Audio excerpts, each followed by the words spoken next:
Legal luminaries. So we now proceed. Continue. All right, can we continue? You put the vote. Yeah. I think I have done. All right, honorable members, it is proposed that clause 1 stand part of the bill as amended. Those in favor, please say aye. Not in favor, please say no. The ayes have it. Clause 2, interpretation.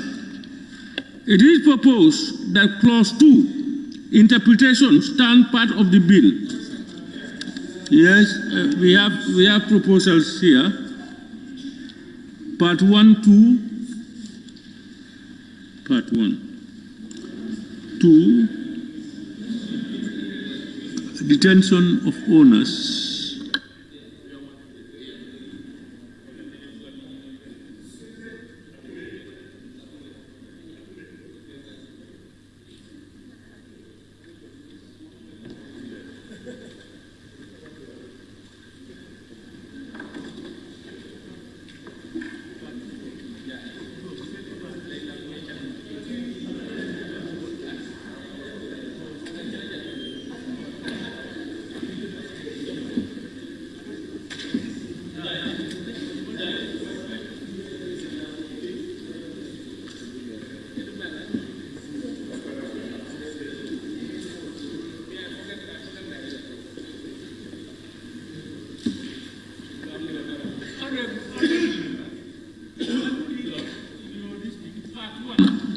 You said part 1 sub 2E, detention of owners and or their families.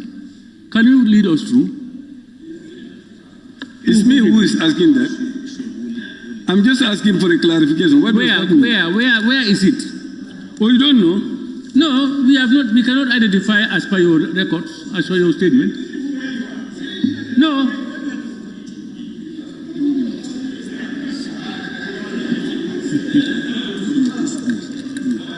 And we read 2E here. Yes, yeah. Oh, okay. Detention. Yeah. Detention of owners. Honorable members, what the honorable member is requesting is on page 4. That is part 1 sub 2E on page 4. E. Have you seen it?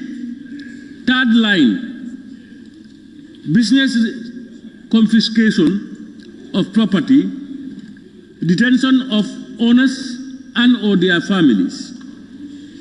He wants that phrase to be explained. That phrase, detention of owners and or their families. Honorable Minister, have you seen it?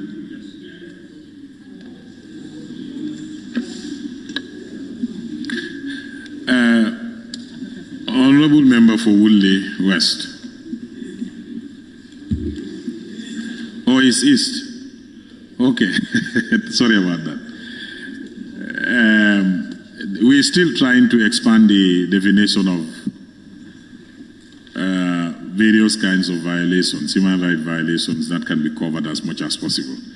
I remember in your submission earlier, you even made mention some people are victims by merely being bystanders on the road. So this is just an attempt to expand and cover as many violations as possible. So E, specifically to answer your question, you read it in conjunction with the beginning from page 3, where it says human rights violations refers to an act or omission committed during the period from July 94 to January 2017 by a person acting in an official capacity and or agents of the state, but shall not be limited to the following. Not be limited to the following. So this is just, it means it's not an exhaustive list. But one of those lists is E, just to enhance your understanding. So it's saying any act of force, intimidation, or deceit causing unjust or illegal takeover of businesses, forced labor, arbitrary closure of businesses, confiscation of property, detention of owners and or their families, deprivation of livelihood of persons by former President Jammeh or persons acting in official capacity or as agents of the state. So anything of those categories, if you, for instance, let me just give specific example. If your property was confiscated, or your business was closed, or, and it goes on, you were arbitrarily arrested, or, so all those are examples. If this happened to you, either directly by the president or other agents of the state, you are, this is classified as a violation, a human rights violation under the Act, or under the bill as it stands. You understand? Okay.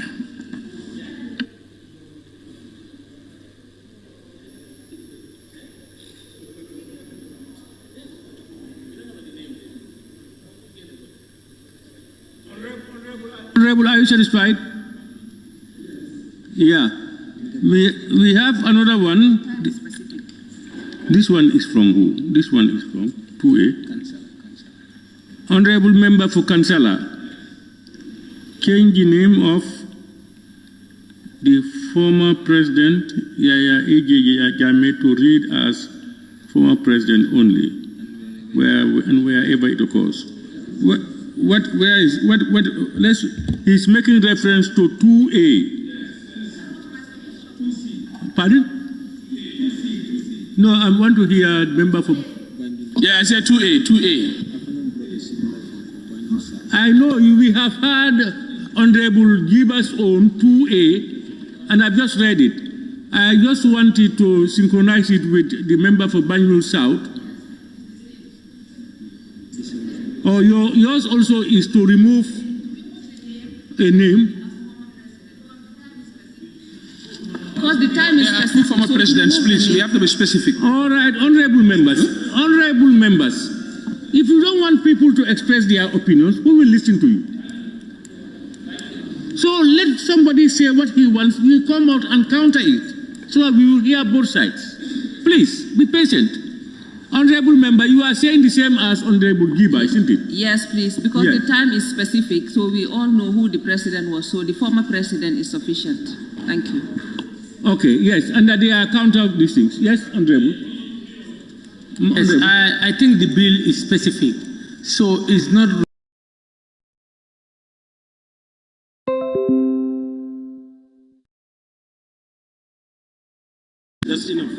Are you having two presidents within that?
avoid mentioning name. I completely agree. We can, and this will apply wherever it occurs.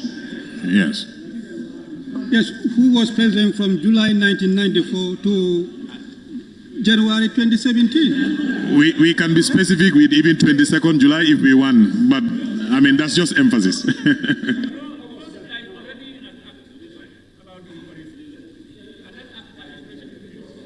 Naturally, you're just saying that this one is applying to that period and the people concerned. Yes. We have agreed. Any comments Chair, on that? Yes, Chair. Yes. I'm suggesting that to be specific, we mentioned the date July 22nd, 1994 to 2017.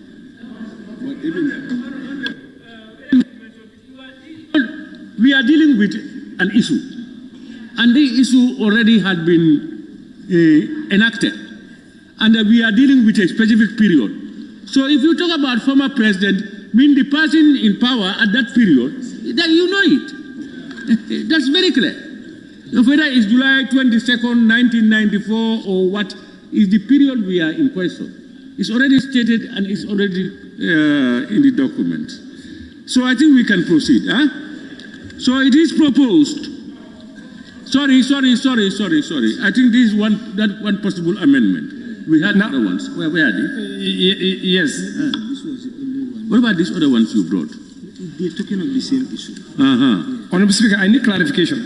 Yes, please. Yes, if you look at the two, after 2F, where you have institution as definition, saying means parastatal institution and non-governmental organization. Example of these are NAWEC for parastatal and GPU and Tango for NGOs. Normally, we were told that normally you don't put examples in some of these things. So why do we, before? It was deleted. It's deleted. Thank you. Deleted. It's been deleted. Yes. So that is okay.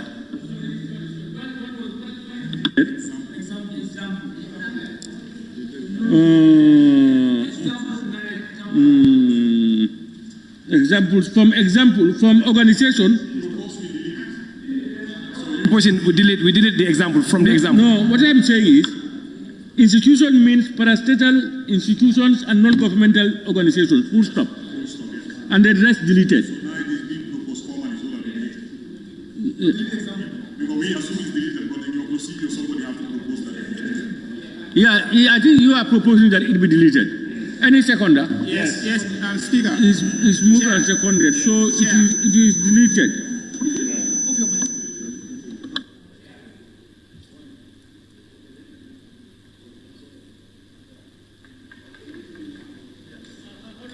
Honorable Minister, you are also free to make proposals. Yes, you are part of the whole thing. Yes.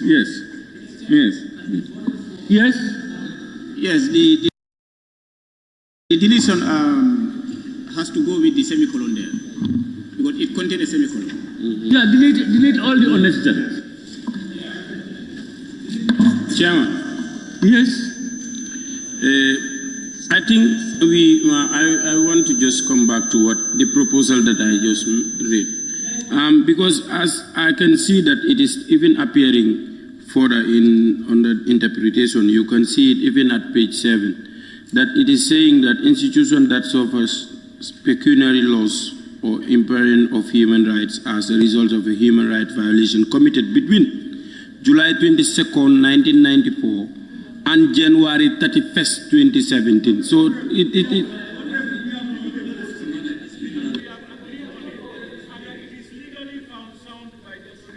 what else are we going to do?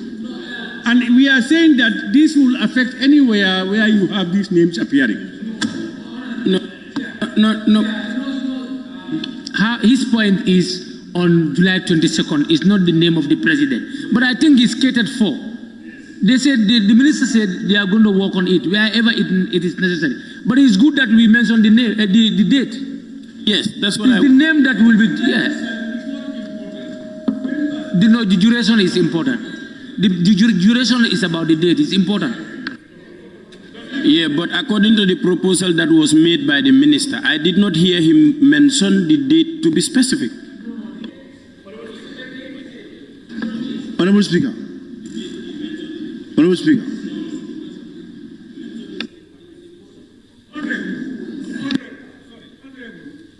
Honorable, I think we are also being guided by legal luminaries. What we want to catch up is, so it is not ambiguous, we know what we are dealing with. And they have told us that it's good to say it that way, and it allays all our fears. What else do you want? Whether you put July 22nd, from who? Want to hear from Minister whether the July 22nd will be maintained or not. So let him. No, but the minister made a statement. The minister said it here. We all listened. But you know, my problem is we have already voted on this and we have moved. Honorable Speaker. Honorable Speaker. Yes, please. Yes. In fact, I can refer the member page 7 under victim. These dates are even mentioned there. The dates are mentioned there. In fact, it's already addressed. Honorable member, what we are saying is, I don't know what your concern actually is. Whatever it is interpreted, they are the people who brought the bill. They will make it in a way that there is no ambiguity and it's caught and clear. If there be need to put the 22nd July to 22nd January 2017, they will put it. If there is no need, they will legally look at it. They know our intention, and they will put it that way. Oh. We have to.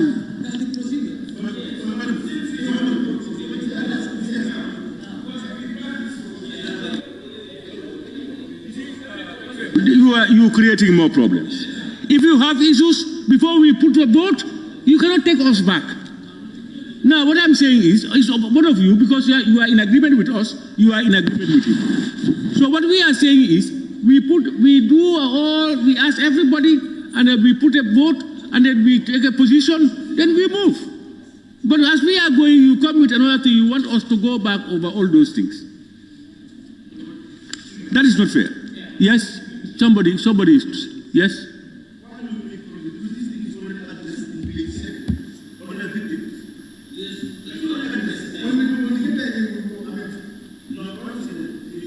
Honorable Speaker, their problem is to put the dates there from July 22nd to 31st January 2017. It's already addressed in page 7 on the victims. Yes, that's what I'm saying. That's why I said, what we want, we are for expressing. And they are to legally mold it for our cases. These are legal instruments. It's not for you and I to legally do those things. That's what we are saying. And then when the minister coined it, we all listened to it and we agreed. Yeah. I think maybe you don't understand what we are saying. Now, if the minister coined it, anyhow we like it, we have to vote on it. No, we haven't. As far as the date are concerned. No, we voted on the name of the president, that it will be defined. But for the dates that the honorable member of Sabasanjal is talking about, we didn't vote on that. We did not.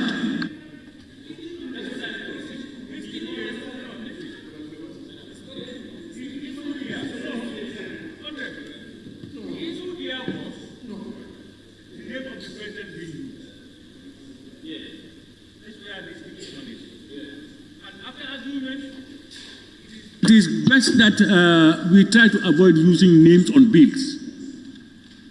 How do we go forward? We came out with our suggestions, and the Honorable Minister agreed with it. And the Honorable Minister made a proposal and said he can even do it. He read it. I said, are you in agreement? You said yes. And then we left it behind and we went. So what do you want? Chair. The minister will write it and give it to you. Chair. You put it to vote, we pass. But that has never been done. He has read it for you and I to hear. Chair, I think this is a process that we normally take. If a member wants it, they will send proposal. But in an event No, that is not a correct statement. We have made proposal. We have taken proposal without members writing. And even if members write, we ask members to come up, because sometimes we don't understand what their intention is. The voting is for me to put it to you. And if you agree, that's voting. This is what I'm saying. For the speaker, for that of the minister's proposal, you have Honorable Chair. Honorable Chair. You see, you are not listening then. Honorable Chair. Be honest. Honorable Chair. Honorable Chair. The member is not listening keenly. This has been already addressed by what Me, I know that I have told you people when the minister said it. I said, do you agree? You said yes. And then we move. Chair, can we make progress? Some of you will be busy either talking or on the sideline or doing something. As we progress, and when you now join us, you want us to go back. Speaker. That will not be entertained. Yes? Chair, can we proceed on the proposal now? Chair, let me say this. And Honorable Minister, you have got your proposal with you. The proposed definition of a former president, that's where we are, is it? Yes. Yeah. Our proposal is former president in quote means person who occupied the office of the president between the period 22nd July 1994 to January 16, 2017.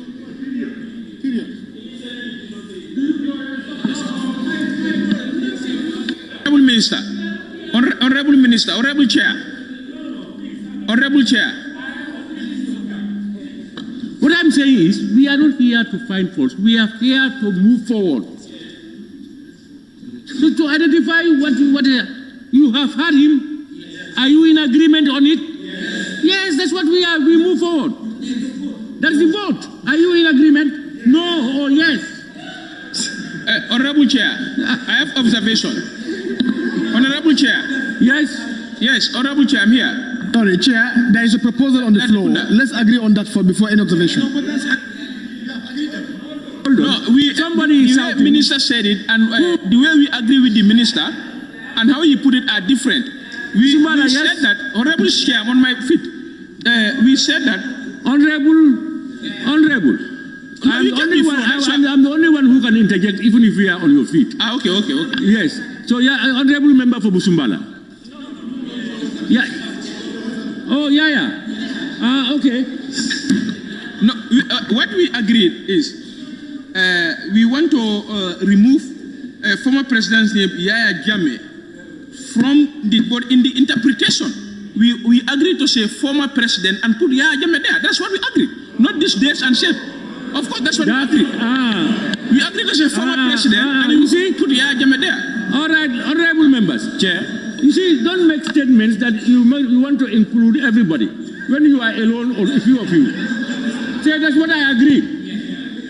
But you say what is all we all agreed after all what we have said.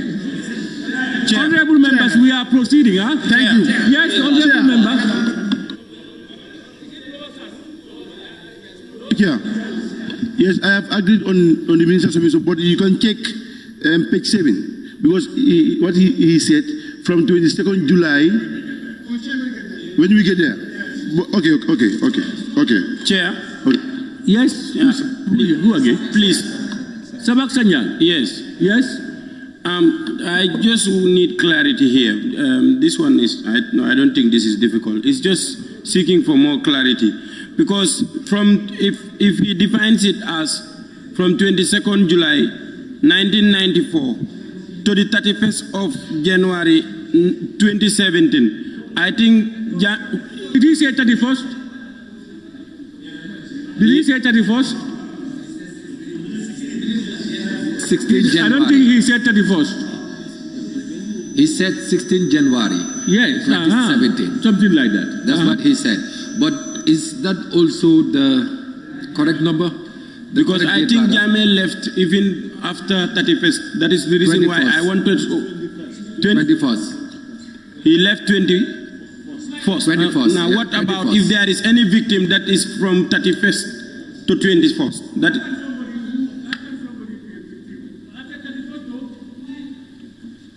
To when? You said what? To the date he left. To the day he left to what? In 2017. To what? The day he left when did he leave? Pause. 21st. if my memory serves me well. 21st of January. My worry is if we limit it to 31st of December 2017, how about the space between 31st of December to the date he left, which was on the 21st, if my memory serves me well? But will be responsible.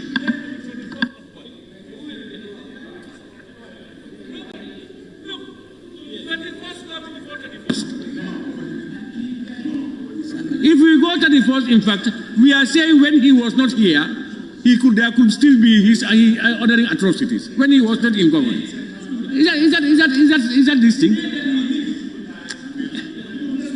Honorable Chair, for me, yes, I just want him to come back and then say the changes, so that because people like me, I'm taking notes of the changes. Are you the clerk?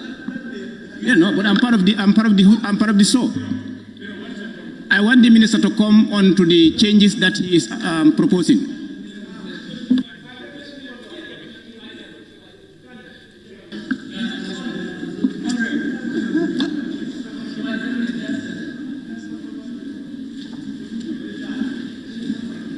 Chair, can I make a suggestion? Let's just clear this thing, honorable members. Honorable members, please, honorable members, let's behave as matured people. Honestly, nobody will be denied to say his opinion here, his or her opinion. Everybody will be given an opportunity. But respect your opinion, respect others' opinion as you respect your own. You reserve the right to disagree. But allow people to talk. And when they are talking, listen to them because they listen to you. If you don't listen, you will not understand and you will take us back. Please.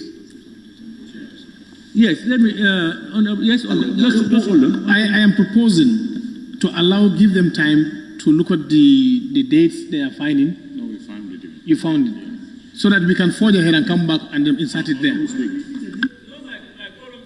Is after he has made this last reading, I put it to all of you who said yes. And then you are taking us back again.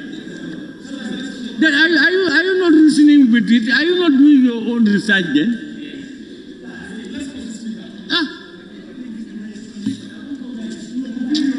Hey, are you changing, Honorable Minister? Yes. Are you changing what you have told us? Honorable Speaker, I just checked the TRRC Act, because that is the specific period we are looking at. And the mandate of the TRRC is defined to be between July 1994 to January 2017. There were no specific as to specific date. And I think it's safer we leave it like that. From July 94 to January 2017 and leave it like that and just avoid specific dates. That may bring other interpretative issues and you either overstep or you cross over or you are less. So July 94 to January 97. Yes, yeah. Because when we were talking about July to this thing, nobody talks about Jawara. Jawara took part of July 94, but nobody talked about him. So these are, you look at the spirit of and the intent of the law itself. But you want to make people a big, even if you talk about 22nd July, when it may be 10 p.m. Yes, it may be 10 at 10 o'clock. It can be anything. So we cannot go into those nitty-gritties. Absolutely. Absolutely. We are on clause 2, am I right? Yes. This is on clause 2? Yes. This is for clause 2. Yeah, it's here. It's from the minister. Sorry.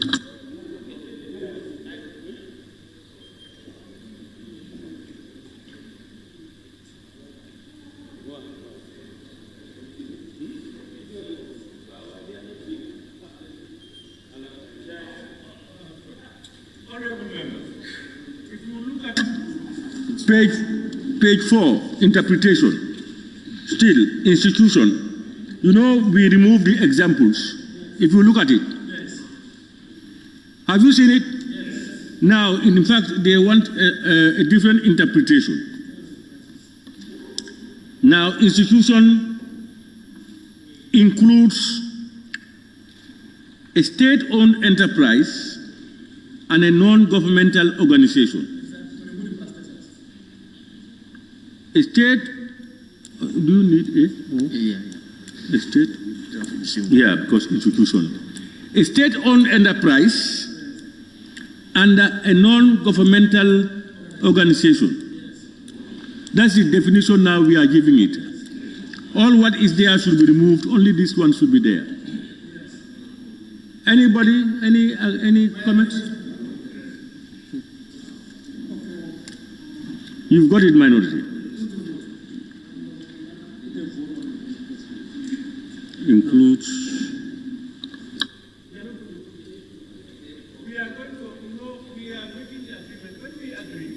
Then I'll put a vote when I come to the clause. That's why I ask, if you agree, yes, we leave it as that, as amended. But now when I'm putting the question, we are going clause by clause, and that is part of the clause, as amended, we will agree. Exactly. Includes state enterprise. And a non-governmental organization. And governmental. Any other on this? Any observations and comments on clause 2, interpretation? Anybody?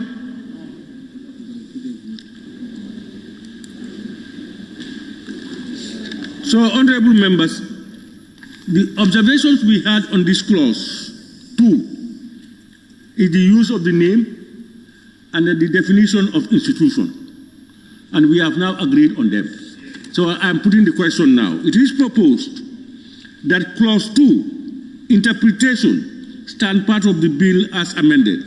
Those in favor, please say aye. Not in favor, please say no. The ayes have it.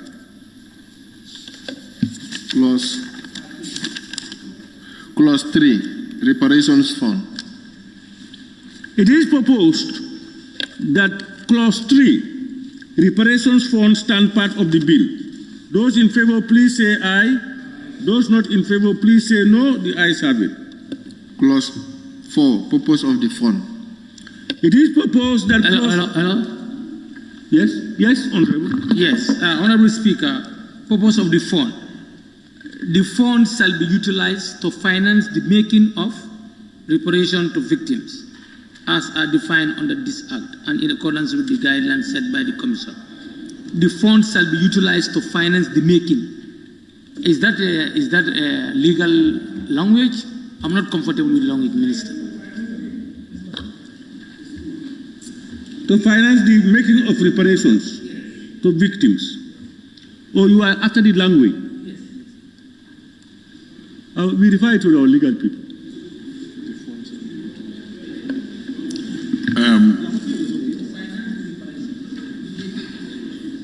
It's making of reparation. It's making of reparation to the victims. It's okay. So, Honorable, are you okay? Well, this is what the drafters think is okay, but since we are considering, do you have any proposals? The proposal to read as the fund shall be utilized to finance reparation to victims rather than the making of reparation to the victim. It should read as the fund shall be utilized to finance to victims. No, to finance reparation to victims, rather than saying making. Because if you say to finance the making, it's not correct. Honorable Speaker, our concern here is, as we said during the second reading, reparation is beyond financial payment. So that's probably why we use this word. Yeah, you make reparation to the victims. So it's not only financial payments. So the funds can be used to do other things that are not necessarily paying checks out to the victims. And those things could be non-tangible, but the beneficiaries could be victims still. So you are making reparation to them. All right. The definition of reparations, restitution, satisfaction, compensation, guarantees of non-recurrence, rehabilitation are all defined. So they are not all monetary payment. You are in agreement. So we can now move, where are we, in fact? Clause 4.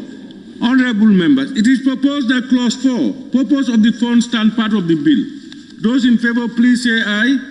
Not in favor, please say no. The ayes have it. Clause 5, sources of money for the fund.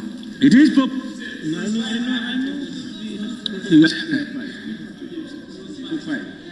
Oh, yeah.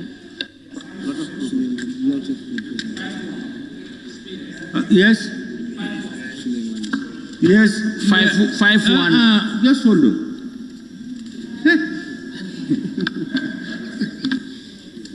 We are on clause 5.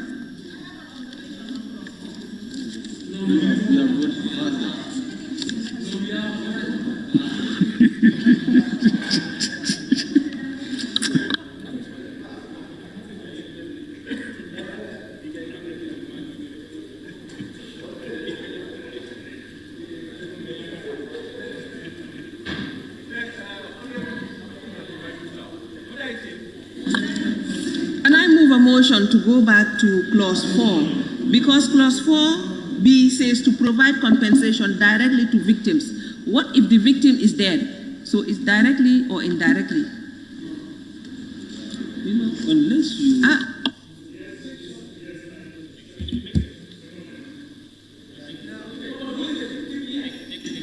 Now what we can do probably is we have already taken a decision, and that for us to alter it, we must make another motion to rescind. When we finish up, you can call my attention. We come back to it. When you explain and members are satisfied, then we will be able to make the motion. Chair, can I help? Pardon? No, we are not dealing with it. When we are ready, when she notifies us, we'll go back and then you come up. No, sorry. It's just a suggestion so that we can be on the same page.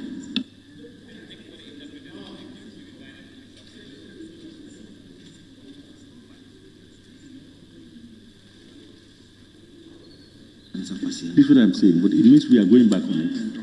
All right, what they are saying is, if you look at the definition of victims, it includes not only the victim and the dependent. Is when we have taken a vote, I will not go back. At the end of the program, if you can convince members that what you want to amend us to amend, and the members agree, then you can make a motion, and then we rescind that and come out with your own. Please. We are now dealing with 5. Propose to add a subclause D, consolidate. Subclause D, we have ABC. What do you mean consolidated revenue fund? I mean here, Honorable Chair, you know, we have one as the monies allocated to it by the government, which shall include.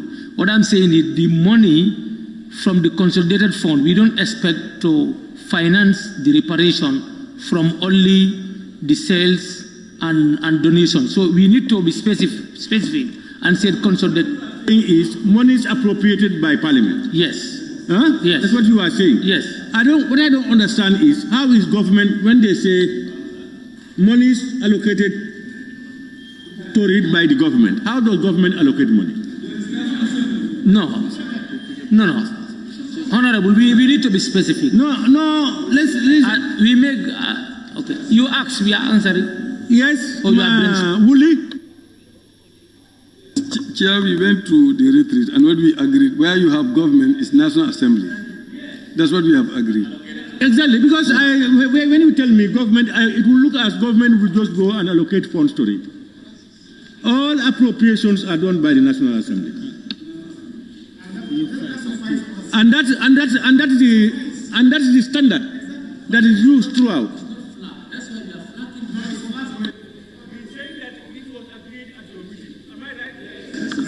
That's it. So what should it read now?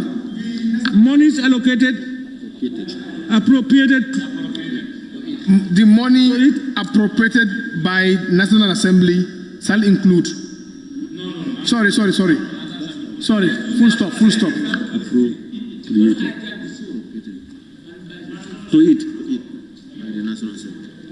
Monies appropriated to it by the National Assembly is one category. The others, like donations, these things come under. Let's get this clear. Monies appropriated to it by the National Assembly.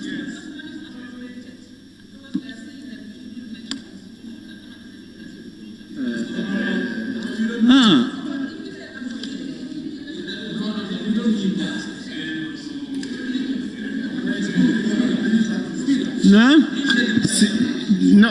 Now, I'm listening to comments. No, we are okay with that. What we have agreed, it looks like, is monies appropriated to it by the National Assembly. Exactly. No, it's no consolidated fund. Appropriated to it by the National Assembly.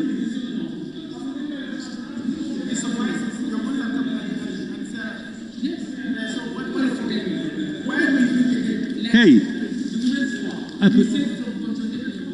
Yes, you know. You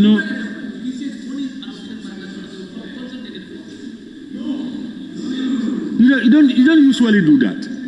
National Assembly appropriates funds. Now, if it is things like salary of this type, they will say appropriated and they should be paid from the consolidated. That's a security.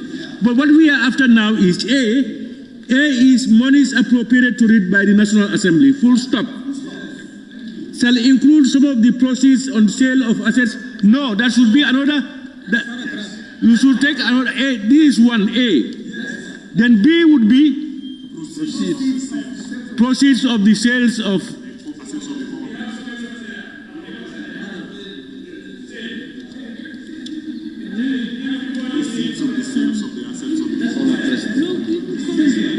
But are you saying some of the proceeds? Is it proceeds or some of the proceeds? Proceeds. Yeah, that is B.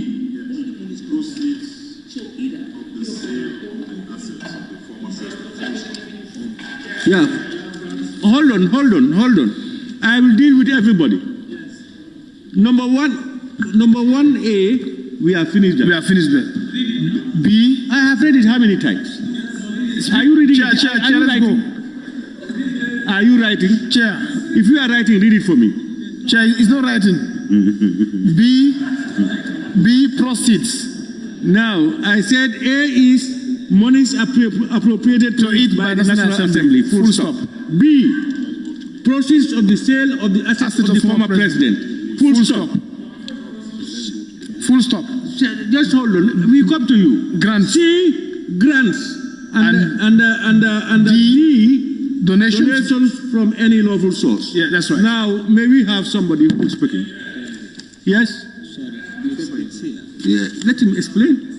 He wanted us to delete the sales of assets by. What can you explain? You want us to delete what? The proceeds of the sale of the assets of the former president? Yes. And then do what?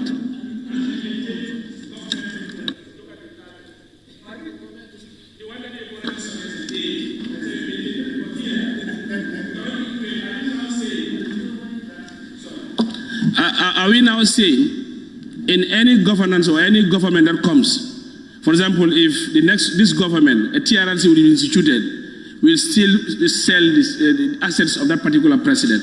So I am saying that it's inappropriate for us to set a law of that precedent. This is my suggestion. So if it is yes, that's my suggestion. Yes. I think so. Chair, can you wait?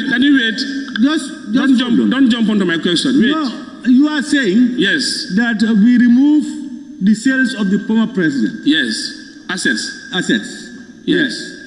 And suggesting what do we include? That's what I'm saying. I said first option A that you have already read. That then, is. You mean we just remove that? Yeah, we remove that. Then maintain the A. Yes. Let's go on. Yes. My take is that how about because there has been a decision to sell the asset of former president. Now, government is telling us that there are proceeds that they actually have from those sales, and they want to use those sales now to do compensation. What's the problem with that? Yes, let's go back. What he's saying is, Honorable Jiba. No, I heard him. I disagree. Yeah. Now the sales are done. Yes. The money is there. What should government use it for then? No, here one, in terms of articulate that particular, it should go through a right process. Because here, are you saying that the former president owns nothing where all assets are sold? I am now trying to put a benchmark in this. If this is taken and done, and next government comes, you use the same. Are you not witch hunting leaders? So in my own suggestion, I'm putting this to say that it is not appropriate, it's not proper, and there's no court of law that equate and said, this is illegal, this is wrong, or this you got it lawfully. So if sales are done unilaterally, and now you're telling, we use that funds and compensate on what grounds? And honorable members, honorable minister. We have to be very careful. We are setting precedents, and these are laws. All right, honorable minister. I think it looks like this is not a permanent institution. It's as necessary as the president feels its necessity is there. Am I right? Huh? This thing, it cannot be lifelong. It cannot be there. It can after 5 years, 10 years, it may not be necessary. Everything is gone. Speaker. It's all. I'm just making some few explanations. Let's be a little bit patient. All right? Now, what Honorable Giba is saying and what we are dealing with, for me, there are two different things. You know, whether the assets of the president were sold rightly or wrongly is not the issue. It's not the issue. If it is sold wrongly, there are processes for it to be corrected, and what should be done will be done. Not from that money, but probably if there is need, government itself may pay. If government wrongs me and took my things and did something, and I'm able to get this thing, they will give me the money. Probably not the money they took to sell that, but they will give me money. So that's one thing. But how they spend the money is their prerogative. If they are going to sell, whether they sold it rightly or wrongly is another thing. Yes? My question is clear. We are lawmakers. Yes? In making laws, we have to remember that government comes and goes. Secondly, if we agree into this, and next issue comes out again, it is done. It will now be a replica of the happenings. What I'm saying here, let me learn, Suleiman. Put your tag down.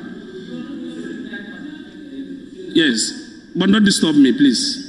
What I'm just saying here is, equations of either wrongly sold or correctly sold, I know the government has the power to do whatever they like, and tomorrow maybe they may say, we'll pay this. But here we are setting a precedent in making a law that is inappropriate for us to go into. Using that money that is owned by somebody, illegal or legally, using that and pay. What are we trying to put? These are clear. We have to. So this is why I am putting this across. Because you cannot qualify whether he owns it or he doesn't owe it.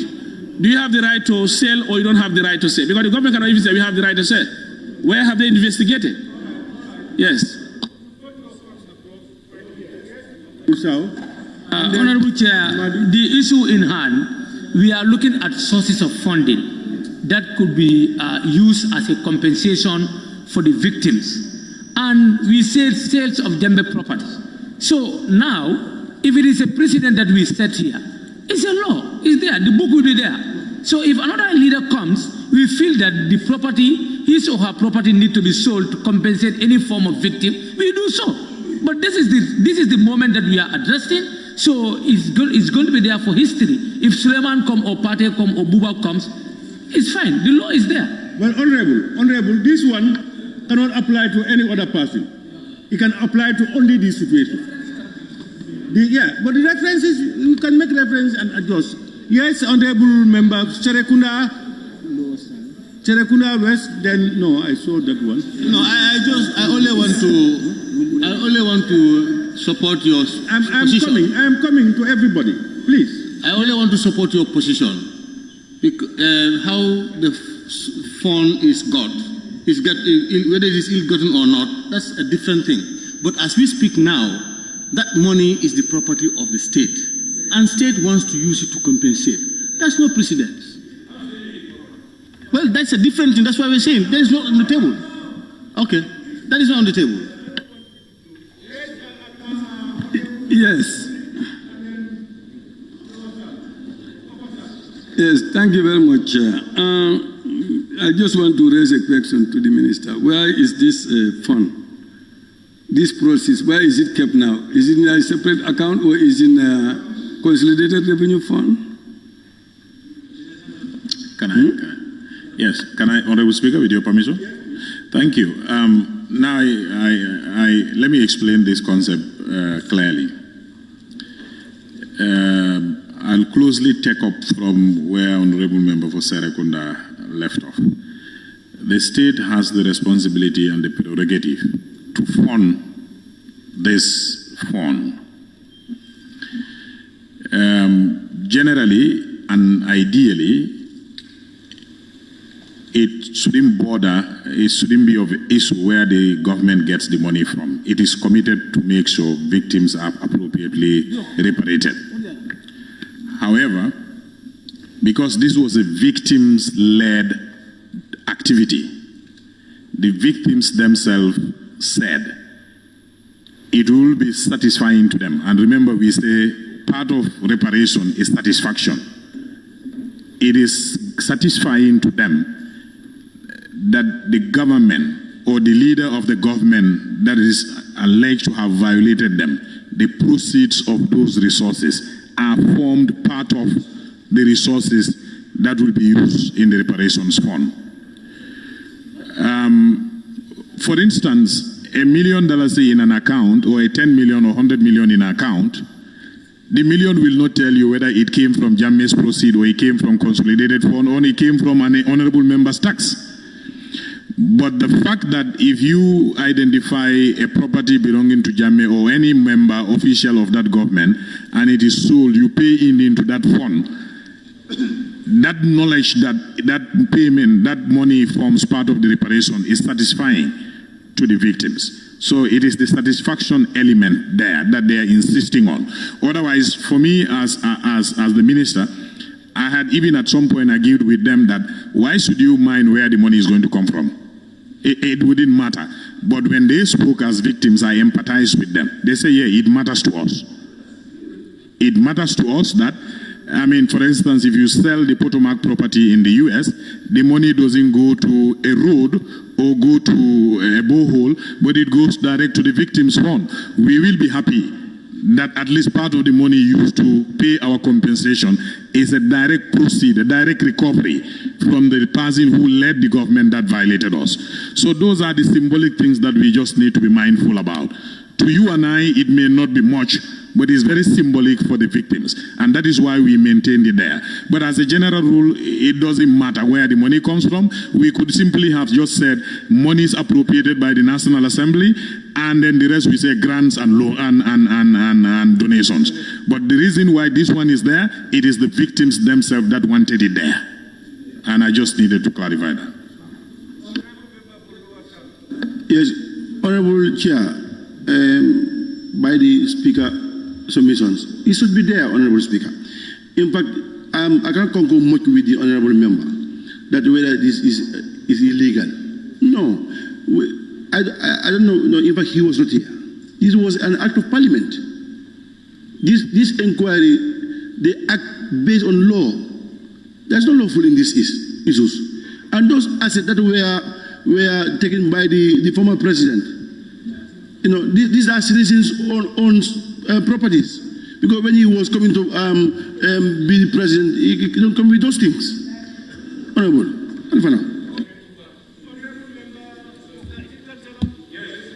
Yes, thank you, Honorable Speaker. The statement that is said by the Justice Minister, it has ballooned my heart.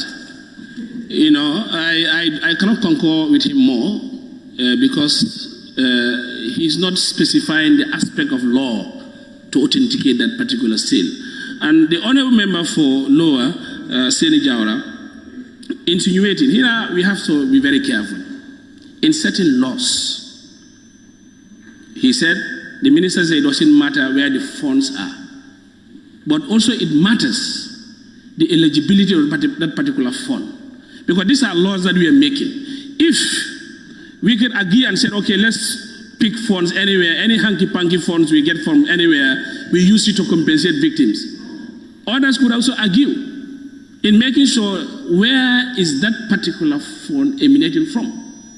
So you cannot sell assets that you have not equated law-wise. You cannot use assets and now say, we're paying this, where you don't have that ground. You let an act for a commission, but there is no act to say that it is legal to sell the asset and again use that asset and compensate it. On what regard?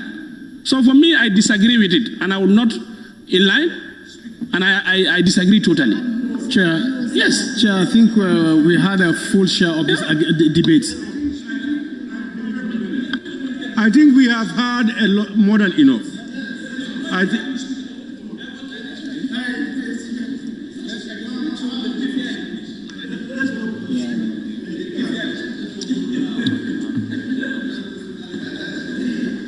Yes, Latikunda.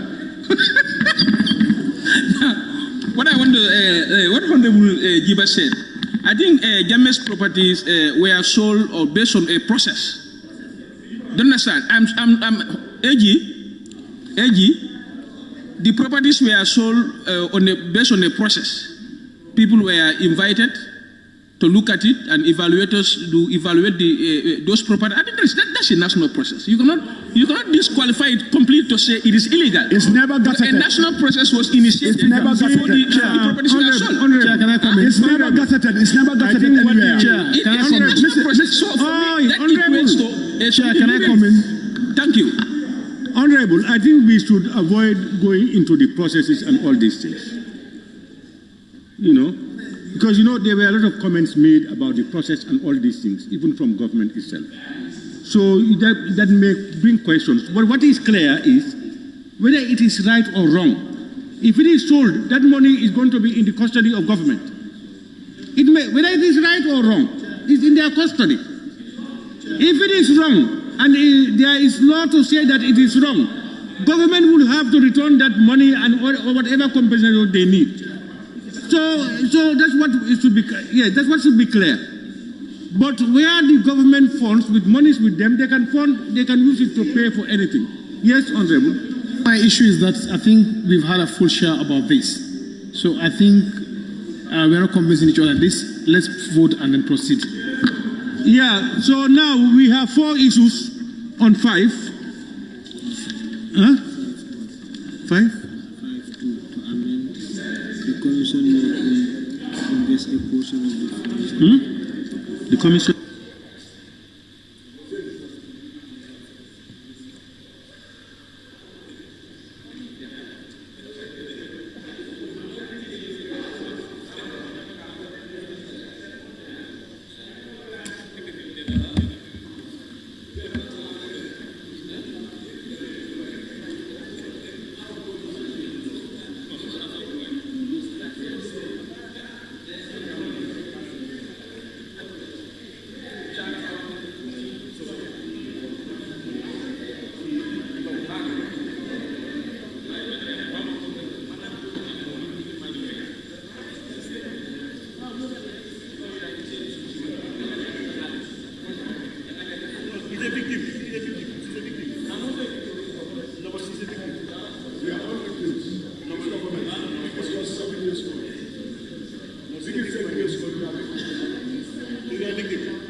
There is a proposal on 5.2. Huh? 5.2. Look at the proposal.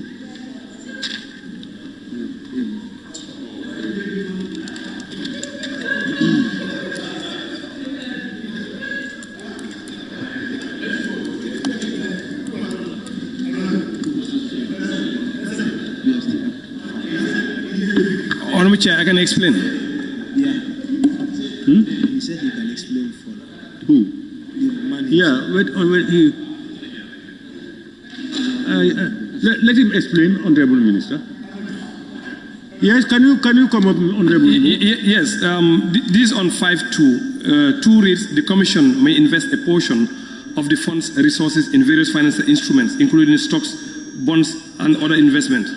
So my proposal actually is to remove stocks, bonds, because stocks are publicly traded. And you know, when you take the funds and publicly trade them, you know, it's like you can make interest or you can make losses on the 5.2. So for me, yes. So I suggest we make it like the Commission may invest a portion of the fund's resources in various finance instruments in consultation with the Ministry of Finance and in compliance with the laws and regulations. So that we remove the bonds, whatever. Yes. Yeah. Because yeah, stocks is really very delicate. Yeah, you were saying we put it in writing. The proposal is good.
Yeah, but my problem is also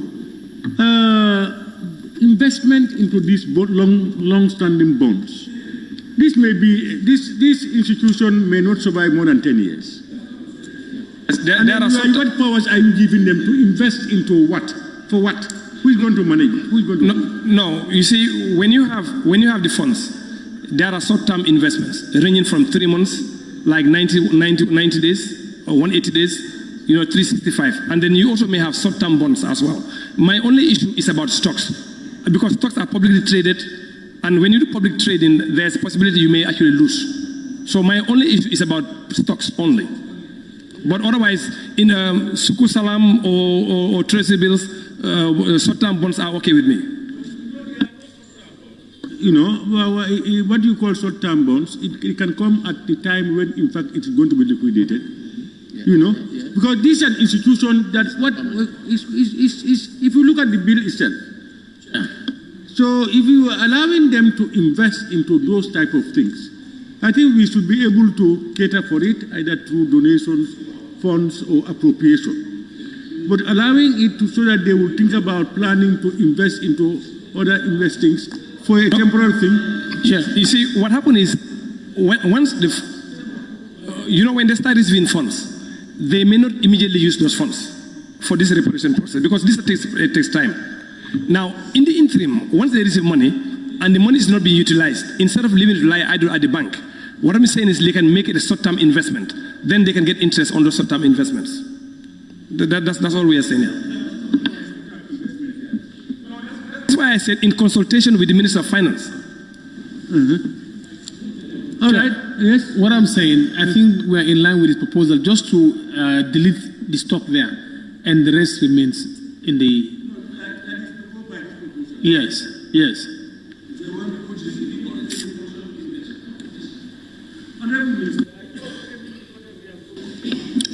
Yes, there may be possibility of a short-term bond. So stock, I see the concerns of the honourable member, which are risky, and you don't want them to be involved in risk-taking because they may risk losing the investment totally in a stock exchange.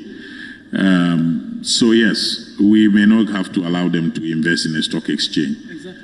But short-term investments that can give them good returns, for which it is guaranteed, they can do that. Chair, to allow them to invest into various financial instruments. But before they can do it, they should consult the Honorable Minister of Finance. And equally, it should be as per the current regulations. I think that's his proposal. Yes. Yes, Honorable Member for Woolly. Yes, well, the way I read it is because where it is saying appropriate, deemed appropriate, I think that will suffice, and in compliance with applicable laws and regulations. So once that is there, I don't see, after removing the stocks, then we should be satisfied with it. No, we have just... What we are also saying is that... We have got the proposal, and the proposal reads, the Commission may invest a portion of the fund's resources in various financial instruments in consultation with the Minister for Finance and in compliance with appropriate laws and regulations.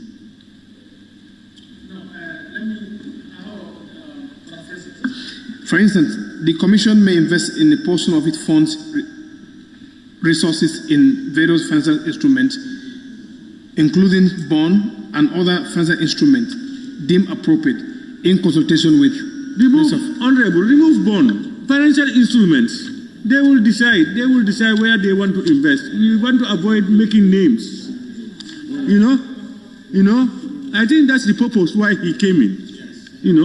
And that, at the time they will be regulated because the minister will know how long the bond would be or whatever, or the instrument will be, and then they allow, and then it has to be within the regulations. So this is okay, honorable members. Have you noted it down? Yes. Take this. This is the correct version.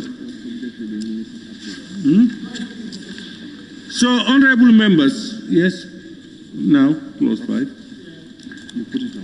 It is proposed that clause 5,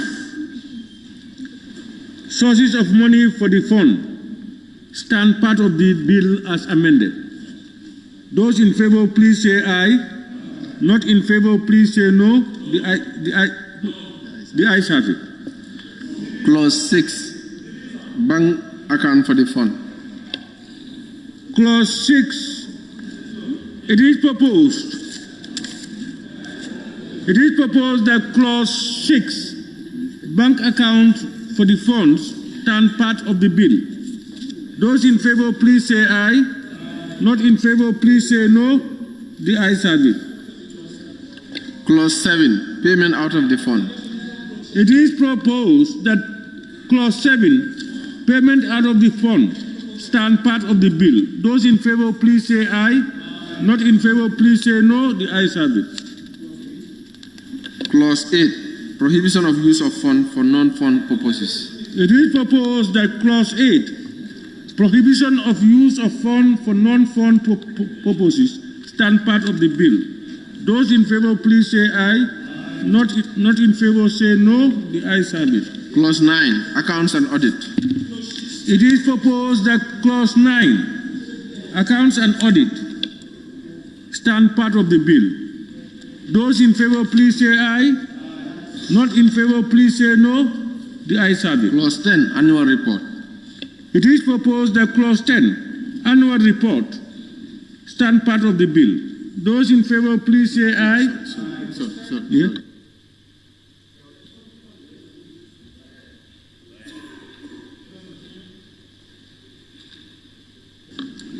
Do you have your proposals, honorables? You had your proposed amendments. Yeah, you should lead us through. Yeah, you lead us through. Yeah, 10.2. Instead of the National Assembly shall table the report for discussion, it is...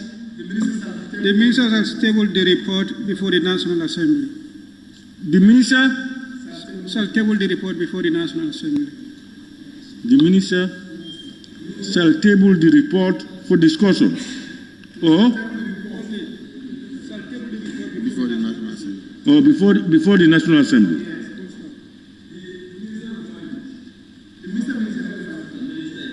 Before the National Assembly. Okay. It is proposed that clause 10, Annual report stand part of the bill as amended. Those in favor, please say aye. Not in favor, say no. The ayes have it.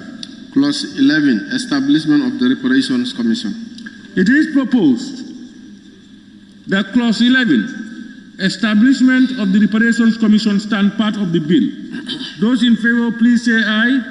Not in favor, please say no. The ayes have it. Clause 12, composition of the commission. It is proposed that, clause 12? Yeah, we have some proposals here. Woolly East talks about 12.1. Let's look at the retreat amendment first before he comes in with his amendment. Yes, the retreat amendment. We have. I have what? No. Well, Woolly East talks about clause 12.1a. 12.1a. Huh?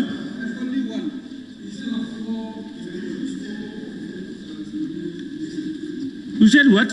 You wrote clause 12. No, what you wrote here is clause 12, sub 1, sub a. That's what you have. You said should instead read must be of high integrity and competence and probity. Yes? That is clause 11.1a. I see is put in. No, 12. 12.1a. But you know we have finished 11. We are on 12. Sorry, it's 12. But on the preamble of 1 itself, that's an issue. That is where we have 4 of whom. That is, we propose that at least 3. Instead of 4, at least 3 of whom. Yeah, at least 3 of whom is replacing that 4. Yeah, and what the member for Woolly is suggesting is, for A, there's 12.1a. You know, what we have is must be of known probity, competence, and integrity. He wants it to be rewritten as must be of high integrity, competence, and probity.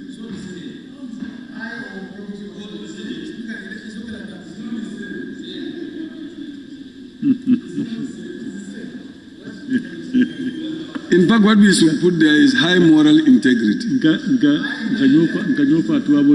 it's not the same. It's not the same.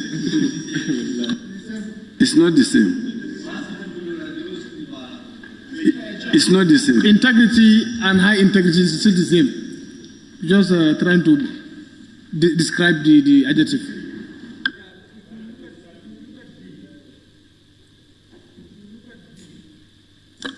B, a former president, it should be former president only. Yes. Okay. So the only amendment here is the 4 to 3. And of course, yeah, that's the number 4 is there. We changed the 4 to 3. That's what we are changing.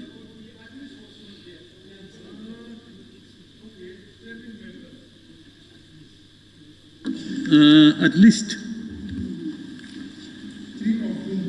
3 of whom shall be. Okay.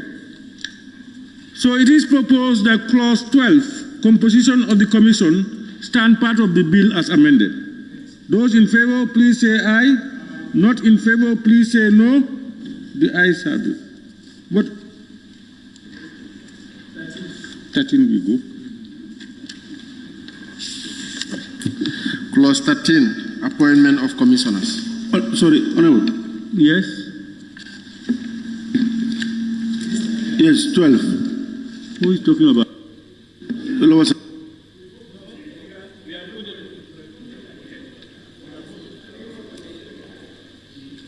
This one is where?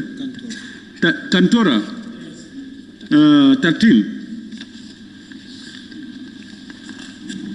He's saying appointment of commission. 3. A Galga A3. 13.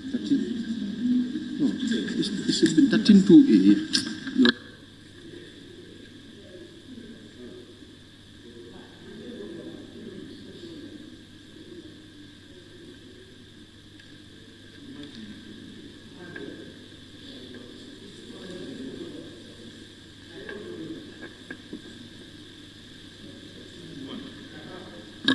in consultation with the Public Service Commission. 13.1. Let's look at 13.1.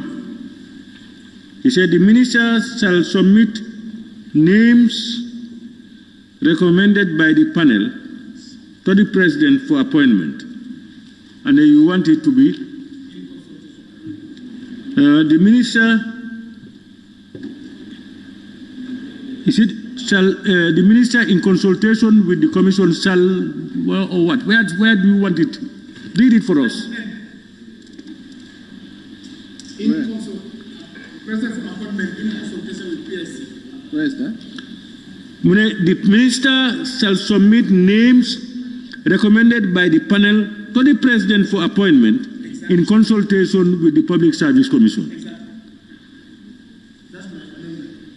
Have you heard it? Opinions? It's okay.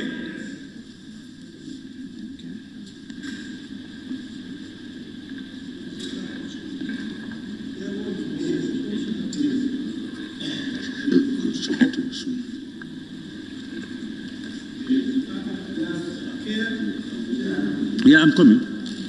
Yes, we have these proposals. Let's finish them. Then we will come to your these things. 13A. 13, is it not 13.2A? 13.2A, yes. Yeah, you don't have that. It's missing, yeah. 13.2A. A representative of each of the following umbrella organizations. You are suggesting that Galga to replace Gambia Bar Association.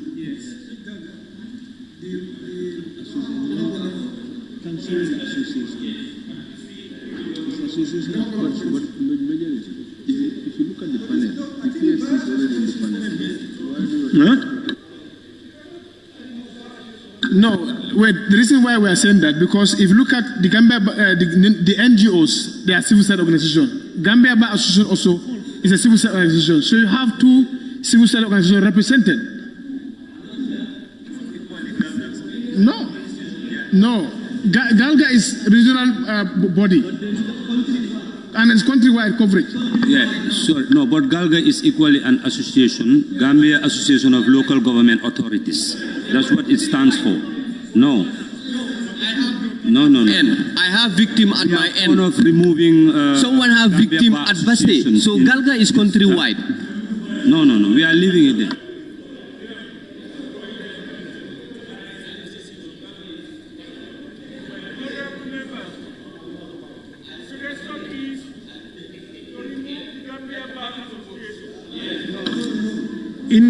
And replace it with Galga.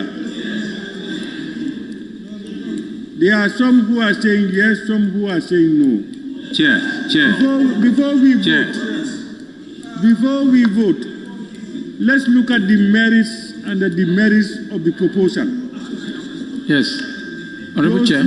Yes, I'm coming. Honorable Chair. I'm coming. I will not call you to talk here again if you continue talking and not listening to people.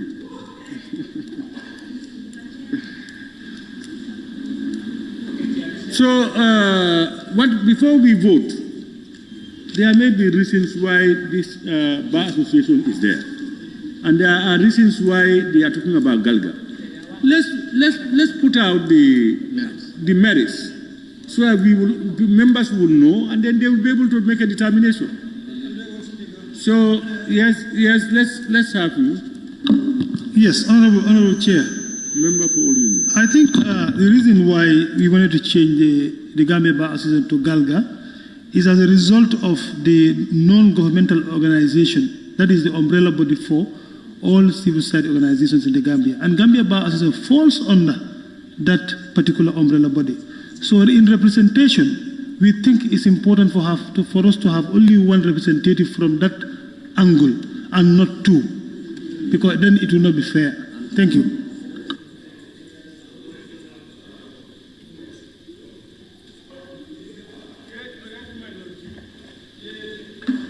Bar Association is more of an established organization than Galga. And in terms of expertise and experience, the type of representation that we can have in the Bar Association, you cannot compare that with that of Galga. And this has something to, the panel has something to do with legal issues. We lead the legal mind in the panel.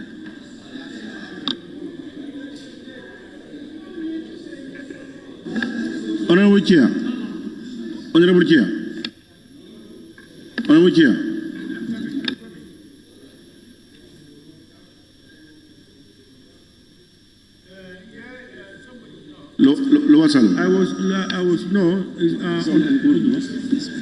Deputy Speaker. Thank you. Honorable Chair, I also support the proposal of the majority leader because, you know, when you look at the Association of Non-Governmental Organizations, which of course the Gambia Bar Association is a member of, and it deals with those, as the minority leader indicated, organized NGOs. You have one of them to represent it. When they sit in there as an NGO, they can choose whether a legal person or not. And also, the representative from the Gambia Local Government Organization, GALGA Association, because we want the representation to be wide and all-inclusive. And most people also who are probably victims, majority might have come from the rural areas. And this local authority, the connection there, for them to be able to stand the test of time in appointing the panelists. Not necessarily you have to be a legal person to be able to sit on this panel and suggest names. What is more important, in fact, when you have ones from the civil organizations, that is the NGO, which everybody included, the Bar Association, they can propose or suggest names to their representative, while also giving opportunity to the local authorities, the opportunity for them also to be heard and to be represented, to be able to also nominate some names. I think we want to get everybody on board, the victim, the NGOs, the local government authorities, and government.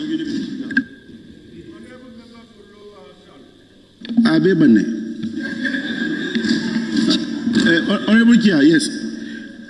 I must concur with the Deputy Speaker. You have said it all.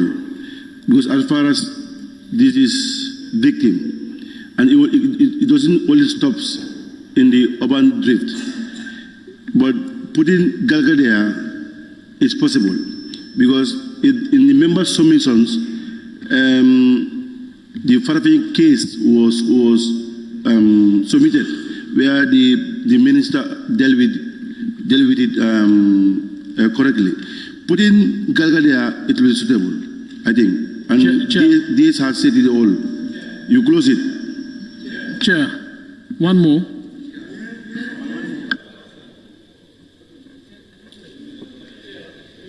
Thank you very much, Chair. Maybe for many speakers, they don't know what GALGA stands for. GALGA falls under NGOs. Yes, it's an association of local government authorities. It falls under NGOs.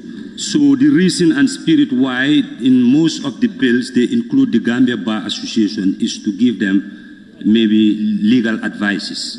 So I will propose that we leave the Gambia Bar Association in the act. Chair.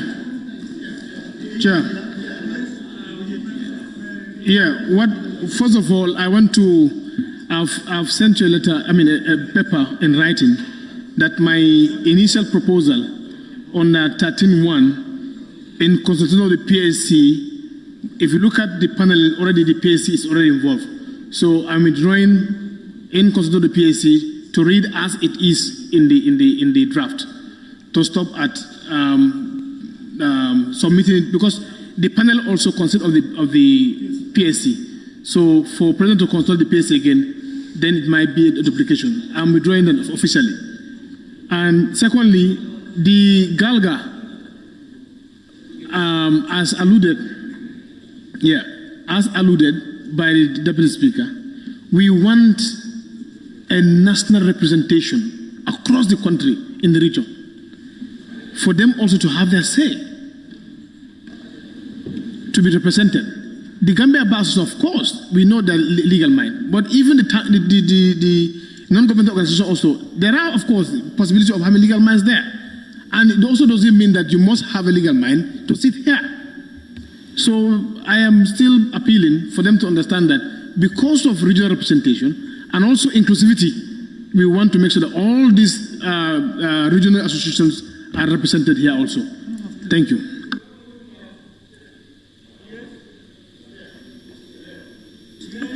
Yes, Chair, you know you have the Association of Non-Governmental Organizations. Is that not countrywide encompassed? Yes, it is. All the NGOs are registered under the Tango. What do you mean no? No. Say no to the chair, don't say it to me.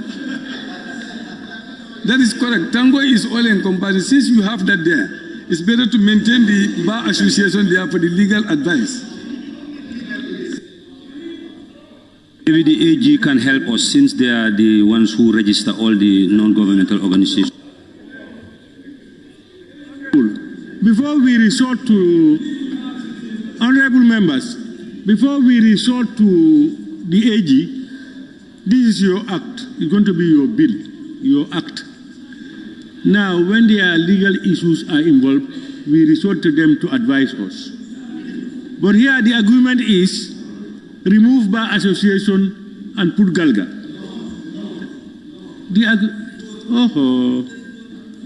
Are you listening? No, you are not listening. So what is the yes or no about? Am I putting...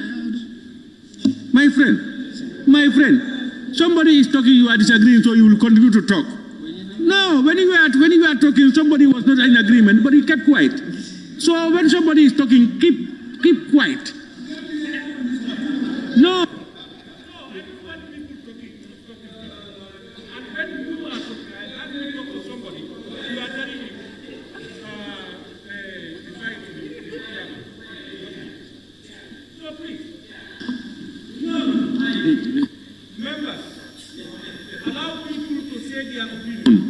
That's my principle.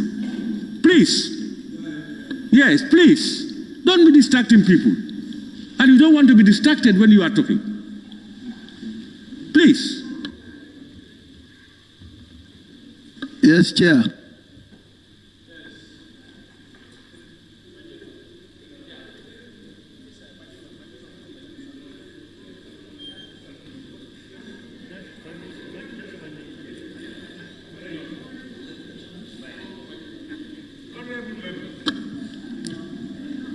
We have two things here. What is in the bill is the legal bar, is it bar association?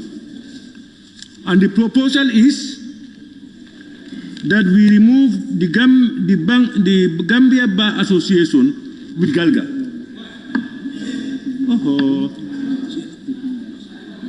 That's the proposal. We removing Gambia Bar Association.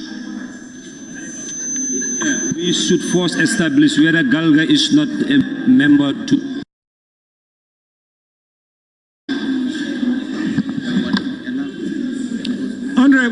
Honorable members, I can be myself, I can be like you. If you want to be very disrespectful, I can be very disrespectful. Very. Please, let's respect each other, please.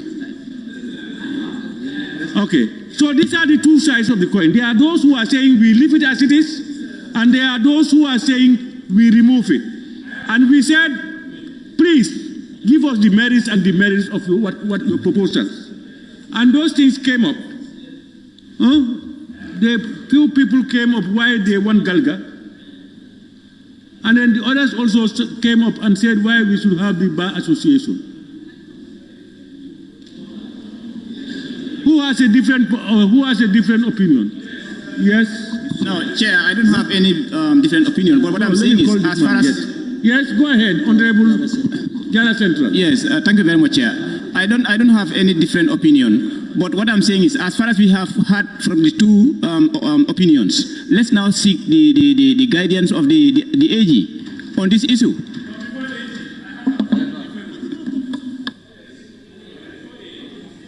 He convinces us, but we can listen to his expertise and we see what is going to happen.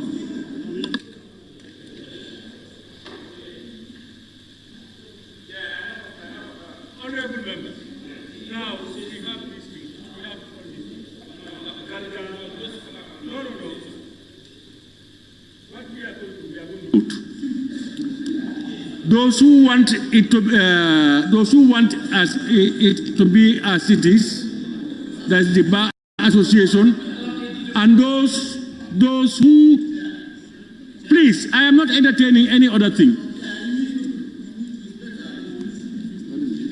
No, I am not entertaining. I'm going to vote. No, we have had enough. No, but not you as an individual. There are people who are telling me we vote. Yeah, this is what I'm saying now. I'm taking the decision now. You are saying that, he's saying that, I'm taking the decision. No, if I want to give you comment, I will give everybody comment. I have given enough comments. We are going to vote. And those who are in support of leaving it as it is, that the Gambia Bar Association to be there, you please raise your tag. If you want the Gambia Bar Association to remain there, raise your tag.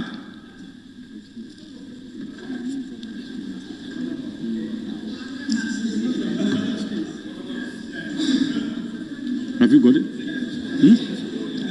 Have you got it? Now, those who want the Gambia Bar Association to be removed and replaced by Galga, raise your tags.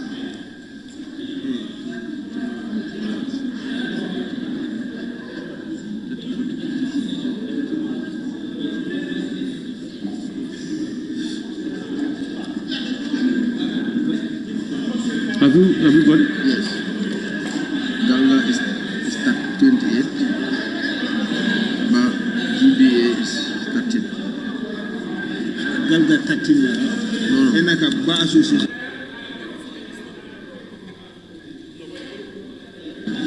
Honorable members, the results of the vote.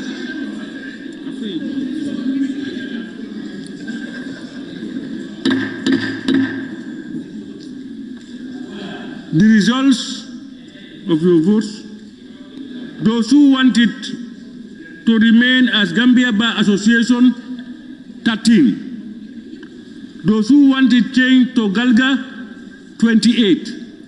So it's going to be changed to Galga. So what about those who abstain? You are right. You are right. You are right. It's just an omission. You people did not get the man. All right, ask them, because this will be on record. Yes, so ask them those who ask those who abstained. No, you. Those who abstained, please raise your tax.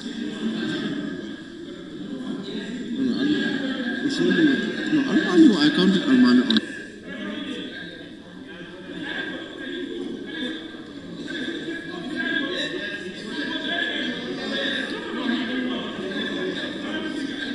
Anyway, let's.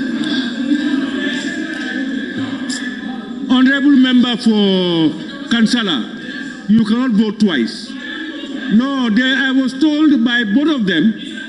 Yeah, that error is gone now. I have to be recorded. The table office are misleading you. Halifa and order, they are misleading you. I didn't vote. It has to be corrected. Please, put me in the right place. Honorable member. No, I don't vote. Honorable member. No, I don't vote. Honorable member. No. Then you are lying. Misleading you. They are misleading you. You've been misled. It has to be one. Thank you. Are you telling me? Yes, please. Me, I want to be corrected. Put me in the right place, in the right direction. Put me there. I'm misleading. I didn't vote there.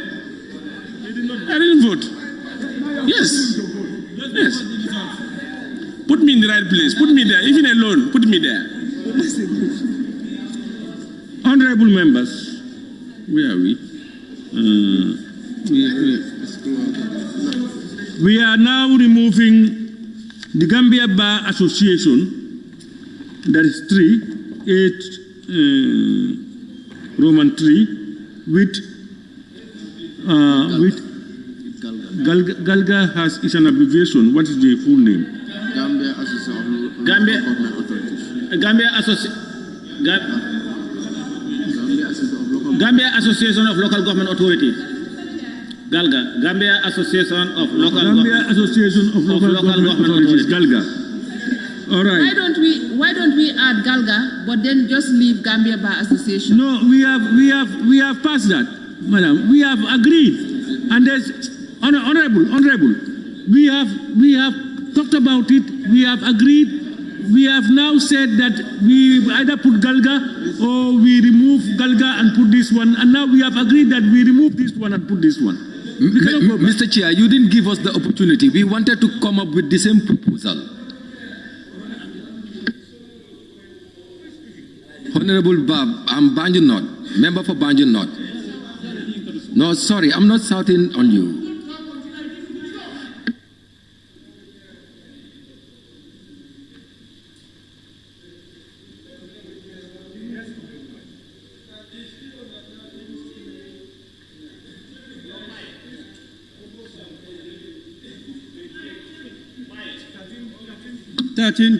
Yes. Roman 4. Roman 4. Yeah, for it to be replaced with Accountant General's Office instead of the Bankers Association. Pardon? Auditor General's Office. No, it's Accountant General is written. Accountant General is what is written. Yeah. All right. At your retreat, yes, you agreed that 4 instead of the Bankers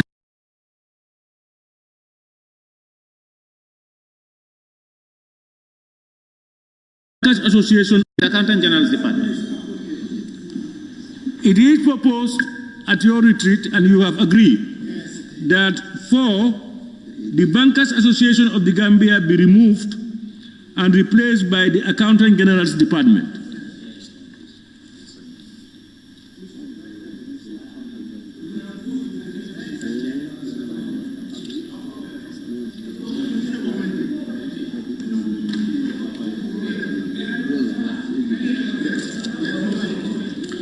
Honorable members, earlier on, that's 13.1, that proposal in consultation with the PSC is no longer there, it's removed. Huh? You remember that?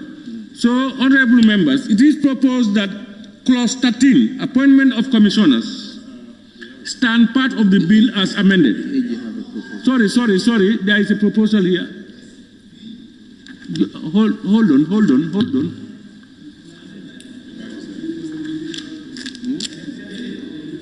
Merci. Yes.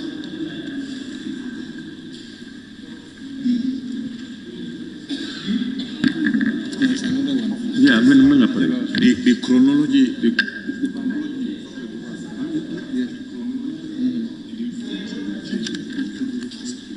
The panel. I don't understand. No.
the proposal from the Attorney General. He has observed that if you look at 13.1, the minister shall submit names, etc., recommended by the panel to the president for appointment. In fact, that should have come second, because the panel first should be established. And that's where it says now, 13.1 will now read, there is established by this act a selection panel which shall consist of, then you have A, B, C, D as listed. Do you follow? As listed. 1A, B, no longer Roman numbers. Is Public Service Commission would be A, Association of Non-Governmental Organizations would be B, C would be GALGA, D will be the Accountant General's Department, and E will be the Medical and Dental Council. Then B down will now be changed to F. Because you have E, then you are going to have F. And then C would be G. And sub 3 now changes to sub 2.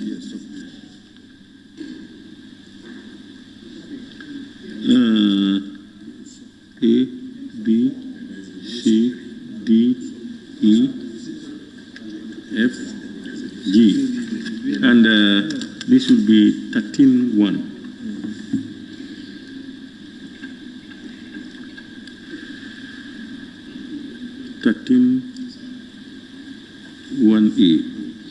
But the phrase there's a new sub 3 now. This is a new sub 3. There's a new sub 3. Yes, I just want to conclude this one.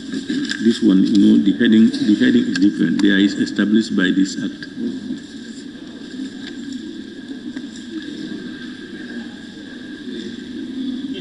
There is established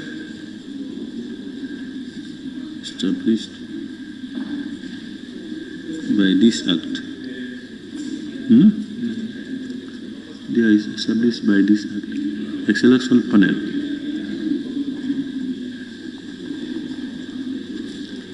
The selection panel which shall consist.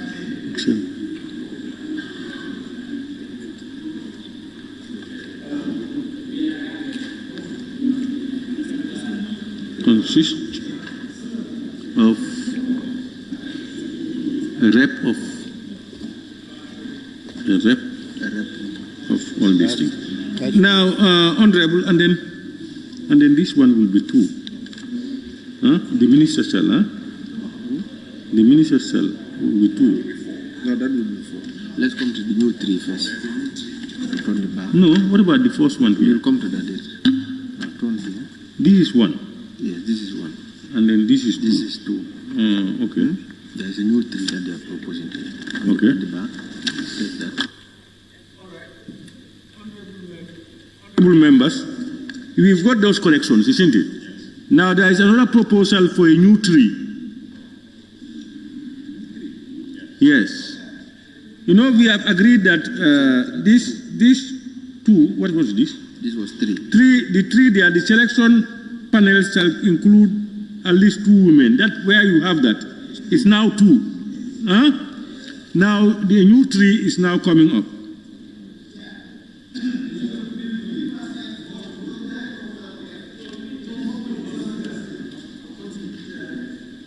Yes?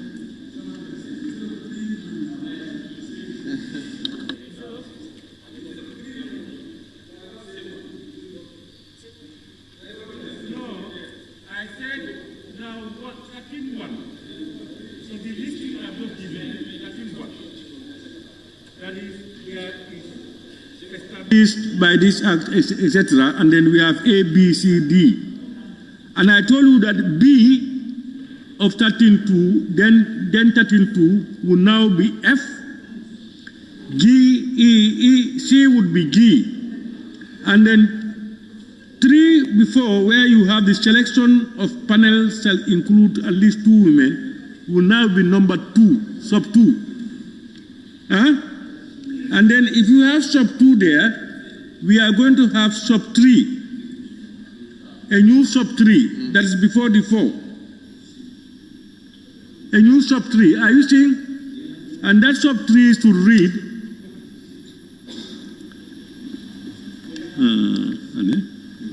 The panel shall recommend the names of persons it considers suitably qualified for appointment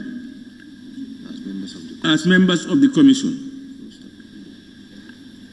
Have you got that? 3 would be the panel that is created. Shall recommend the names of persons it considers suitably qualified for appointment as members of the commission.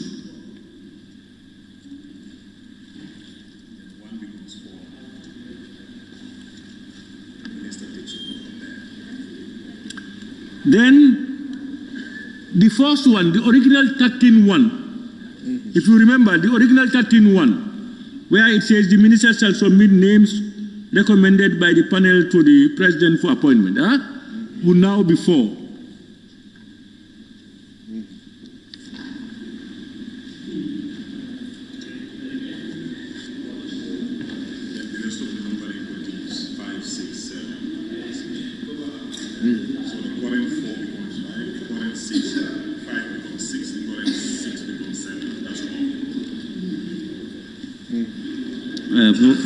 This is what I want to write down.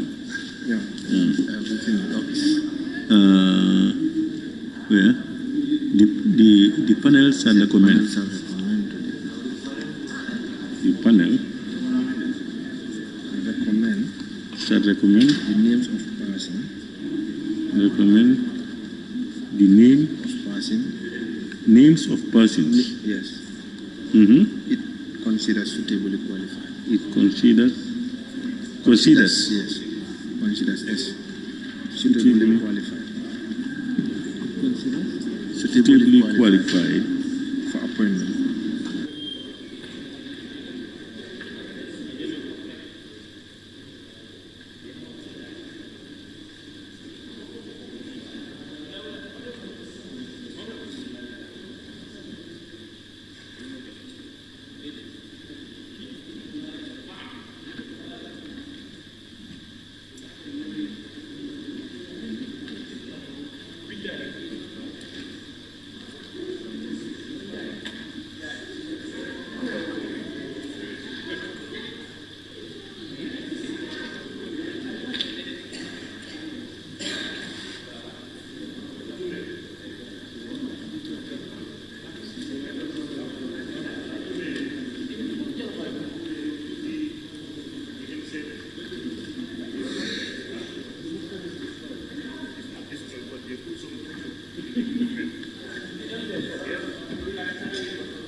Your proposals are captured. Your proposals that you are saying that the bar association should be replaced by local government. What you have written, let me just read, please. And then how do you call it? The Bankers Association to be replaced by the Accountant General's Department. We have done that. Pardon? B. Which is F now. This one. F now. This F. Where you have a representative of the government who shall be co-opted into the panel and be given all the rights and privileges of a member of the panel, including the entitlement to vote on any question before the panel, and shall be appointed by the Attorney General. That's my proposal, and to be appointed, to continue and to be appointed by F, huh? Chair. No, under F. Chair. I concur with you, but I think the place where we should insert it is when you said a representative of the government appointed by the Attorney General. Yes. That's where it should be inserted.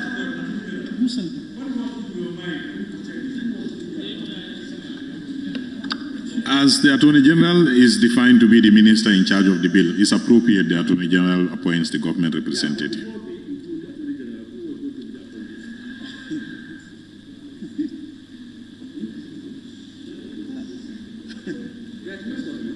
There's government. It is government, a representative of government. So, yes, we omitted the appointing authority. Yes. Yes. It can be anybody working in government. Yes.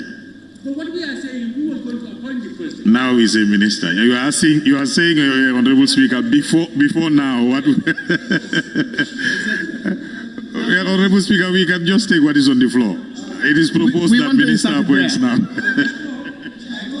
It's an omission. Yes, we want to insert it there. It's an omission. After government, appointed by the Attorney General.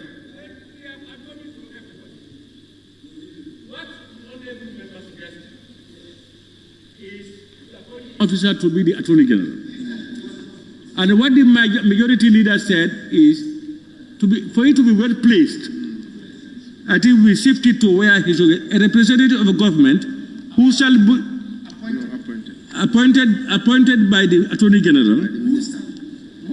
Appointed by the minister.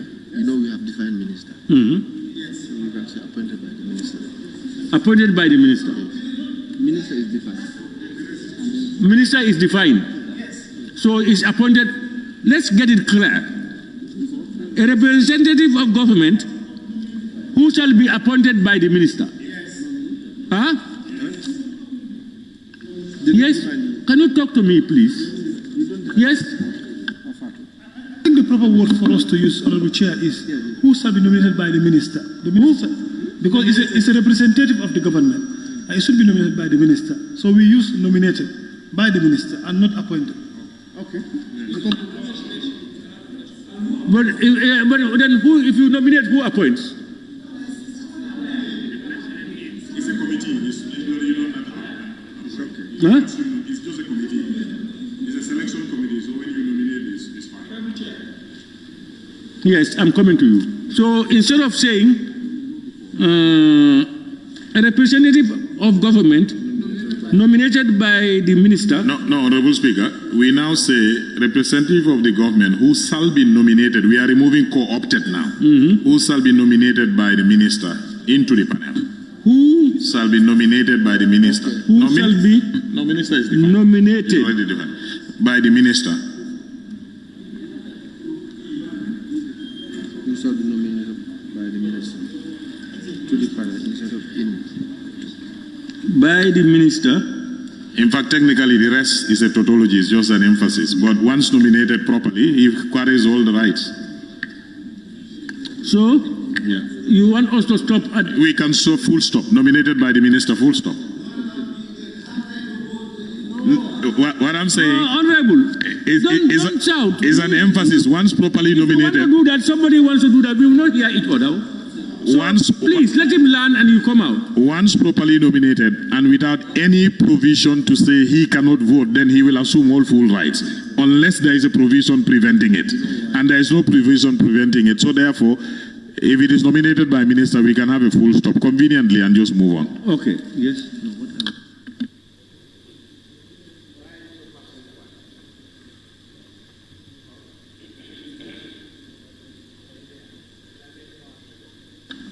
Yes, you were saying something at the back. Who was it?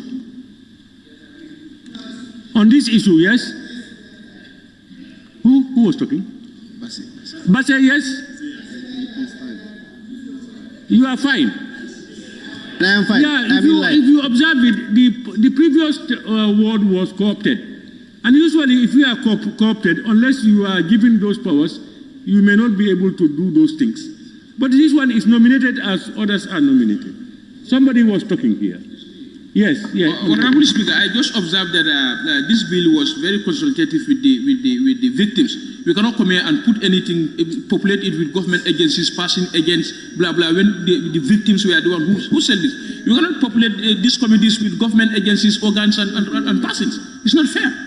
You know, Honorable, I think it doesn't give me sense. Honorable, I think it's your statement that's not fair. No, it's very fair. Honorable, please. Because the victims don't make laws, otherwise they will not bring it here. We are the lawmakers, and we have all rights to do what, in our opinion, is right, bearing them in mind. So what is not fair? It's you who is not fair, who wants to take our portfolio and give it to them. Yes? Another proposal again, on the same area. I mean, on the same district. Yeah.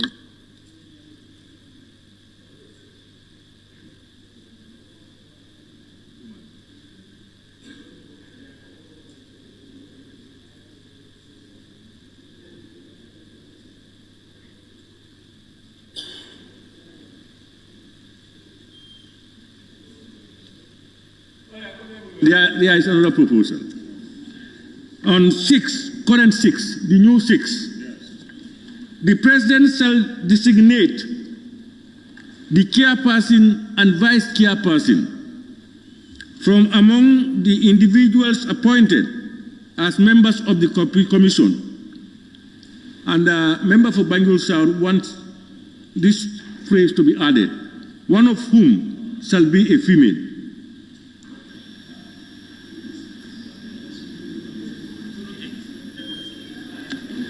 Any comments?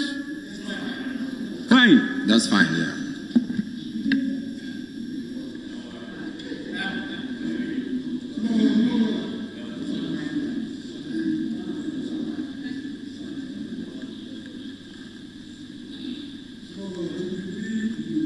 Seguro la mota ngasanin ko kay.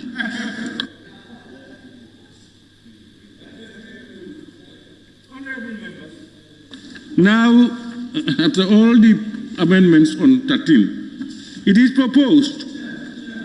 Yes? I just saying something. Didn't you see that? You said what? When you come to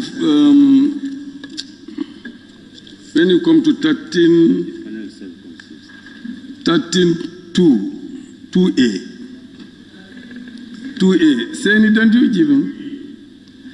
Yes, you know the now 2 doesn't have A. The panel shall consist of a representative of each of the... That is 13.1. That's 13.1 now? Mm-hmm. Okay. 13.1A. A representative of each of the following umbrella organizations. That's what you have there. No. There is established by this act a selection panel which shall consist of a representative of A, the Public Service Commission, B, the association, etc. Yeah. But we have, when we are making amendments, you please note them down.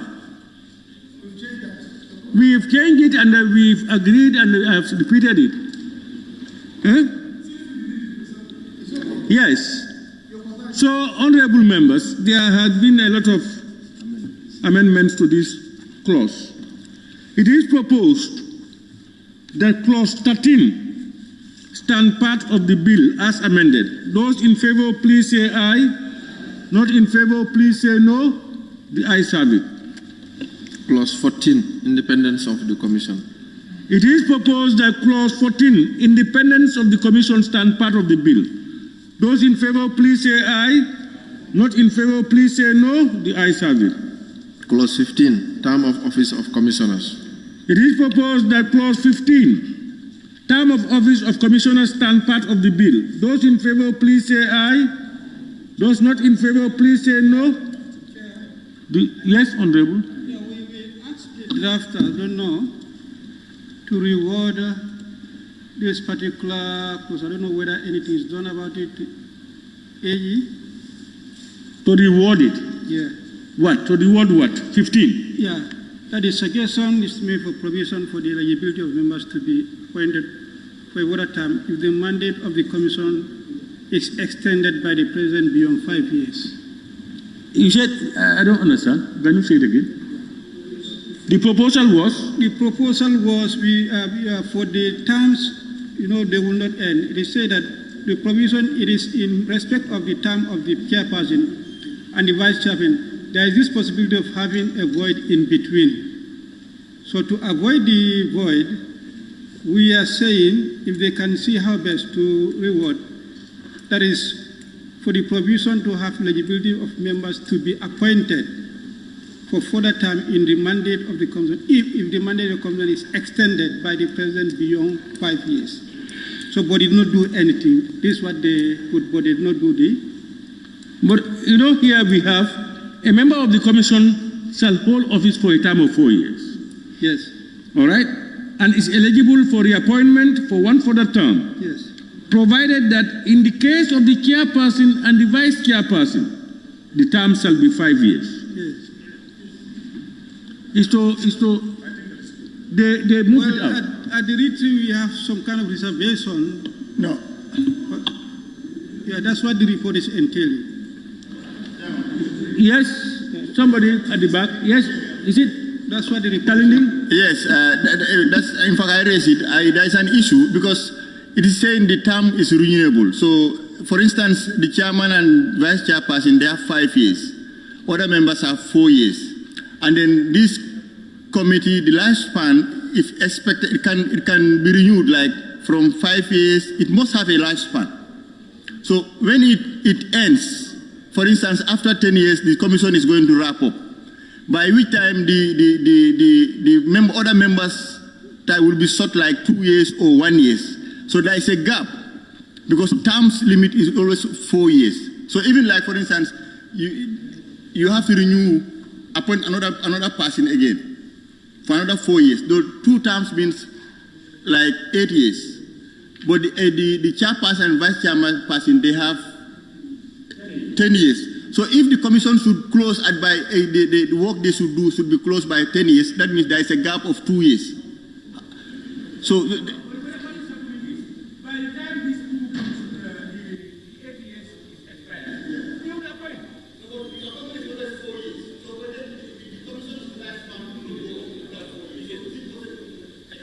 Mr. Chair, can we explain? It's the same. Stated where exactly when it will end. That's the prerogative of the president for its extension on the need. So, yeah, some point it means all of them, it may affect all of them. It means if they are, this one is 3 on his 3rd year, this one on his 2nd year, and it is to end, they all go away. Mr. Chair, I think I can, as a previous member. Yes, please. I think we are using the same rationale that was used in the Human Rights Commission. It's for retention and continuity. That's why the chair tenure is longer than the commissioners, so that it wouldn't influence their work and all that. That was the rationale behind the Human Rights Commission. Halifambai, if you can elaborate more on that. Nobody is against that. The only difference between this and the Human Rights Commission is in continuity. This one will have a time lifespan dependent on its. Use your mic, please. It's the same rationale that was used. It's just for continuity. This is what I'm saying. We are still maintaining that 4 years and 5 years. Are you having another suggestion? Yeah. It's the 4 and 5 years, so that at the time these people leave, for continuity, at least the chairman and vice chairperson will be there for the new ones to come in, whoever they may be, and they will be able to guide them. Yeah. Yes, Honorable. Yes, I understand the concern, from the retreat presented by the Honorable Minority Leader. But what you should just bear in mind is, yes, they're given a number of years kind of term or tenure. But at the end of the day, it's the mandate of the commission that guides us here.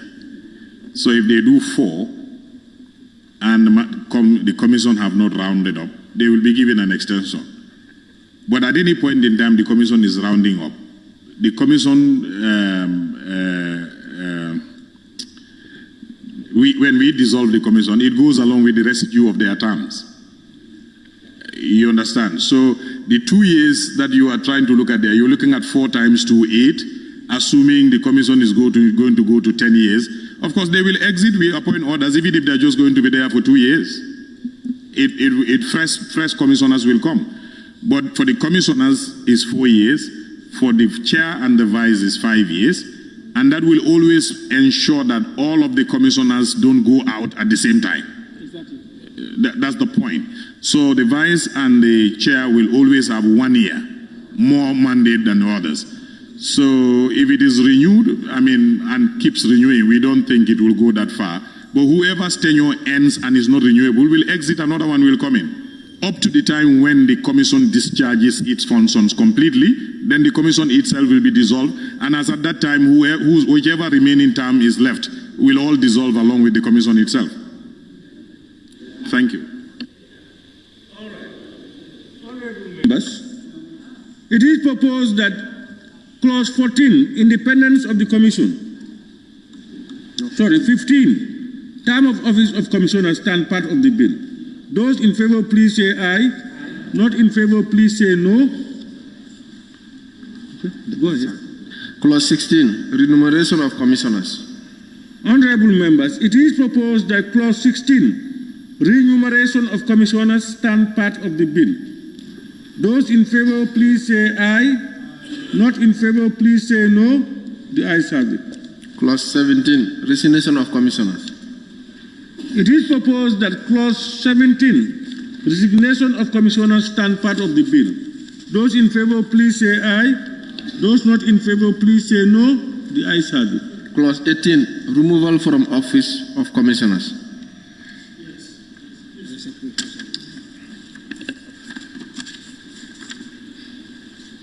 All you know. Section 18 sub 3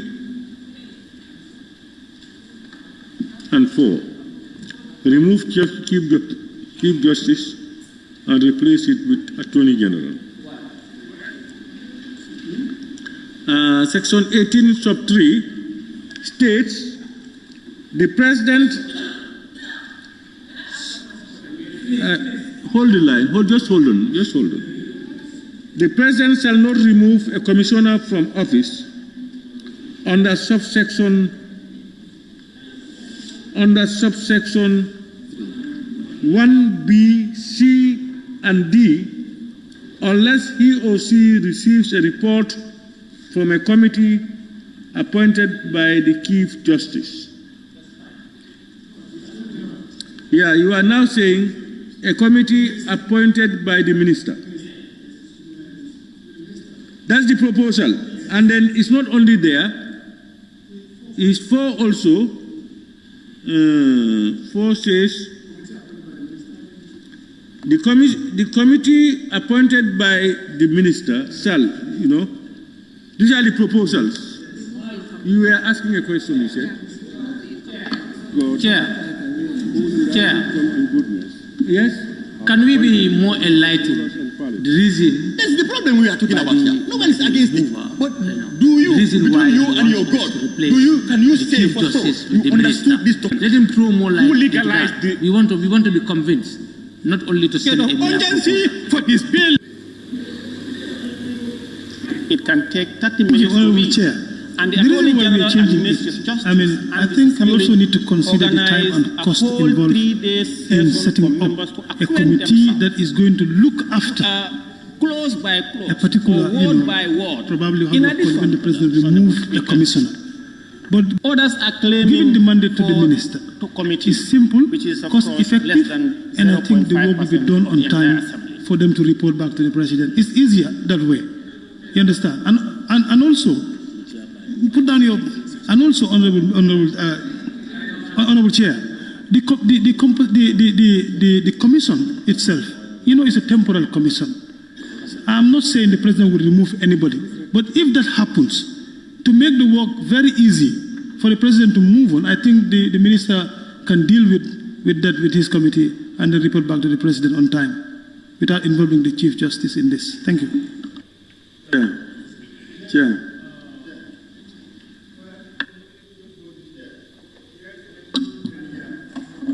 Honorable Chair, this committee is more of a tribunal. It's more of a tribunal to prepare the report. And to have the Chief Justice to do the selection, I think is the proper way. Talking about time, it is easier. I mean, it's not about what is effective and what is standard. It's what we are after. Let's have the Chief Justice there. This was not an issue at the retreat. I don't know why it is now emanating as an issue. Can I have the floor, sir?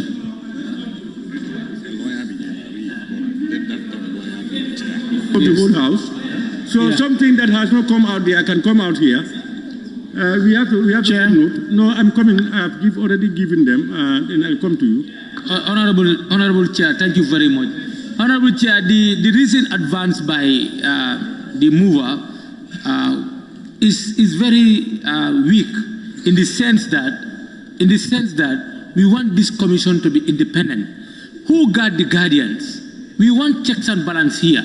Do you understand? The minister is part of the Attorney General, or the minister is representing the president. So the Chief Justice to set up a committee is going to make it more accountable at the end of the day. So please, this is a law-making process. It's not what you like. Huh? The reasons are weak.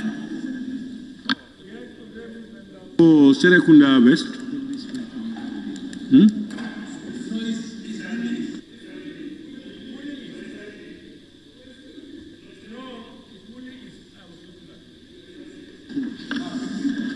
Yes, thank you, Honorable Chair. You see, 3 is dealing with Chief Justice. Then when you go further, you see that it should constitute judges. Judges are part of it. That's why they put the Chief Justice. You know, a lawyer in good standing at the bar with at least 10 years post-call. You know, that's under the Chief Justice. So that's why it should be the Chief Justice that's to do it, rather than the minister is the one who is administering the thing. So you cannot make that same minister to constitute a board to do this. Let's look at it from that angle. Yeah, my issue is that to say that what has emanated from the retreat should not be transferred here. What I'm saying is that, please, you have your say. You cannot stop me from talking, okay? You made a point. Listen to others. Listen to others. I have the latitude to talk. I am licensed to talk here. Good. No. Yeah, Honorable Chair, I sent you a submission to align myself with the amendment made by Olyundum for Clause 3 to be replaced by the minister. If that stands, so therefore, Clause 4 remove the Chief Justice, that the minister shall appoint the committee chaired by a lawyer with 10 years experience. That suffices in that clause for redress. If you change 3, you will automatically have to change 4. Yes. All right. So, yes, Honorable Deputy Speaker.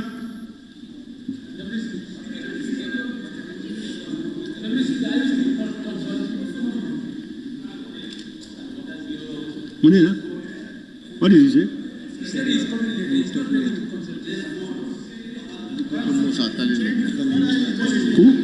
Chairman. Yes, honorable member for Talendi. Banjul North. Banjul North. Yeah, Banjul North. Thank you very much, Mr. Chair. I think the issue of the Chief Justice should remain here to avoid impartiality as far as the issues are concerned. That is what I'm suggesting. Yes. Yeah.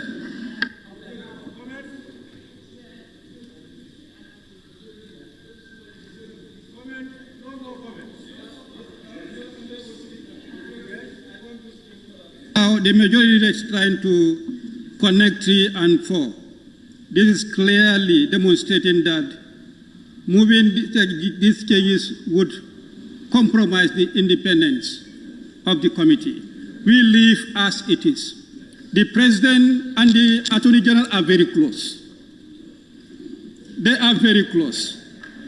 Let we have the independency, check and balance be in existence. Let the executive be there and then the judiciary take effect. Chair, I don't think my issue is that once 3 honorable. I think my understanding is the president's ability to remove will be dependent on a committee's report. And that committee here is either one appointed by the Chief Justice, and now the other one is the committee appointed by the Attorney General. I think these are the two. These are the issues. Now, what I don't understand, to be honest, is what accountability and this thing are we talking about? Let the Chief Justice do it. Now, I agreed. The Chief Justice can do it. But I also believe the AG can do it. What makes it? If that is the case, they are the author of this document. Why not they didn't put it there at the initial stage? They are the what? They are the custodian of this document. They are the people who submitted it. Now, they see the need to read it. No, but listen, my friend. You know what I'm trying to say is, this is about integrity and this is about individuals. It's about integrity. You can have a Chief Justice who may be subservient to the President. That can happen. You can have an Attorney General who is very principled and doing what he wants to do. But what we are saying here is the removal is dependent on that. So there must be justification. He does not do it. He appoints people to do it. And those people must be judges. And the judges are there. So what I'm trying to say here is I am not I just don't want the conflict of impartiality or anything.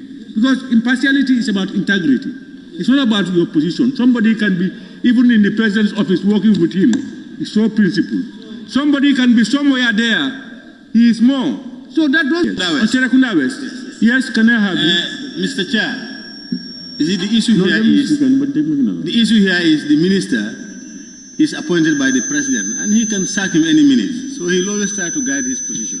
The Chief Justice, sacking the Chief Justice is more difficult than sacking the minister. So therefore, on that basis, let's allow the Chief Justice to constitute the committee.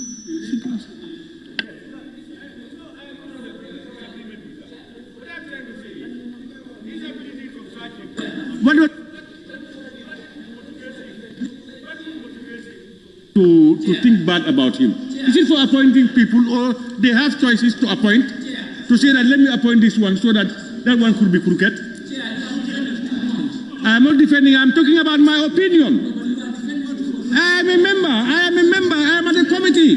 The right you have to express is the same right I have now. Yes, I am. That's my opinion. That is my opinion. You are very, no, I'm not defending him, I'm saying my opinion. If it goes well with him, that's fine. What you are saying is against what I'm saying. Have I told you anything? I'm giving them weight because that's what I believe. That's what I believe. I am saying the arguments I am here, did you care? I said yes. So that means you want to...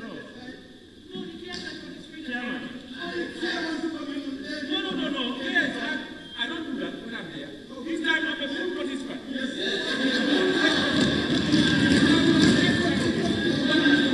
Now,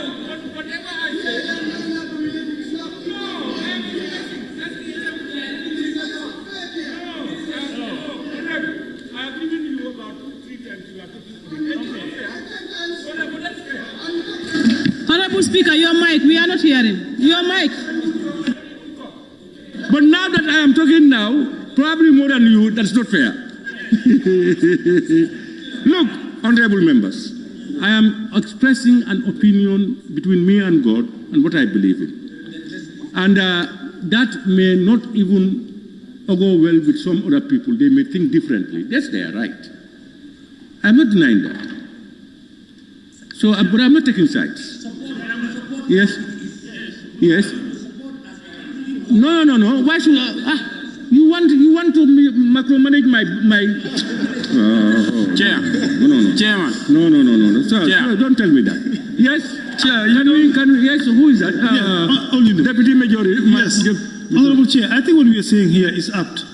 That the removal of the Chief Justice from this responsibility and give it to the Minister is because we are also looking at the time and the cost attached to what the Chief Justice is going to do. Because if there is a removal and you give the responsibility to the Chief Justice, number one, he will constitute a committee. That will be a cost on the government as well. You understand? And it will consume time because they will have to have a panel to investigate.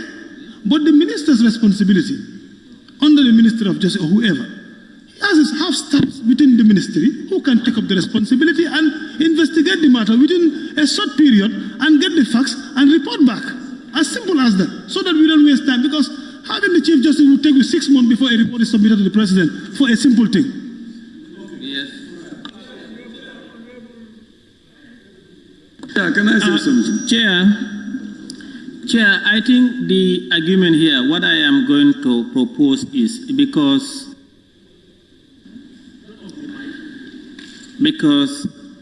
why we want to remove the Chief Justice is constitution of a commission on the 1B, C, and D. If you look at B, failure to disclose an interest or conflict with a particular subject or beneficiary before the commission. C, gross misconduct as defined under the commission's guideline. And D, incompetence. So this thing, you want to enact a law for the president to be able to remove these commissioners. The Chief Justice to be empowered to appoint and constitute another commission upon a commission. It will take...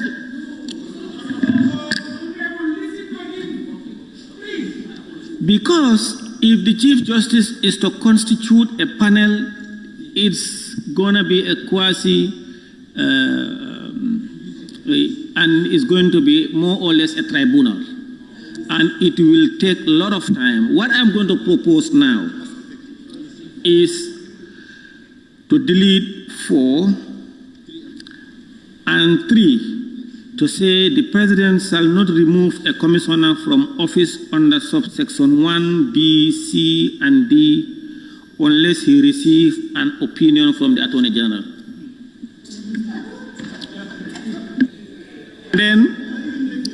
And then no, because these things, incompetence, gross misconduct, failure to disclose assets, the Attorney General will use the manpower he has under the chambers and advise the President. By law, the Attorney General is the chief legal advisor to the President and to government. And these things, these are, to some, they are complex, but they're legal. To others, they think it's a minor thing and it need not to have another tribunal of another 6 months or another 1 year, and then put in the whole work of the commission to stand still. So I proposed that 4 be deleted and then the President to receive opinions from the Attorney General. Thank you.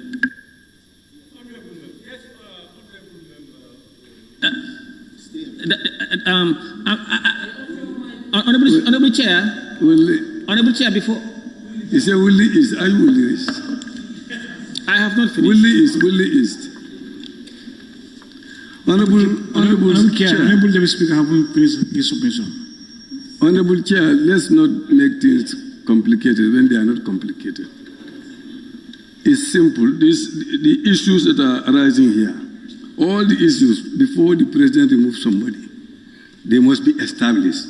If it is in relation to health, they say medical board. If it is in relation to legal affairs, we say Chief Justice. The minister is the one running the minister is the one running this whole thing. For that person to constitute a committee to remove somebody will not be fair to some people. We want something, when it is done, everybody will say this is fair, this is correct, it's acceptable.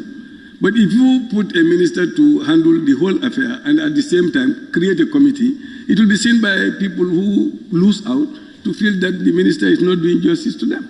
So to avoid all that, let's put the Chief Justice to constitute a panel. The time frame they are talking about is not going to take long. It's just a quick inquiry. Secondly, the cost that they are talking about, even if the minister constitute, there's going to be little cost. It's going to be the same type of cost. So let's do justice to people who are working so that they are not removed unjustly. That's what we are trying to avoid here, to maintain the independence. Thank you. Yes, Chair. Yes, Chair, because what I was saying is, once we remove the Chief Justice, we are not putting in the Attorney General to constitute a panel. No, that's my proposal. He will not constitute a panel. The Attorney General, with the manpower he or she might have, will assign them to look at those issues, form an opinion for him. And observation. No, his submission. No, he's coming up don't with observe me. submission. Don't observe me. His submission should be before you. He's coming. Don't observe me. Don't observe me. So, my submission. What submission has he done? Majority Leader. Wait, what amendment to what? Amendment to what?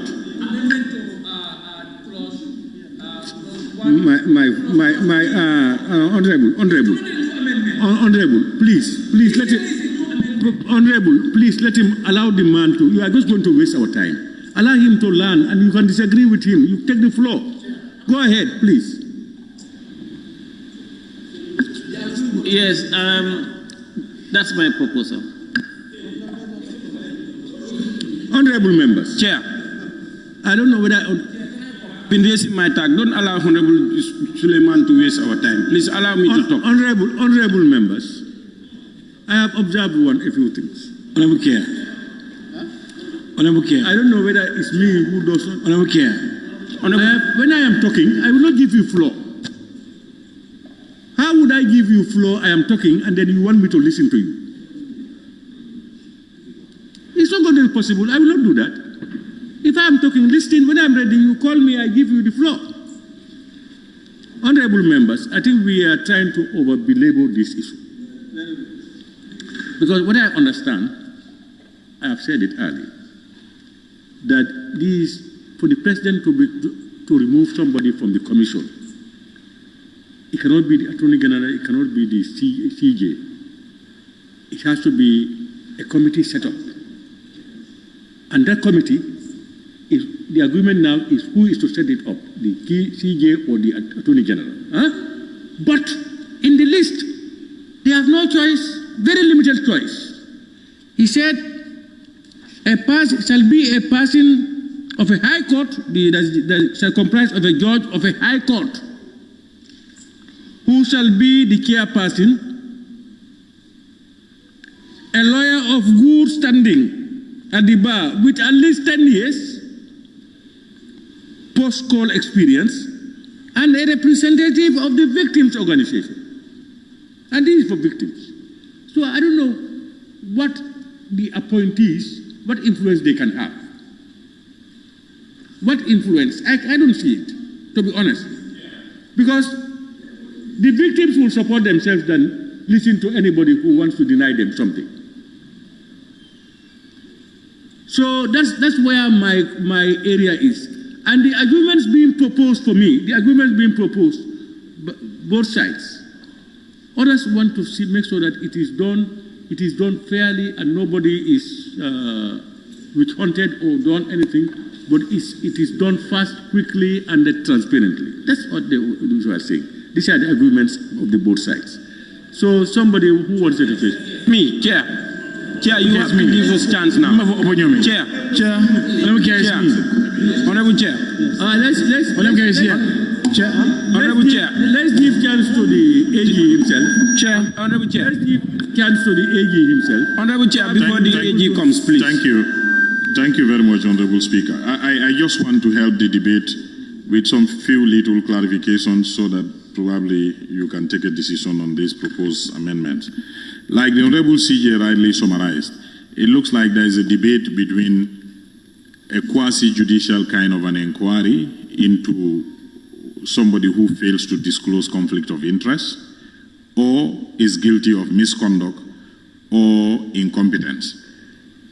Because if it is a medical condition that makes you incompetent to perform your duties, easy. That is a medical board that establishes that. Now, if it is you have a conflict of interest situation, or you have a misconduct situation, or you have an incompetence situation, it's always fair that some form of an inquiry takes place to ascertain that allegation. Now, what you are debating, and the way the Honorable Speaker summarized it, and also I agree, is if you use the quasi-judicial route, that is when the CJ appoints a judge and others, and that is almost a quasi-judicial kind of an inquiry. The proposal is proposing maybe replacing that with an administrative kind of inquiry, but both for and against, you are all agreeing that there must be some form of an inquiry to ascertain them. If the minister is involved, that is an administrative inquiry. In that regard, the judge will not chair because the judiciary will be removed. Then the lawyer of 10 years standing probably can chair, and then the victim, and maybe you add one more because it's always safe you give it an odd number so that when they disagree in their verdict, they will be able to break a tie. All right? So you still can ask a committee to inquire, but like I had the proposer saying, the issue of speed, the issue of cost and whatever, maybe that's why they are proposing administrative kind of an inquiry. But there must be an inquiry. If you accuse somebody of misconduct, it must be investigated. If somebody fails to declare a conflict of interest, it must be checked whether it's true or not. If somebody is alleged to be incompetent, it must be checked. But there are two routes, judicial or you use an administrative kind of an. Administrative, we will have to remove the judge. The lawyer of 10 years standing, I can appoint that because I'm a member of the bar and traditionally the AG is the leader of the bar. Then the victim association is represented in that committee. Maybe you will then need to add one more to make them 3. Yeah. And then they will look into the matter, make a recommendation to the minister, which is forwarded to the president for removal. So I want to clarify that so that we can make progress. I think, Chair, permission. Chair. Chair, give us chance. Yes, Chair. Chair, give us chance at the back, please. I think we should vote. There are proposals on the table already. I'm calling you to allow us to vote because we are just wasting time. There are proposals. My conviction is, before we vote, we are to bring out convincing facts so that we are better informed to make decisions. That's why I like all people to come out with their facts. Not when you come on the vote. When you come, somebody may vote, but because he's not much informed to a level, please. The facts were presented here. So that is it. I think members can go in between. But it looks like we are having too much on this bill, on this part. Yes. Somebody who is at the back. Yes, Sabak Sanyal. Sabak Sanyal. Thank you very much. Chair, I think as you said, we've already spent a lot of time on this. But let us not forget that we have the office of the Ombudsman, wherein people who are to be appointed in such offices should declare their interest. I think we should not waste time on this. It's just easy. Let's refer ourselves to that.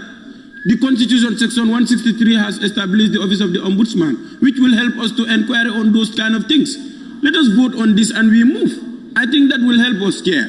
We can do this I am in agreement with the proposal made by the Deputy Majority Leader. If there is anything that is adversely mentioned, the Office of the Ombudsman is there to help us.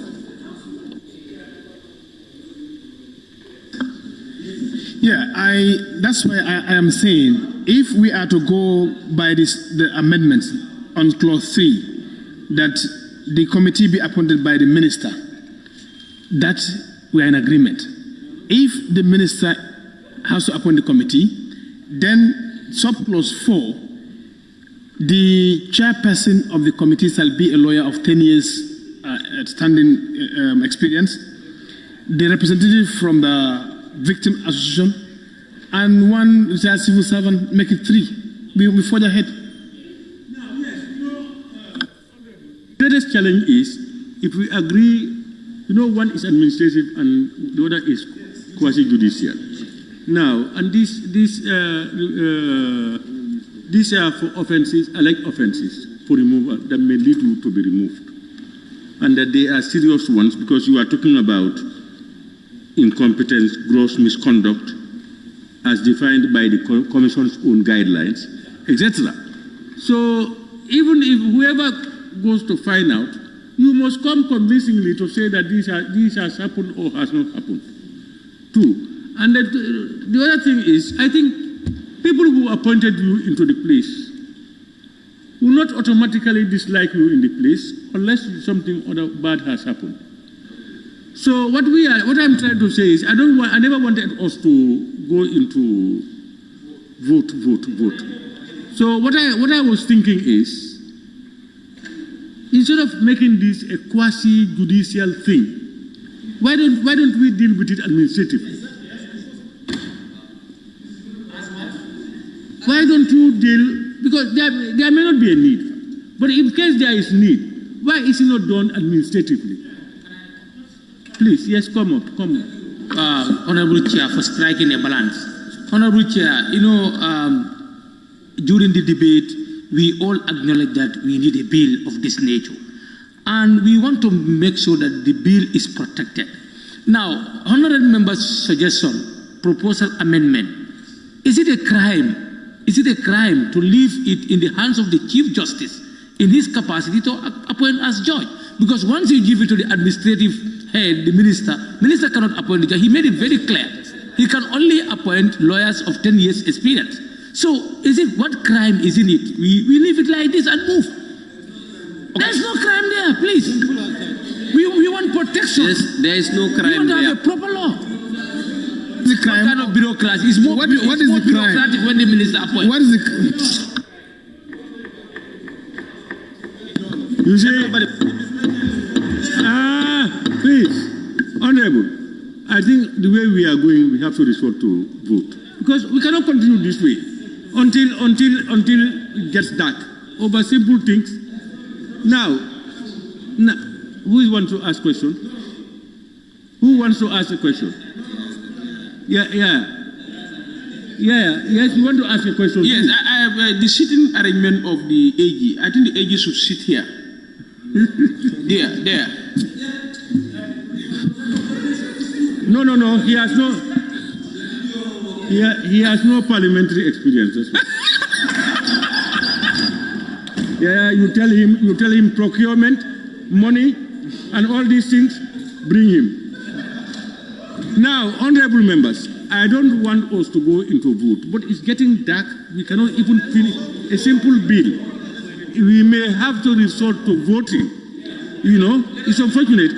But what I want to encourage is, if somebody suggests something, he must bring something convincing to make us follow that through. That's what we should do. Now, honorable members, you have heard it, the 2 arguments. As it is, for you to be removed from the commission for any of the alleged offenses, there has to be an investigation.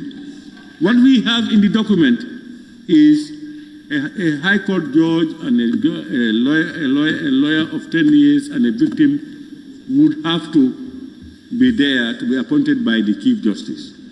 The other suggestion is that's too unnecessary. We have the AG to appoint, and the AG can appoint a lawyer of 10 years a victim's man, and a retired civil servant, or whatever you agree on. These are the two proposals now. So what we will do is, as it is, when I talk about the Chief Justice, you vote. When I talk about the minister, it means you show us where your support is. Huh? All right. So now, the first thing is what we have now is the Chief Justice. Those who are in favor that we leave it as it is and we proceed, please raise your tags. Meaning the Chief Justice, raise your tags. Right. You have got it? Honorable members, those who wanted change from the Chief Justice to the Minister, raise your tags.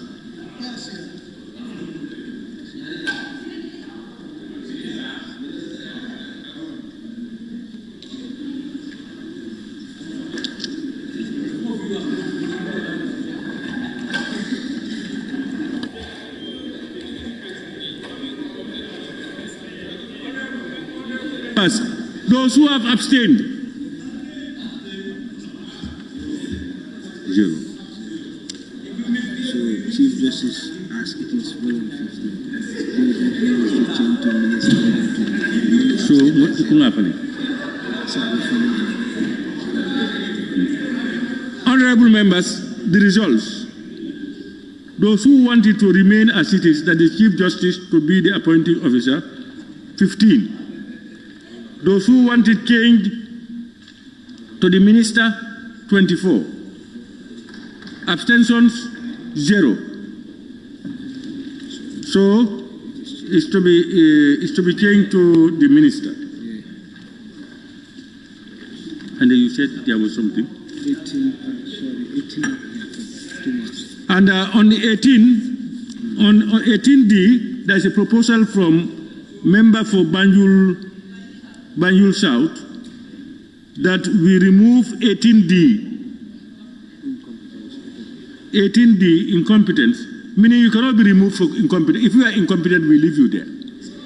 What I'm saying is, before you are appointed, obviously you would have proven some competence. So anybody can just come and say you are incompetent at that point. So I think it should just be removed because you Chair, member for Sabasanya. Chair, member for Sabasanya. Yes, Sabak. Yes. Somebody can be competent today, but you might be incompetent tomorrow. So that one we have to maintain it. We shouldn't remove it. Chair, Fonyi Bintang. Chair, incompetence, you can have incompetence in terms of qualification, but you can also have incompetence in terms of performance. Yes. So incompetent, they should be maintained.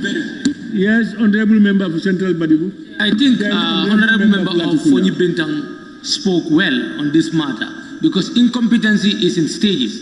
During the appointment, you can show competency, but in the performance, you might not be incompetent. So therefore, you must be removed.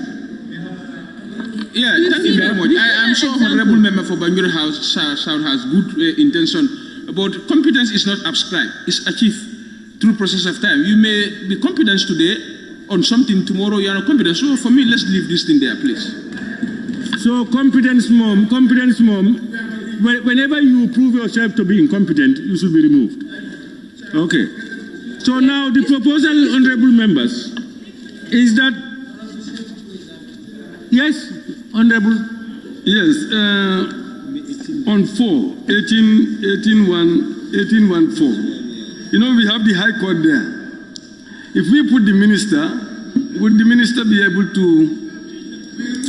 No, we said, when is the Chief Justice a judge of that standing, a 10-year lawyer, and a victim? If it is changed to the honorable minister, it's a lawyer 10 years, a victim, a member of the victims, representative of the victims, and a retired civil servant. These were the three categories.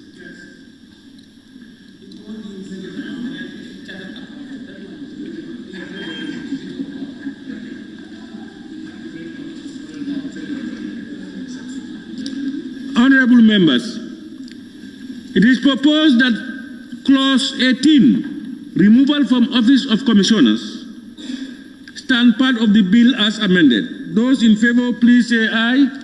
Not in favor, please say no. No. The ayes have it. No. Clause 19, immunity of commissioners. It is proposed that Clause 19, immunity of commissioners, stand part of the bill. Those in favor, please say aye. Not in favor, please say no. The ayes have it. Clause 20, filling of vacancies. It is proposed that Clause 20, filling of vacancies, stand part of the bill. Those in favor, please say aye. Not in favor, please say no. The ayes have it. Clause 21, objective of the commission. Observation about what?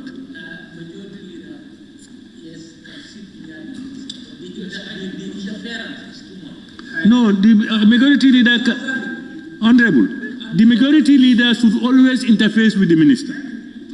He is the head of business. Yeah, more than, oh, you are not experienced enough, that's why.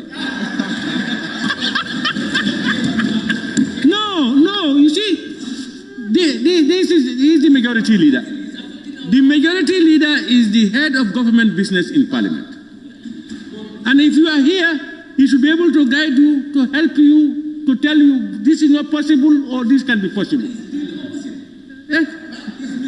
Or if he is misguiding him, the people will disagree with him.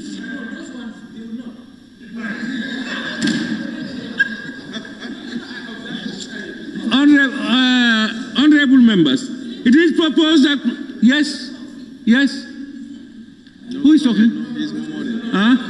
It is proposed that Clause 21, objectives of the Commission, stand part of the bill. Those in favor, please say aye. Not in favor, please say no. The ayes have it. We are going to 22. Clause 22, functions of the Commission. It is proposed that Clause 22, functions of the Commission, stand part of the bill. Those in favor, please say aye. Not in favor, please say no. The ayes have it. Clause 23, powers of the Commission. It is proposed that Clause 23, powers of the Commission, stand part of the bill. Those in favor, please say aye. Not in favor, please say no. The ayes have it. Clause 24, declaration of interest by commissioners. It is proposed that Clause 24, declaration of interest by commissioners, stand part of the bill. Those in favor, please say aye. Not in favor, please say no. The ayes have it. Clause 25, establishment of committees. It is proposed that Clause 25, establishment of committees, stand part of the bill. Those in favor, please say aye. Not in favor, please say no. The ayes have it. Clause 26, meetings of the Commission. It is proposed that Clause 26, meetings of the Commission, stand part of the bill. Those in favor, please say aye. Not in favor, please say no. The ayes have it. Clause 27, rules of procedure. It is proposed that Clause 27, rules of procedure, stand part of the bill. Those in favor, please say aye. Not in favor, please say no. The ayes have it. Clause 28, Commission to publish guidelines and forms. It is proposed that Clause 28, Commission to publish guidelines and forms, stand part of the bill. Those in favor, please say aye.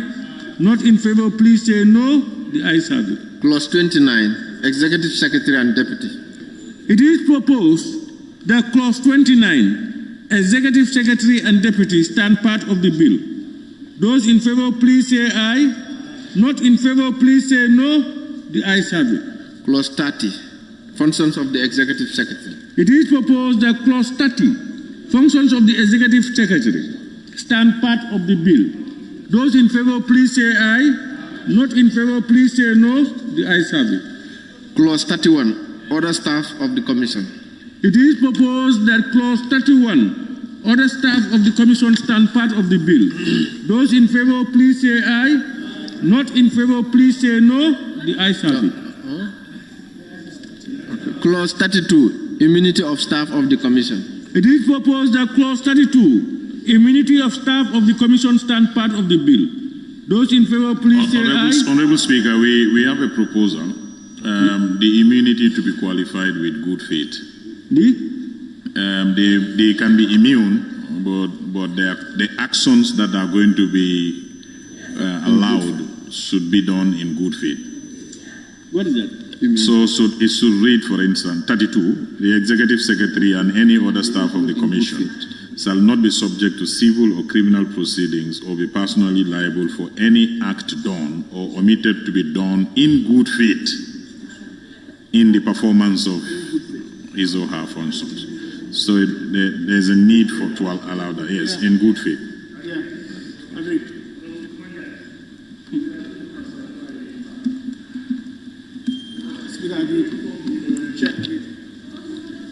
Honorable members, we all had the proposed amendment. Huh? Yes, I see a potential executive interference into the immunity of commissioners, because this good faith you bring in here, do you understand, can be a trap for the commissioners, and they will not perform their... Honorable. Honorable Tungara, majority leader and government business. Honorable, Honorable, you know, this is even helping so that they cannot do whatever they want. What they are saying is, whatever they do, they cannot be criminally held liable. Except if they have, whatever they have done it in good faith. If you have done it in bad faith, to help somebody, we cannot allow that. That's all it is. Yeah. Please. It's a defense mechanism, not for them also not to abuse that immunity.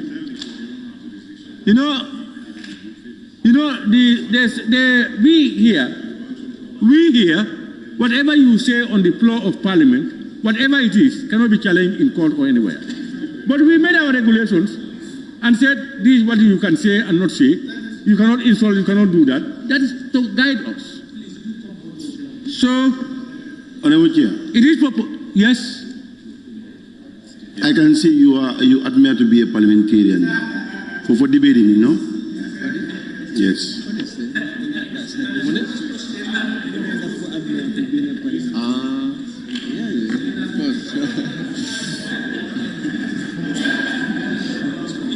Honorable member for Lower Salu. I withdrew. If I send you my missile, it will fly you over the window. It is, honorable members, it is proposed that clause 32, immunity of staff of the commission, stand part of the bill as amended. Those in favor, please say aye. Not in favor, please say no. The ayes have it. Clause 33. Staff regulations. It is proposed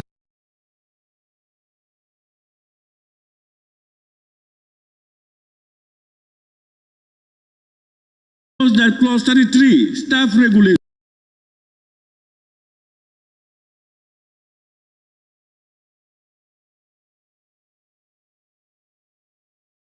Budget of the commission. It is proposed that clause 34.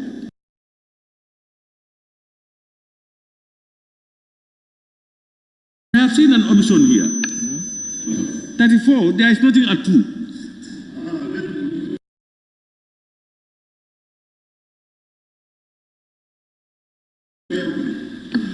Yes, it's omitted.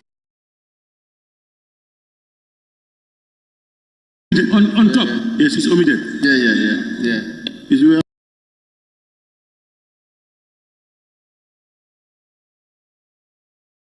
the tree should be 2.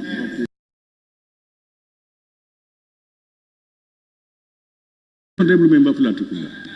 Honorable Speaker, I want us to be sure. Why do we say the 2 is already written, but nothing is attached to it? How are we sure the 2 should be 3? The people who made it said it's an error. No, they don't.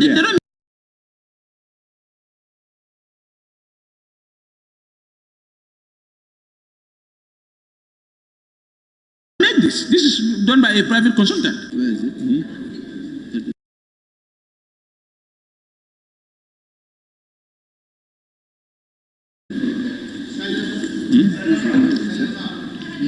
Now, it is proposed that 34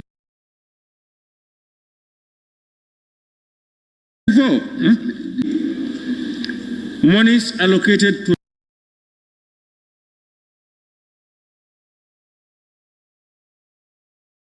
by the National Assembly, appropriated, am I right?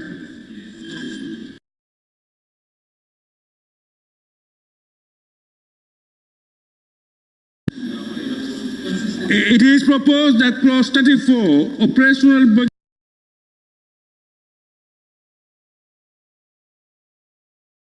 annual estimate, accounts and audit. It is proposed, honorable members, are you sure that honorable reach you the audited accounts? Is it in there? Yeah. Okay. Okay. All right. But honorable. Yeah. It's not for all. It's not for all. Some of these private institutions, they cover.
Chair, even that one that you are talking about is not here, but the parliamentary committee, the finance committee, has any mandate to invite them to submit any financial statement.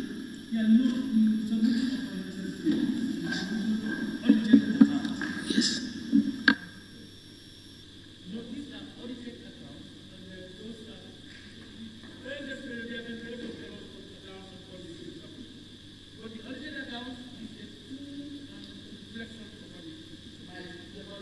It's better. But 5. Yeah. It's there, but it is part of the Auditor General's overall report. Yes. This so is different. What do you want? This is different from the institution audited, and then the institution report is laid to Parliament. Yes, Chair.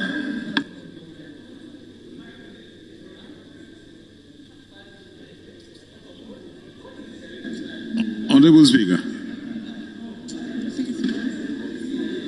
Khalifa. Honorable Speaker, with your permission, Honorable Minister here. Yeah, Honorable Speaker, in addition to what you are saying, that Auditor General will submit an audited financial statement from them, Clause 10, which we have covered a while ago, says within 3 months of each calendar year, the Commission shall prepare and submit to the National Assembly a comprehensive report of the fund utilization, including but not limited to beneficiaries, form of reparations received, quantum of benefit, and recommendation for improving the efficiency of the reparation. So that will be an activity report. So in addition to the audited report, you will also receive an activity report from them. Yes, Chair. You see, the activity report and the other financial statements can be true and can be cooked, it can be you are seeing what is happening in councils. What their accounts show and what they found out may be different. And this is why we talk about audited accounts. And if it is a self-accounting institution, it means you should be able to produce your own statements, for financial statements, for the Auditor General to audit you separately and then bring it to Parliament. Why should you be included in the one that is going through the various networks to bring? This is what I was saying. But it looks like most of these self-accounting institutions, you are doing the same. I don't know whether it's the FPAC is now telling them, now Auditor General, bring this one's account separately to us. Probably. Yes, can you come in there? Yes, this subclause 5, what it's actually trying to say is assuming that this institution's audited account is going to be part of the consolidated account of government. That's what it's trying to say. But if they're going to be a standalone, then that subclause need to change. What I'm saying, if it is a self-accounting institution, then they should, it is self-accounting. They should not be embedded in the... Yes. It is a self-accounting institution. Yes. Self-accounting, yeah. Yeah, I think we should I think I would suggest for the, on 4, huh? No, we are trying to get to a consensus so that we write. Yeah. No, 5 is not. 5 is assuming that the report is going to be part of the consolidated revenue fund, which I don't think they will be because of the other sources of funding that they're going to keep separate. So most likely they're going to be a standalone self-accounting.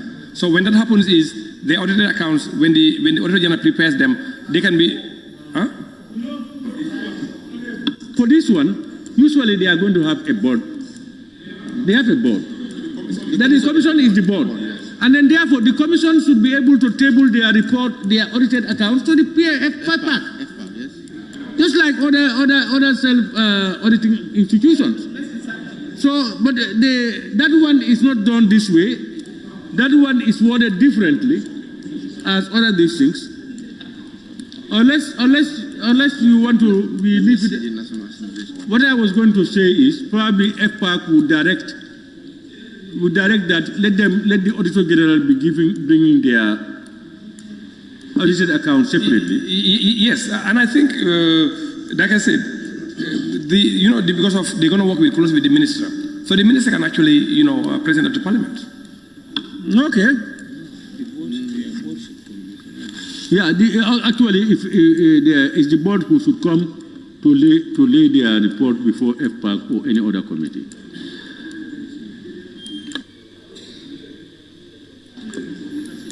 All right, honorable members, it is proposed that clause 35, annual estimates, accounts and audit, stand part of the bill.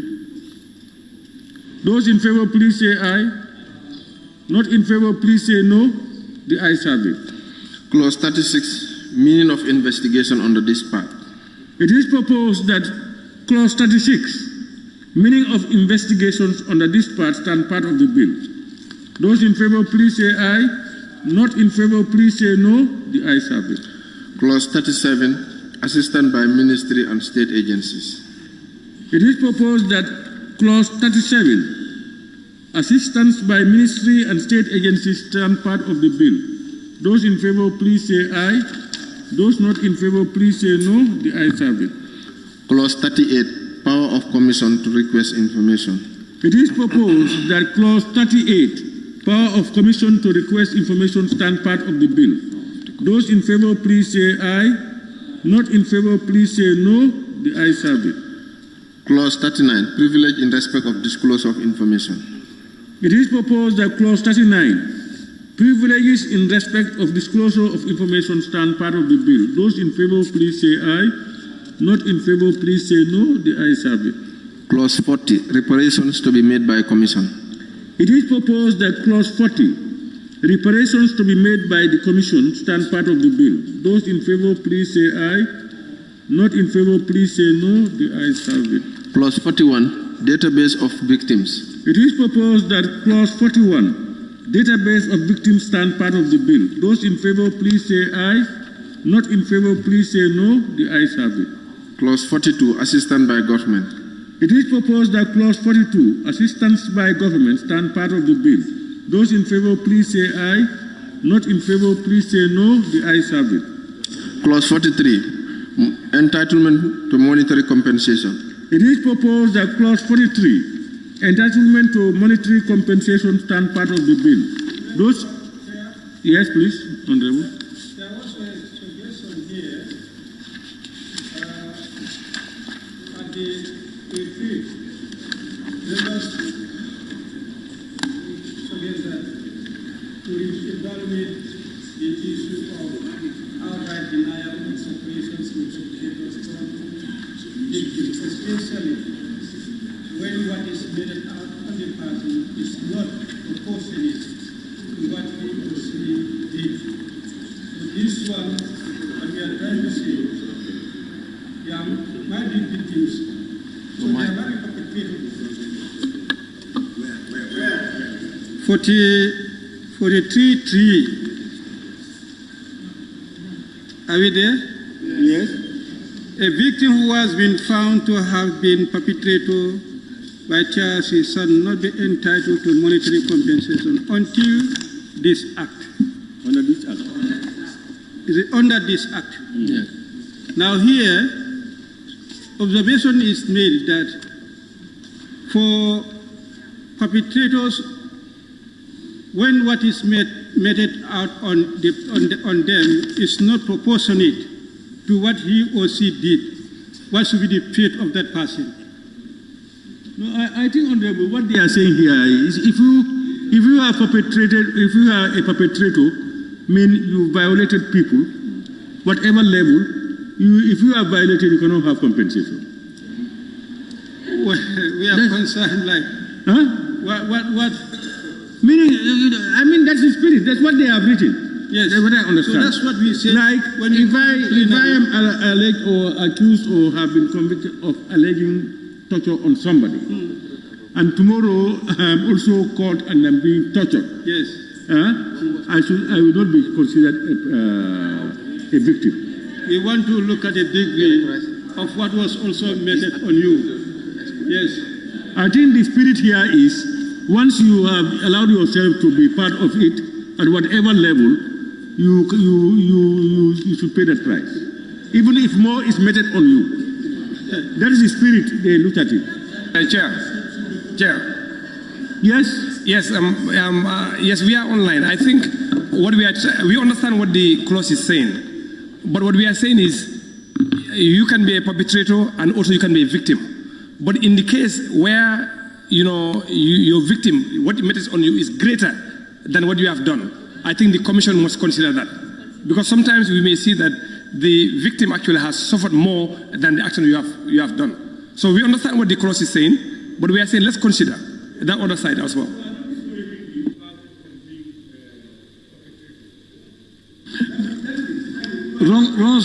I'm not trying to measure. I don't know what yardstick you are going to use to measure that.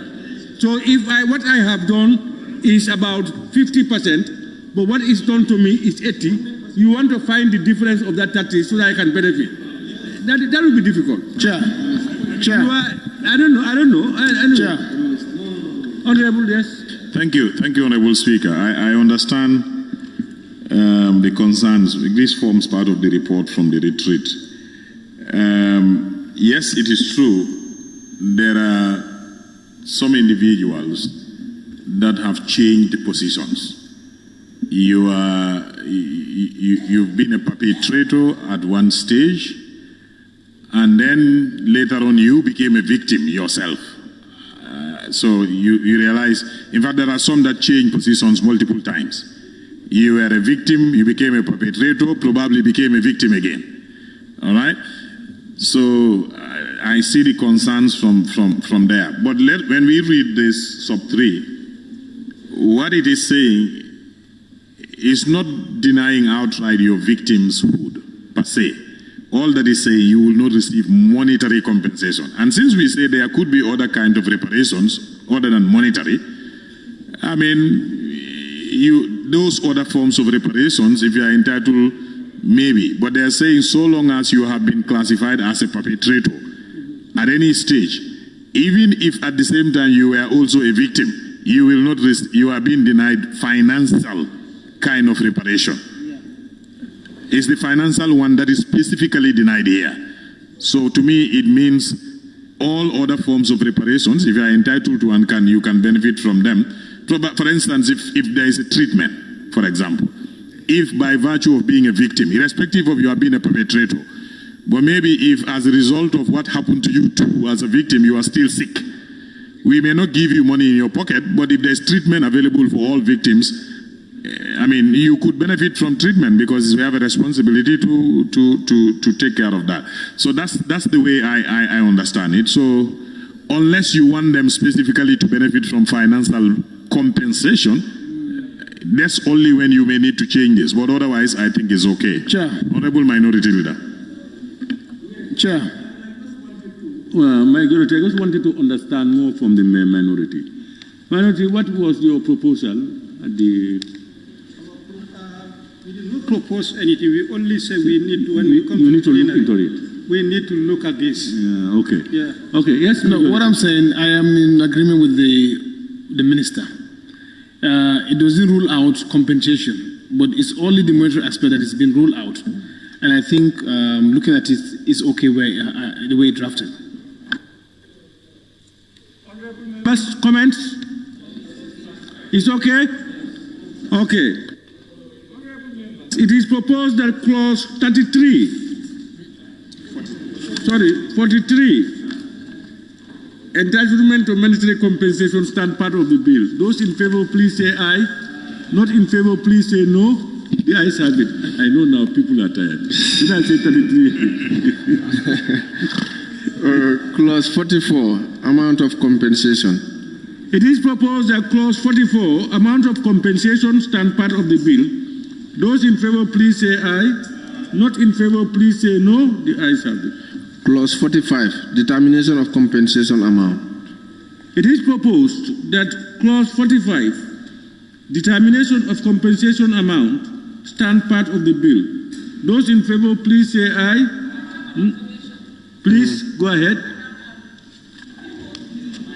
Pardon? Use your mic. If you go to D, it says victims whose rights were violated under section 2. B. Paragraph No, D. Hold on. 45? Yes, 45. D. Okay, D, yes?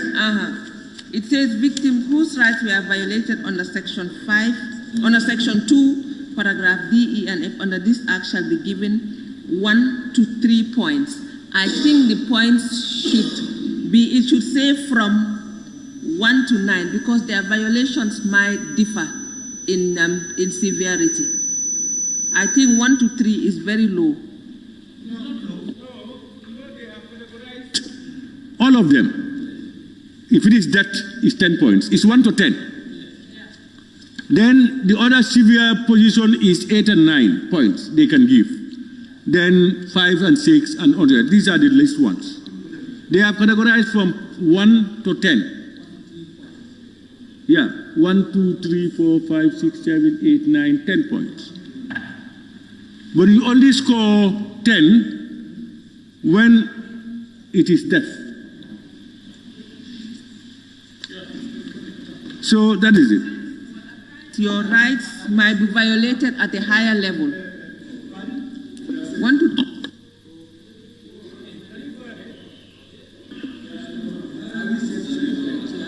Huh? It was just a comment. Because what I'm saying, some violations are so severe that if it's graded 1 to 2, what I was saying is to open it make it wider, because some of these violations can be very lasting.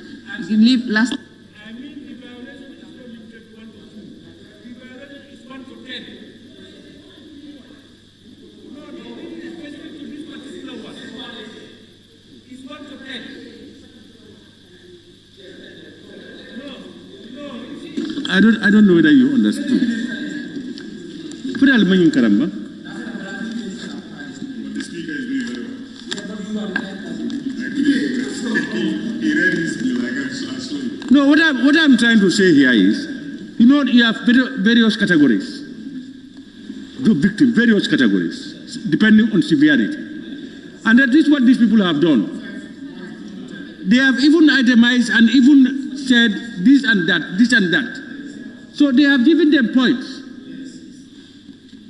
I gave you an example. If you have 10 points, which is the highest type of compensation, that's death.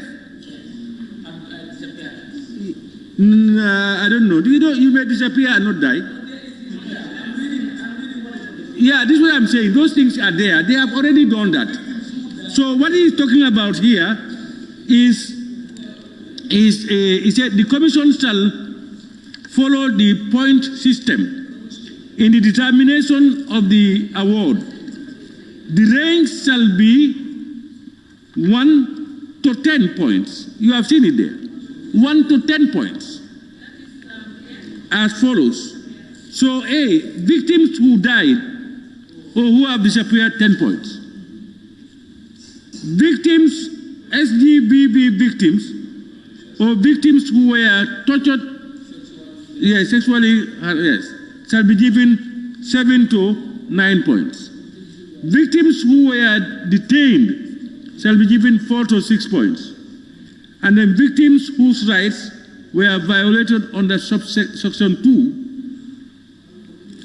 paragraphs D, E, F under this act shall be given 1 to 3 points. And section 2 reads, the commission shall exercise its powers.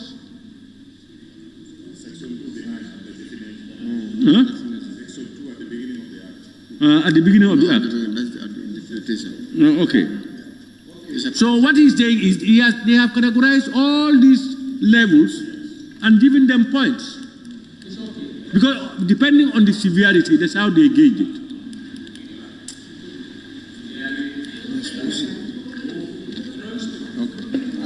Yes? I just want us to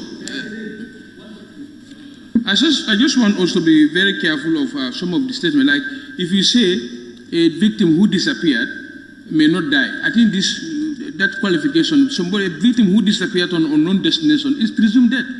So by saying that, when we are making you are talking about death and you are talking about presumed death. Presumed death and death are not different. What we are saying, what I was saying is, I am sure that death is one. And he talked about disappearance. I said that may be different from death, but they may be in the same category, the point-wise. Yes. You are talking about presumption. You don't. Anyway, it is proposed that clause 45, determination of compensation amount, stand part of the bill. Those in favor, please say aye. Not in favor, please say no. The ayes have it. Clause 46, standard of evidence. It is proposed that clause 46, standard of evidence, stand part of the bill. Those in favor, please say aye. Not in favor, please say no. The ayes have it. Clause 47, compensation to be tax-free and non-attachable.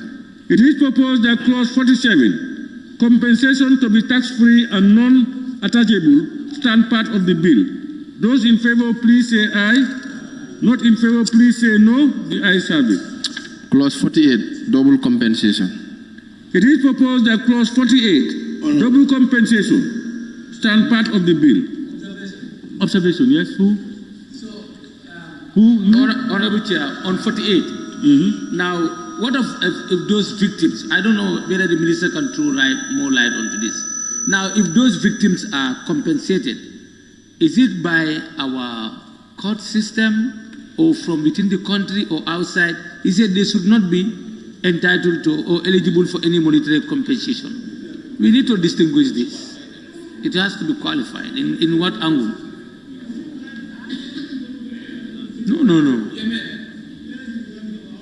No, let us be clear.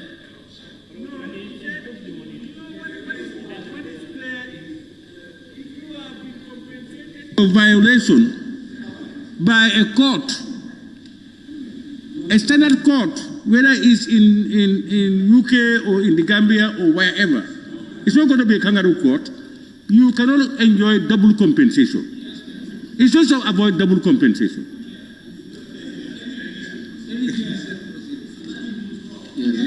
Yes, this is what I'm saying. So it is yes. My issue there is meant on monetary compensation is explicitly mentioned.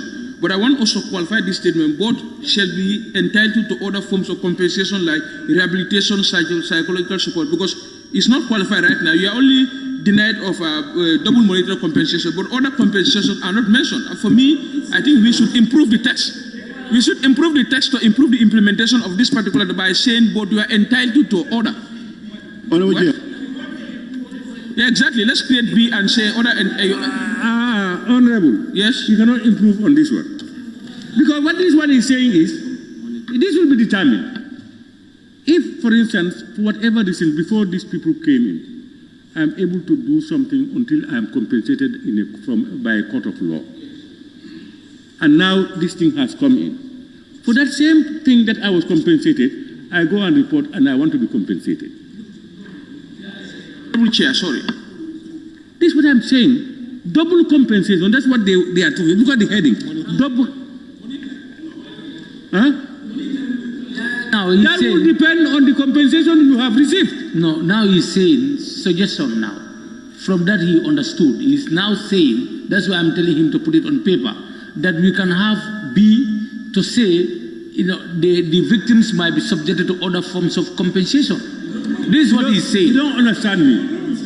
You know what I'm saying is, the compensation is dependent on the court that gave you that compensation. What did he say? What did they compensate you with? No. You don't know. Somebody might be compensated monetary and other things. No, this is what I'm saying. But you cannot have double that. If you are only compensated monetary, it means you cannot get double monetary compensation. If you are compensated monetary and other things, you cannot get monetary and those other things again. The court will always mention what you are. Guys?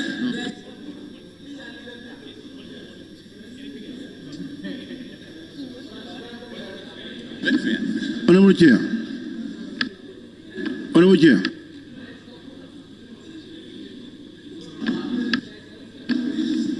Deputy Honorable Chair, Minister.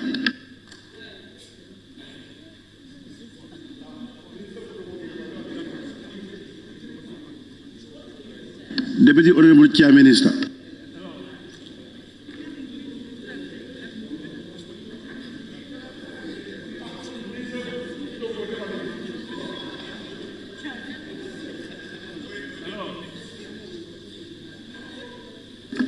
Honorable Deputy Chair, Minister.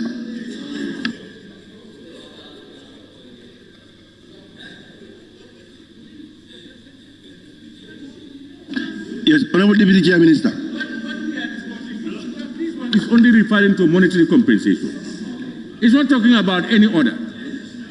So if it is monetary, if you have had monetary compensation, no double payment. That's what they are saying. Other forms of compensation, you can benefit.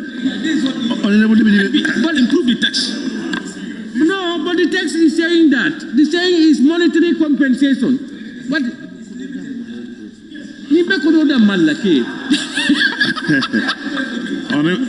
Honorable Speaker, I think they are even also confusing compensation with reparation. They're different. Monetary compensation is what you are not going to get. Like Speaker is saying, this is specific to monetary compensation. You are not prohibited from enjoying other forms of reparation if it is available. But if you have been awarded a monetary compensation by a court of competent jurisdiction, and this is executed and you have been paid, you will not benefit from a monetary compensation under this act. It doesn't exclude you from other reparations. Its exclusion is only limited to monetary. And it's perfectly drafted. I think we have similar issue in 43.3. 43.3. A victim who has been found to have been a perpetrator by the TRC shall not be entitled to monetary compensation under this Act. So if we don't try to add something to that, I don't think in another clause... No, minority, you were out when we dealt with that. We have explained that. No, I understand what I'm saying. When we explained that one, we said it's only monetary compensation. And the same situation but again. We don't add anything to say, but he's entitled to other compensation. Yeah, because it's a given. No, I'm coming. Yeah. If we don't add anything, now similar thing is repeated in 48. We want to add something. It will be inconsistent, yes, I agree, yes. Yeah. Honorable Chair. Yes. Honorable Chair. Yes? Majority, you are disturbing, please. Lord Salum, can you take the floor? Yes, Honorable Chair, definitely you are gifted, you know. But then, if you check, because there are points,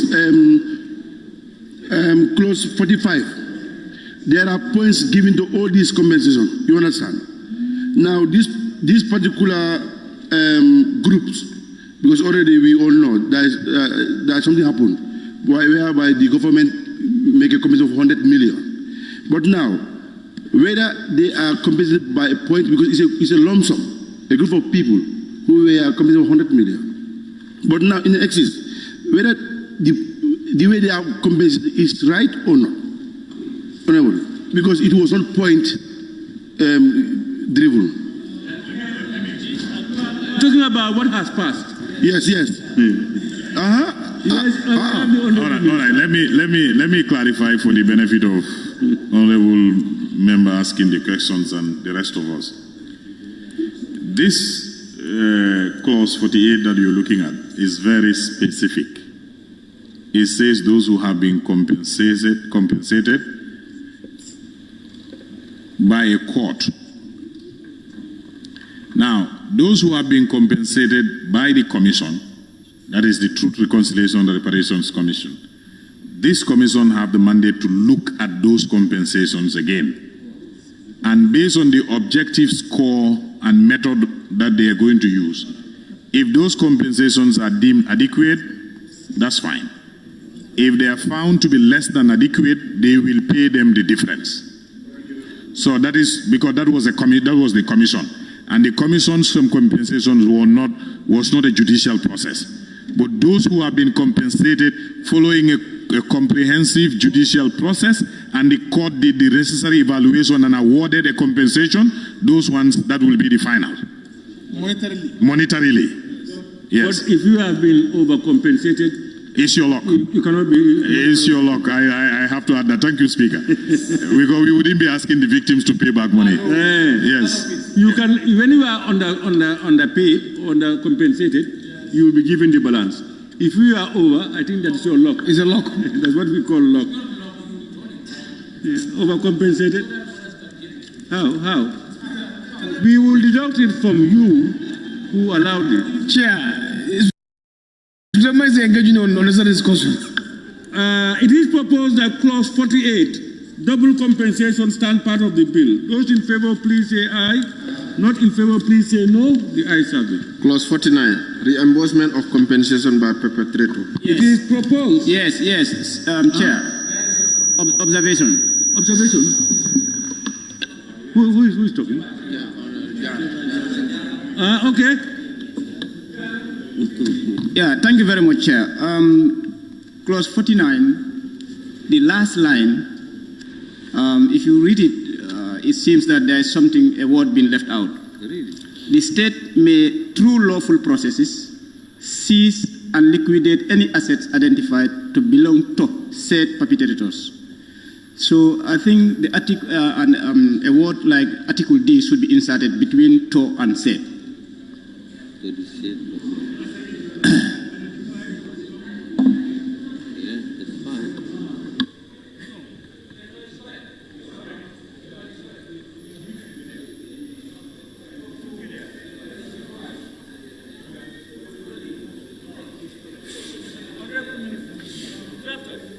Yes.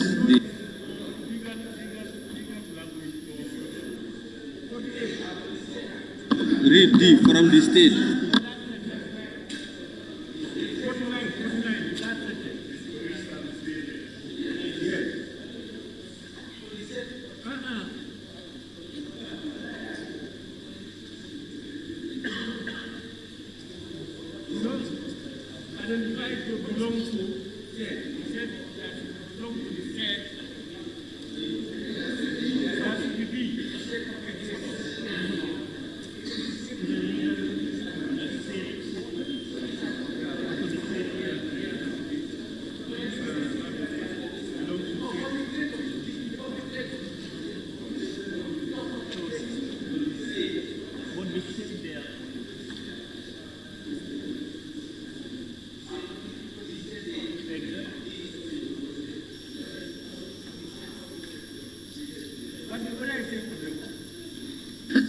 We can make it even simpler and break it into two paragraphs, A and B, and then, yes, we will make it clearer.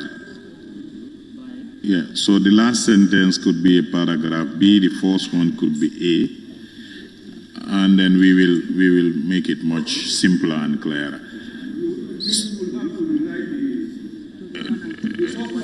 Or we can say sub 1, sub 2, because the clause is 49.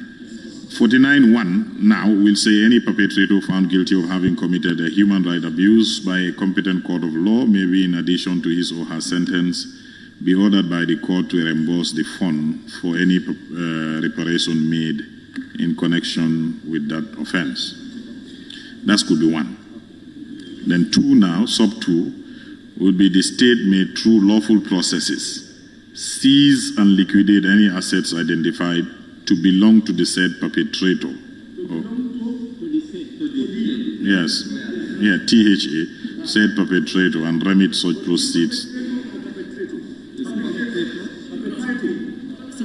We can use singular, the perpetrator, and every perpetrator is a perpetrator in his own right, so we can use the perpetrator and remit such proceeds to the fund.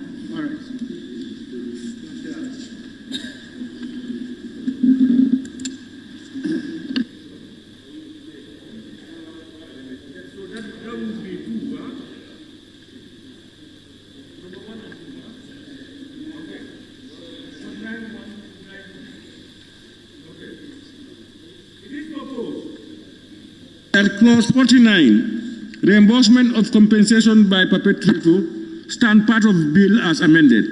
Those in favor, please say aye. Not in favor, please say no. The ayes have it. Clause 50, reparation by government.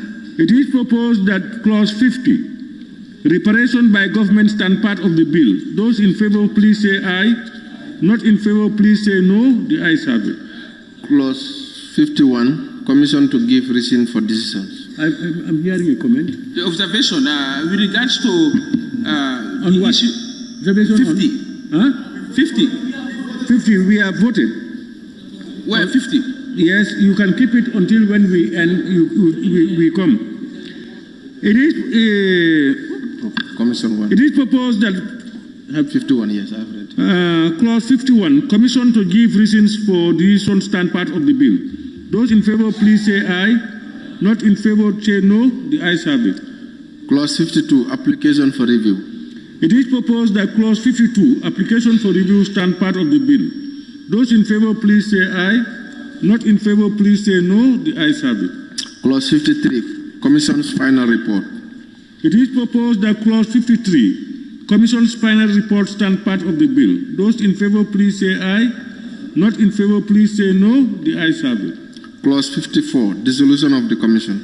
It is proposed that clause 54, dissolution of the Commission, stand part of the bill. Those in favor, please say aye. Not in favor, please say no. The ayes have it. Clause 55, final audit. It is proposed. Yes, observation. Yes, minorities. Oh. 55(1), the last phrase, that is where it reads done of the Commission, instead of the word of, we should have the word on. So So therefore it will be done on the commission. Okay. An audit to be done on the commission. Any more? It is proposed that clause 55, final audit, stand part of the bill as amended. Those in favor, please say aye. Not in favor, please say no. The ayes have it. Clause 56, residual administrative arrangements. It is proposed that clause 56, residual administrative arrangements, stand part of the bill. Those in favor, please say aye.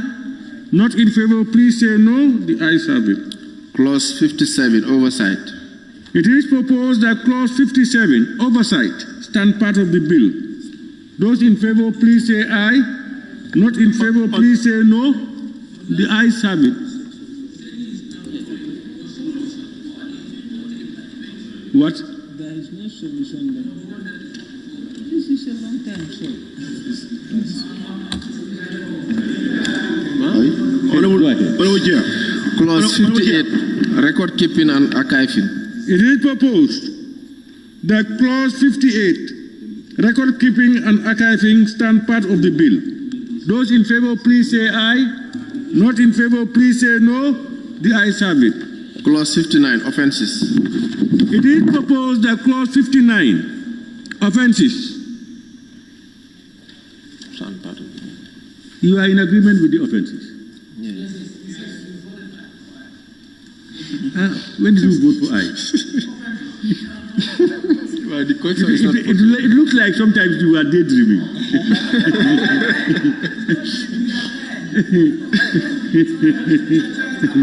A young man like you is getting tired.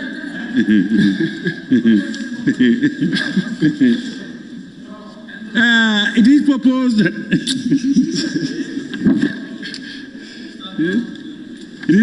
it is proposed that clause 59, offenses, stand part of the bill. Those in favor, please say aye. Not in favor, please say no. The ayes have it. Clause 60, regulations. It is proposed that clause 60, regulations, stand part of the bill. Those in favor, please say aye. Not in favor, please say no. The ayes have it.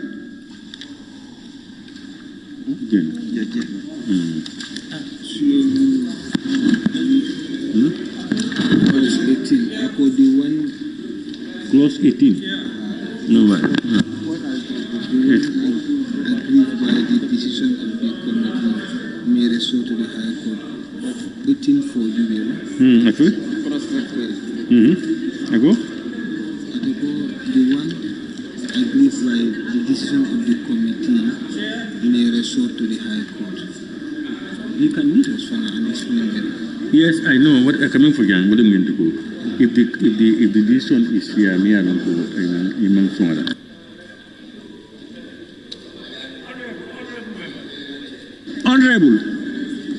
Honorable members, you know we have concluded, but as you are aware, some members want us to reflect on some of the other issues that we have passed on. We have one here from the honorable member for Woolly East. He is saying that on clause 18, clause 18.4, if you remember, we have done some amendments. We reposed the appointment to the honorable minister. He wants us to add that on 4, that the one aggrieved by the decision of the committee may resort to the High Court. He wants us to add that. Honorable Minister. Yes, we are here. We are being referred back to 18. Yeah, 18.4.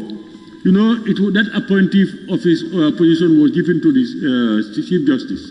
You know, we have now changed it to the Minister and then administration. Now, they are suggesting that on sub 4 there, we add that the one aggrieved by the decision of the committee may resort to the High Court.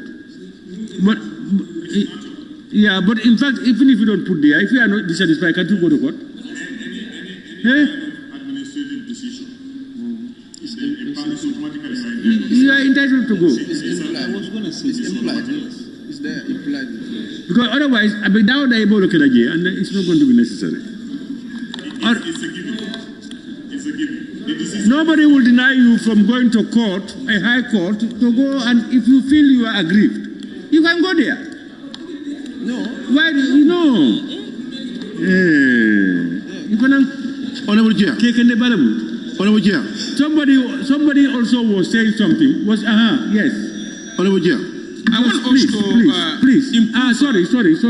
Oh, member. Is it on the same issue? Sorry, Lower Salu. What I'm trying to... Is it on the same issue? Yes, in the same issues. This issue we are talking about? Yes. Okay, go ahead. Sorry. What I'm trying to put is, you are trying to make... because we have already voted these things. I am to please. Don't say the president. We have already voted all these things. And it has already passed. Let's continue, Honorable. Because now you're giving room to members to bring amendments. We have passed this thing. Yes, you know why? Whilst we were on, members were taking us back. And I now said, we will not go back. At the end of the committee, you can bring your proposal. If members listen and they think they need to change it, they can listen. If they don't, they leave it out. This is what I said. But we have been on. That's happening probably today you are not benefiting from it. But some of you have been benefiting from it. We'll be going and you bring me back. We will be going and you bring me back. This time I don't want to come back because we are distracted. I said keep it. When we are ready, you bring it back. That's why I allowed, how do you call it? Before we can change, you must change, and there must be a motion to rescind the other decision. Yes, Honorable Member. Section 50, reparation by the government. I want us to have sub 1, sub 2, because it's like we have dumped two obligations of the government. That is satisfaction and guarantee of no recurrence. So let's qualify government obligation under satisfaction. That can be sub 1. Sub 2, we have guarantee of no reoccurrence. What should government do to avoid no reoccurrence? What can government do as far as satisfaction is concerned? That is to acknowledge this impact on the victims by naming memorials and streets and others, on behalf of the victims. So we have to improve that test. The government shall be directly responsible for making reparations that consist of satisfaction and the guarantees of non-recurrence in accordance with the white paper. Very clear. Yes. It's clear, Honorable Speaker. All right, honorable members. Yes, honorable minority. I did ask the minister during my debate, but he did not respond to that particular question. So he decided to reserve until when we are at the committee of the whole house. That is to say, whether the bill should not have schedule of victims, that's for TRRC, and then also supplement to the schedule for the new victims to be identified by the Commission. Speaker, with your permission. No, you're not using a scheduling system. The TRRC victims are already identified in their report. So these commissions, once in place, they will take over that report and recognize everybody classified as a victim by the TRRC. And then that's where there's take-off point.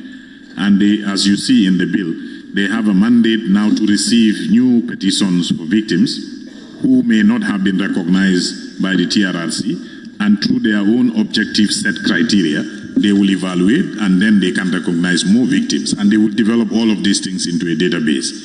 So we are not using that as a schedule, because if we do it as a schedule, we may need to be coming back here to be updating it, or we'll have to use legislative law. But they will have a database. Again, there is a problem in making it a schedule. Some of the victims too require some privacy. And if you make it a schedule, it becomes public. So we want to allow them to advise themselves professionally how they handle the issues of victims, including the list and the database of victims. So it's deliberate that it's not made a schedule. So they will just take over the TRRC report, and they will, in those reports, they will have found those that have been classified as victims already.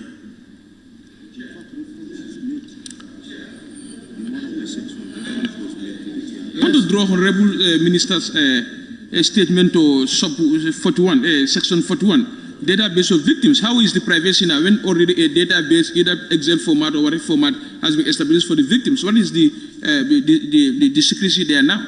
There's already a database where the victims are inputted. Honorable Sanyang, a database can be configured in such a way that you may not have access to what you are not allowed to have access to. It's done by people. Honorable Chair, may I observe, please? Honorable Chair, may I observe? Very good. This back and forth.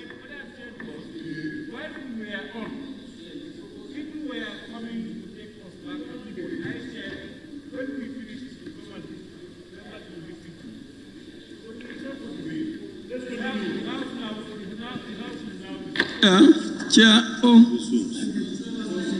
you are deliberately doing that.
Honorable members, the Assembly now resumes.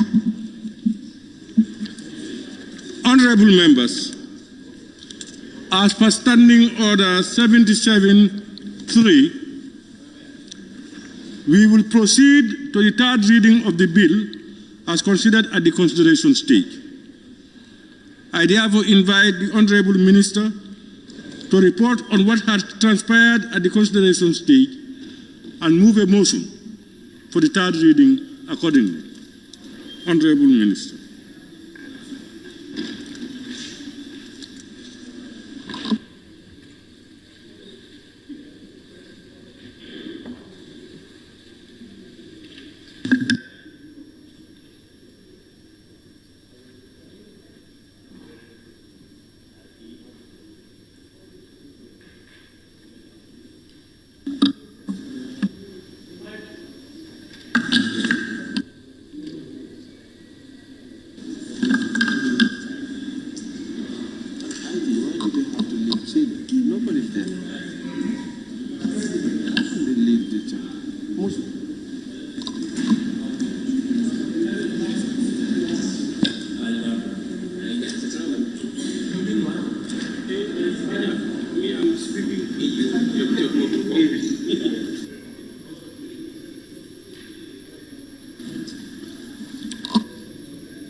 Thank you, Honorable Speaker. I rise to report that the bill entitled the Victims' Reparations Bill 2023 has gone through the consideration at the Committee of the Whole Assembly with amendment and now be read a third time and passed.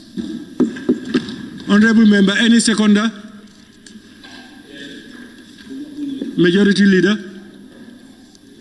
Thank you very much, Honorable Speaker. I rise to second the motion. Honorable Members, I now put the question. It has been reported that the bill entitled Victims' Reparations Bill 2023, having gone through the consideration stage at the Committee of the Whole Assembly with amendments, be now read a third time and passed. Those in favor, please say aye. Those not in favor, please say no. The ayes have it. Clerk, you may now read the title of the bill. Victims' Reparations Bill 2023. Thank you very much, Honorable Members, Honorable Clerk. The bill is declared to have been passed. We can now proceed to the next item on the order paper. Bill, Ban from Public Office, TRRC Bill 2023 by the Honorable Attorney General and Minister for Justice.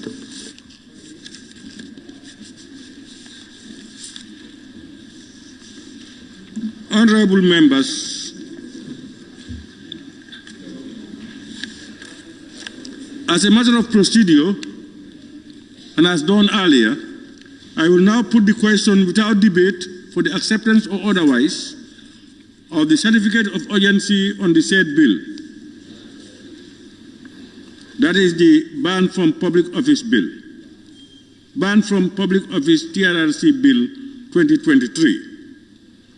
Be resolved that this Assembly do accept the bill entitled Ban from Public Office TRRC Bill 2023 be proceeded with under a certificate of urgency.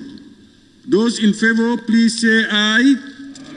Those not in favor, please say no. The ayes have it.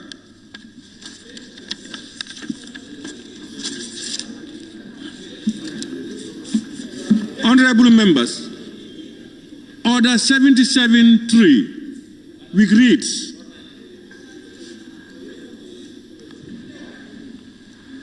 a bill to which a certificate of urgency attaches may be proceeded with throughout all its stages, and assemblies shall not be counted out or adjourned, except upon a motion made by the Vice President or a minister in charge of the bill, until such bill has been read the third time.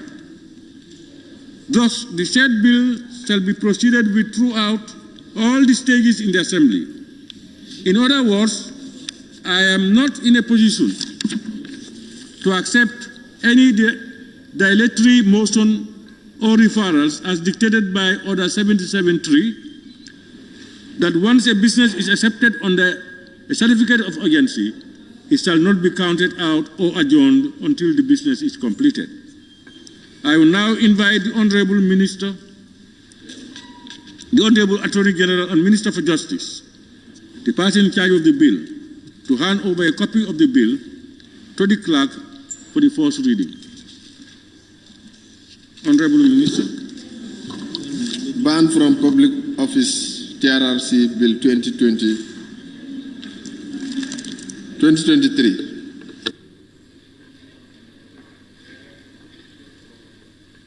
Honorable Members, in accordance with Standing Order 65, the first reading of the ban from public office TRRC. Mike, please.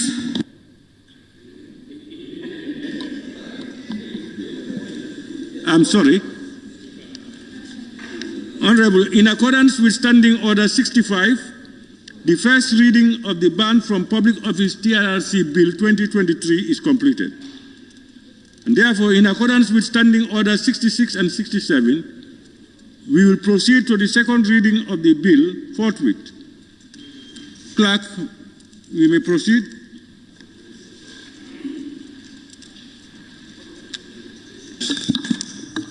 Second reading, Ban from Public Office TRRC Bill 2023 by the Honorable Attorney General and Minister for Justice.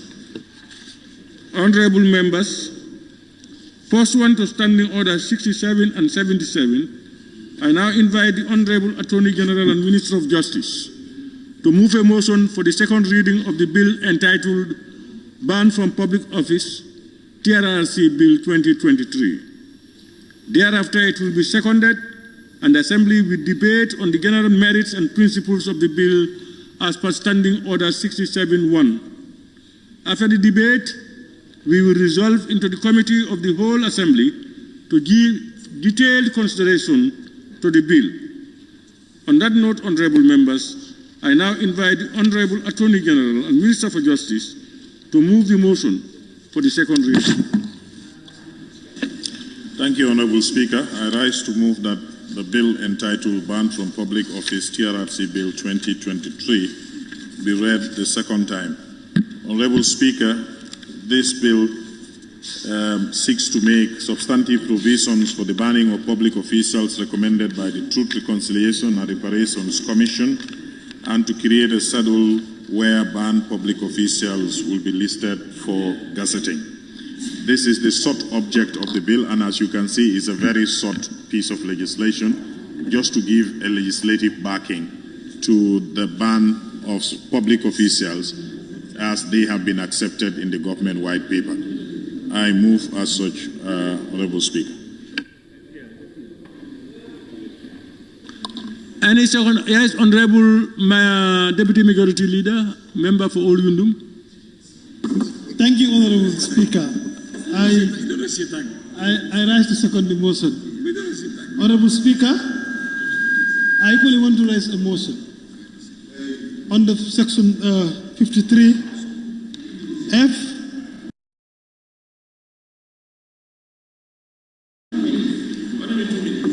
Under 53F, a motion for the Assembly to resolve itself into the Committee of the Whole House.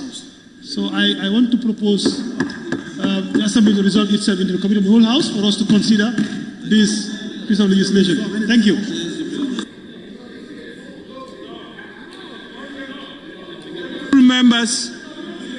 Honorable members, he's not talking about time frame. What he is talking about is no debate on the state bill. We move, listen, my friend. He is moving a motion that we move from the debate to a committee of the whole house to look at the bill in detail. That is the motion he has put. Any seconder? Majority, it has been seconded. Now, thank you, Honorable Speaker. Yes? I rise to second the motion for us to resolve to the Committee of the Whole House. Honorable members, it has been moved and seconded that we move to the Committee of the Whole House to look at the bill in detail. Are you in agreement? Those in favor, please say aye. Those not in favor, please say no.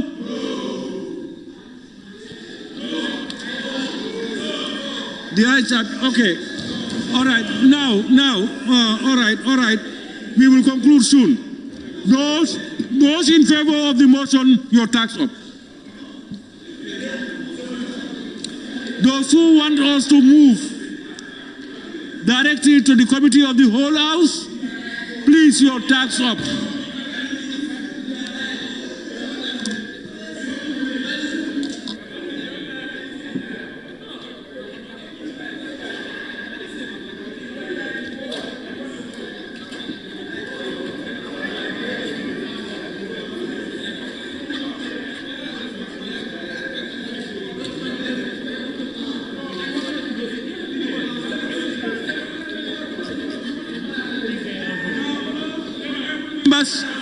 Now, those who are not in agreement with the motion, raise your tax.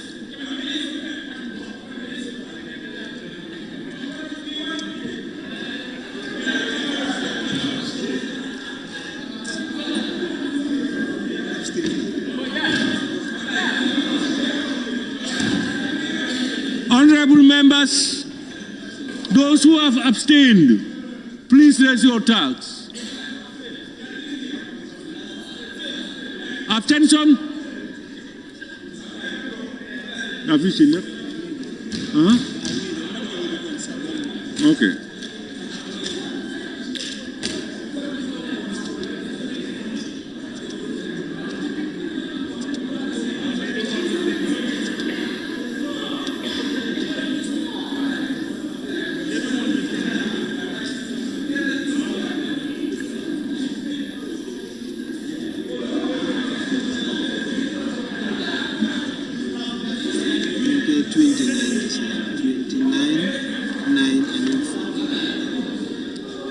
So,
There's no question of how.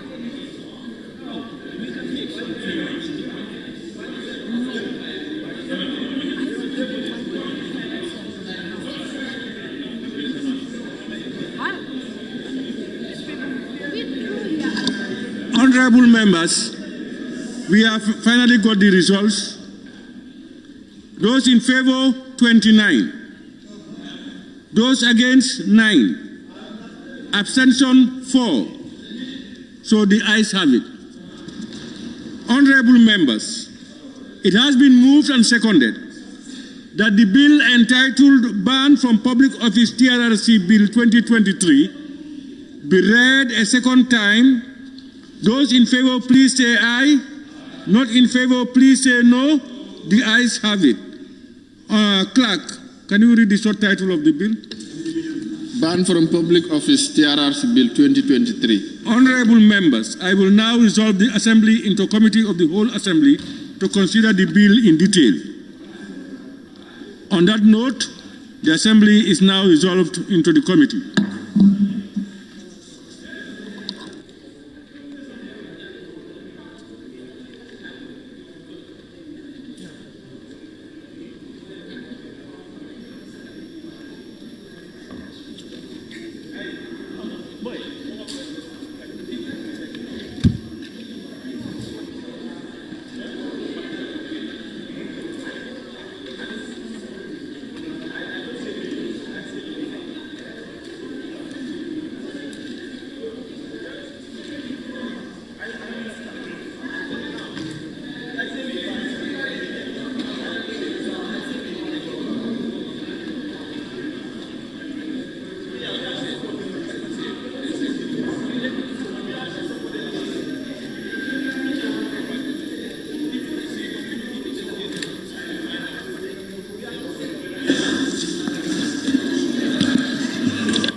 Honorable members, the Assembly will now go into the Committee of the whole Assembly to consider the bill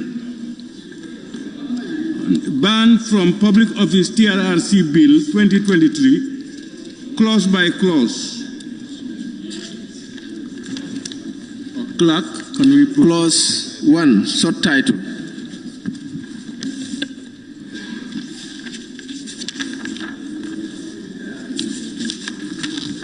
Yes, member for Woolley. Chair, at the retreat, we had a little argument. We have? On the subtitle, where they put TRRC, because there was this clause 5, supplements to the schedule. Where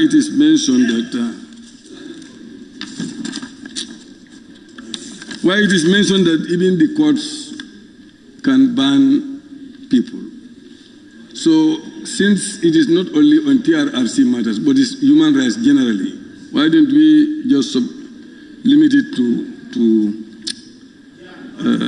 that, rather than put TRRC in brackets? That was that discussion. I don't know how we complete that. I think what you are saying is there may not be a need for this TRRC in brackets. Yes, Chair. Yes, can we hear? Yeah, but also if you look at it, these things are offenses emerging from the TRRC. So you cannot really get rid of it completely. And I don't think it's wise to remove that because this thing emanates from the TRRC. So it has no qualms to leaving it there. And I'm in support of leaving it there. Thank you. I think it is the ban from public office. As per the TRR, it's not only the TRRC, the Commission, the Ghana Commission. So the TRRC did not ban anybody. No, what I'm saying is, which ones banned people from public office? The white paper, the even Ghana Commission also banned people.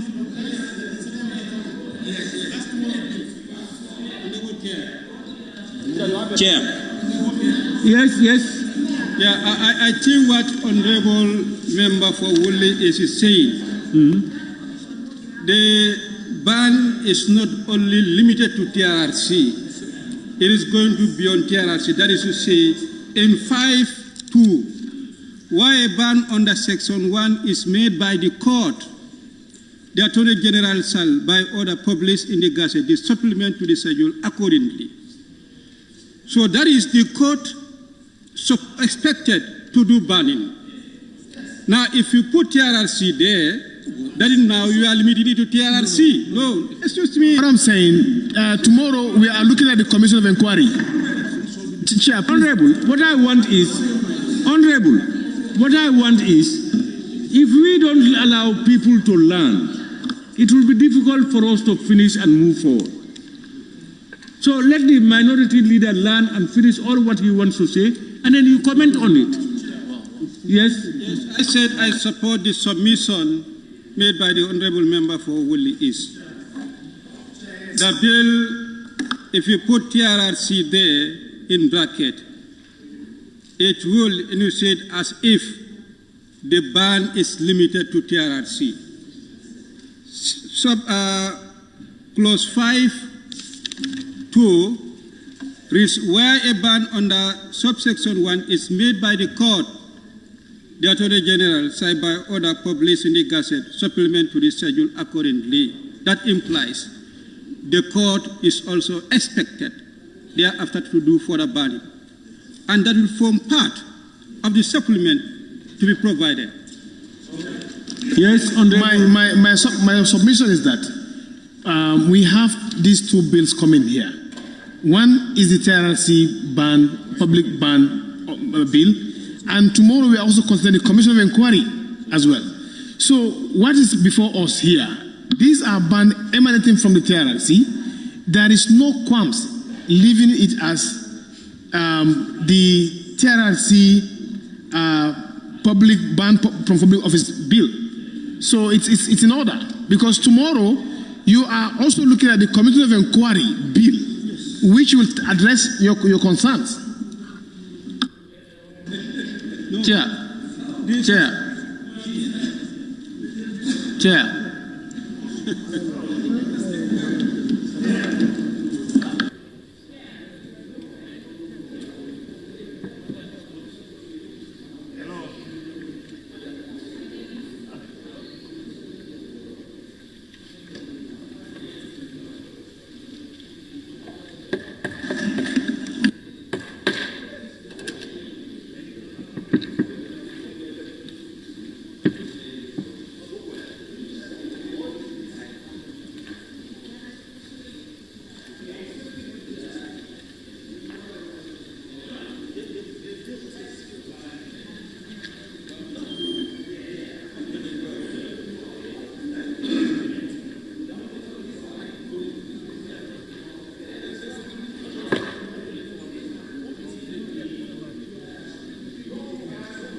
Chairman, what I'm trying to... Honorable Minister, you know, Honorable Minister, we definitely we want some clarity.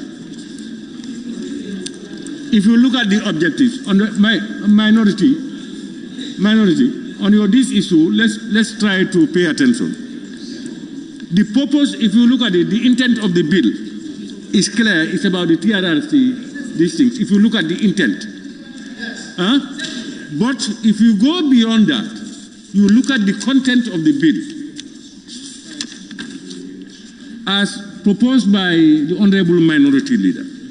Look at 5.1 and 5.2. Honorable Attorney General. Attorney General, you need to listen to these arguments because we need clarity from you. Yeah. So as I said, the intent of the bill is clear. You know, it's just specific to this TRRC. But if you look at the content, like 5 supplements to the schedule, 5. 1, Have you seen one? You can read it yourself. Where a court of competent jurisdiction convicts an individual. Huh? You've seen that? And then it goes further again to 2. They are different. Where a ban under Section 1 is made by a court order. So this implies that it's not only the TRRC. And that was the agreement of the Honorable Minority Leader. The intent is for it to affect only the TRRC. But the content does not reflect that.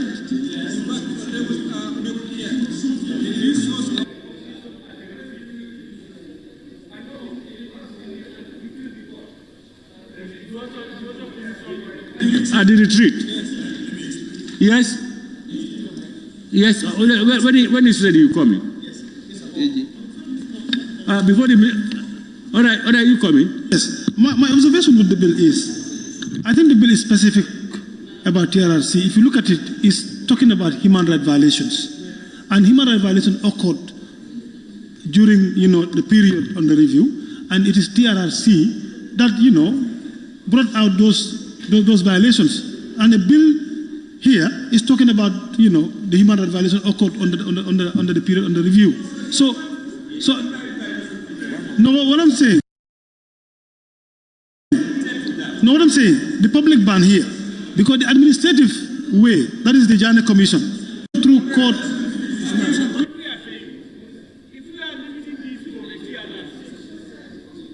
Look at 5.1. Let's read it together. Where a court of competent jurisdiction anywhere, convicts an individual of an offense connected to human rights violations. It's not only the TRRC. Before the TRRC, people have been committing human rights and they have been convicted. Okay, I will not listen to you unless you listen to me. No, you must listen. No, let me, please. No, let me learn. Apply learn. Even me, if you are going, I let you learn and then come in. Please. I said an individual of an offense connected to human rights violations. The court may, in addition to a custodial sentence, ban the said person from holding public office for such time as the court deems fit. This also refers to this TRRC. Yeah, it's any court of competent court of jurisdiction. And so far it is human rights violation. Yes. So it's not specific to human rights. So, Chair, the Minister want to explain. The content, the intent of the bill is to be TRRC. But when they included these clauses, they have gone beyond it. The Minister want to explain now. Yeah, this is why we want the Minister to explain. Yes, go ahead.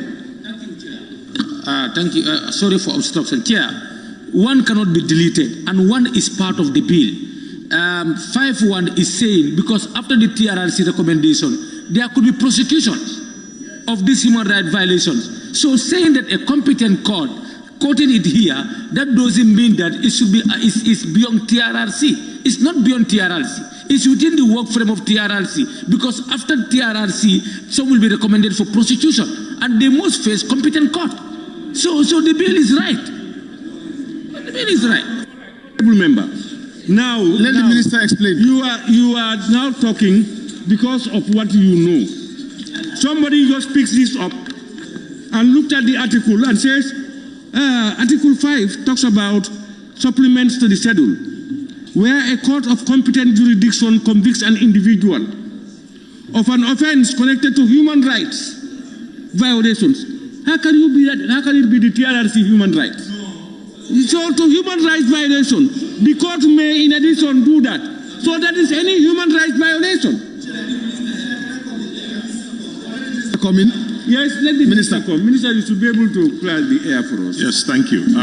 Our intention here is clear. Myself and my team, we are having some last-minute adjustments. I agree the provision for 5.1 is open-ended. Our intention is to some people have been recommended to be banned from holding public office by the TRRC. And government, in its white paper, accepted those recommendations. And as we speak, they have all been sent on administrative leave, and the matter is referred to the Public Service Commission for a final decision to be made. Now, the intention of this legislation, all those steps that are being taken are administrative. We do not have a law that crystallizes that decision into a finality. And our study of other countries where the countries that have undergone TJ, it is normal that such banning, you legislate it so that it becomes a matter of law. So that's what we are doing here. So the first category of people that we are targeting here for banning are those that have been recommended to be banned in the TRRC report and have been accepted in the white paper. Category 1. The second category is we are proceeding to carry out, there is an accountability component of the TJ process. Some people who have been recommended to be prosecuted will be prosecuted. At the end of that prosecution, these people might be, there is a likelihood that some people might be prosecuted who might not have been recommended to be banned by the commission, by the Truth Commission. If at the end of your trial, the court deems that, if you are convicted and the court deems that you should be banned from holding public office, if such order is made, that means we need to update this list. So the question is, we are still saying people who have been found by a competent court of law for human rights violations in respect of the same period of the TRRC. That's what we intend. But you have not included that. That is in respect of only that. That's what is missing.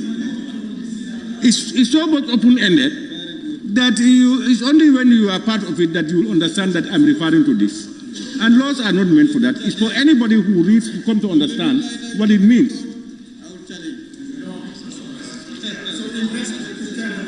Pardon? In respect to TRRC report now is not the added back. Yeah. Yes, so Minister. Thank you.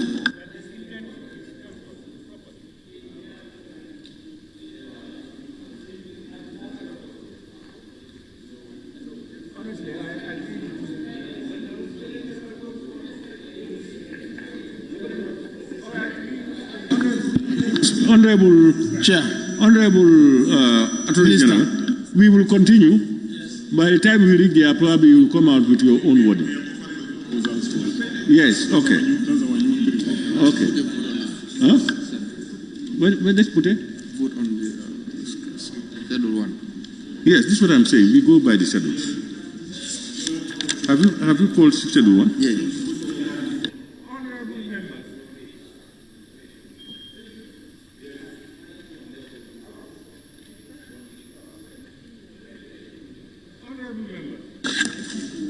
If you look at Schedule 1, subtitle, Clause 1 rather, this Act may be cited as the Ban from Public Office TRRC Act 2023. The bill should be changed to Act. Huh? The bill there, it is proposed that Clause 1, subtitle, stand part of the bill as amended. Those in favor, please say aye. Not in favor, please say no. The ayes have it. Clause 2, interpretation. It is proposed that Clause 2, interpretation, stand part of the bill. Those in favor, please say aye. Not in favor, please say no. The ayes have it. Clause 3, persons to be banned. That's a proposal from the minister. On Clause 3. There is a proposal from the Honorable Minister. The 1 and 2. Sorry, yes. The one, this will be the 1 and 2. Yes.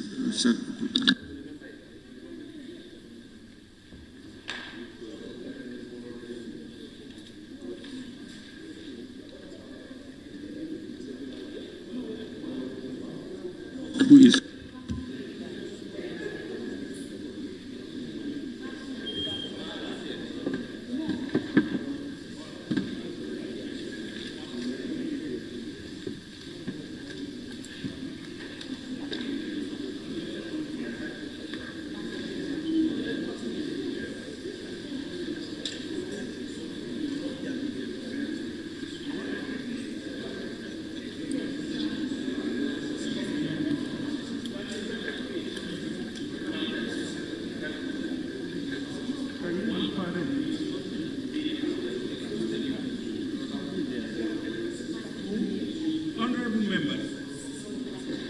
Members, clause 3,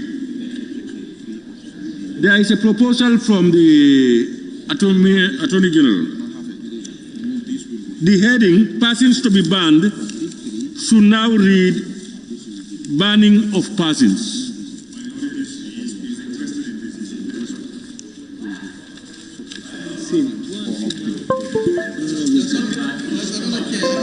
It's bad because what we are saying you are not aware.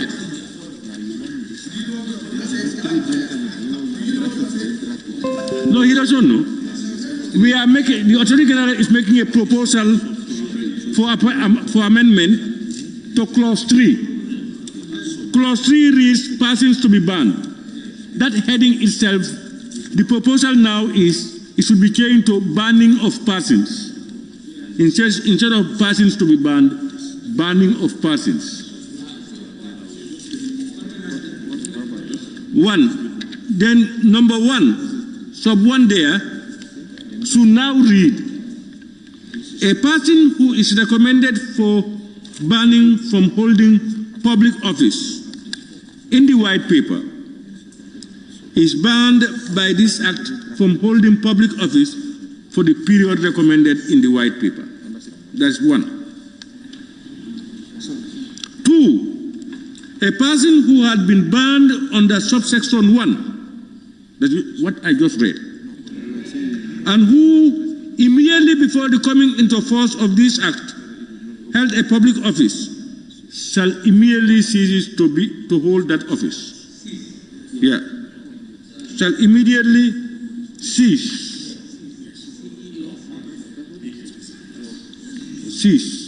Yeah, to hold that office. These are the 2 proposals. CEASE. 2. A person who had been banned under subsection 1. You've got that? And who immediately before the coming into force, and who immediately before the coming into held a public office, held H-E-L-D, held a public office, shall immediately cease to hold that office.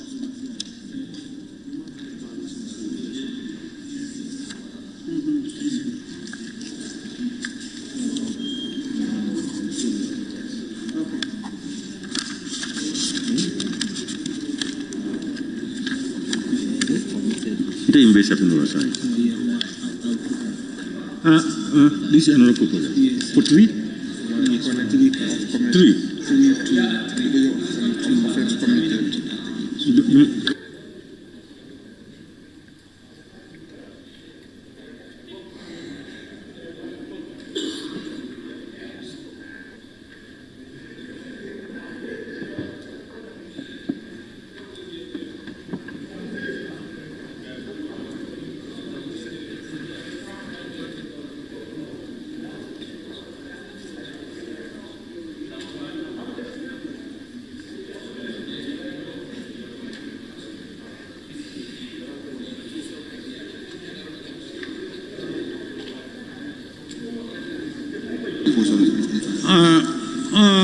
Honorable Member for Fonyi Berefet, you are almost talking about the same thing, but the interesting thing is the whole thing has changed. Yes. 3A1 and 2, what you have there has changed to what I've just read for you. All right? So please note that. Any more on 3? Yes. 3. Yes. On the 3, they want to.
In 5 more than 2 are not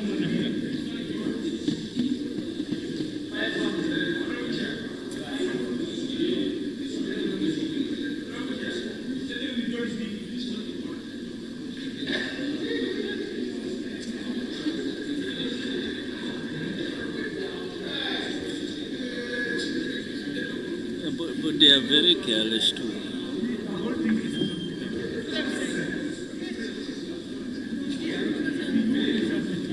Good afternoon. Kubariko.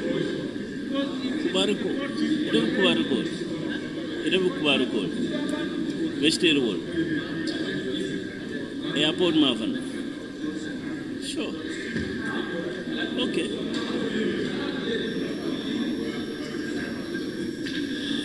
It's an injury. Westfield.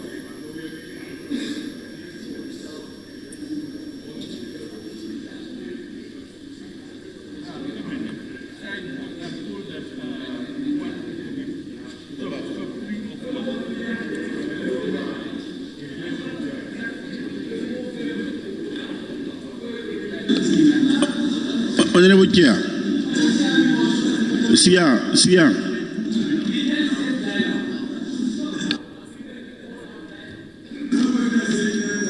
Honorable Chair and Nico, you share the information with us.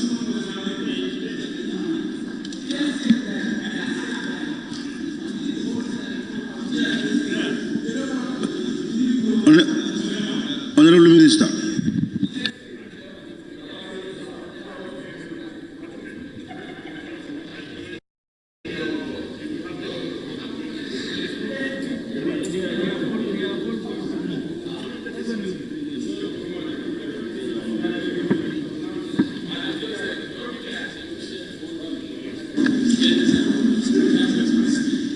Honorable Chair. May I also please? I think it's better we stand down then, because what you are not sharing information. How can you share information when people are consulting on issues to finalize? Okay, how can you are consulting. You are consulting? Look, let's be responsible, my friend. No, you cannot stand down for 5 minutes for when people are consulting. When you go out for 30 minutes, you will not come back for 1.5 hours. No. Yes, what I say. So now, you understand this is for now.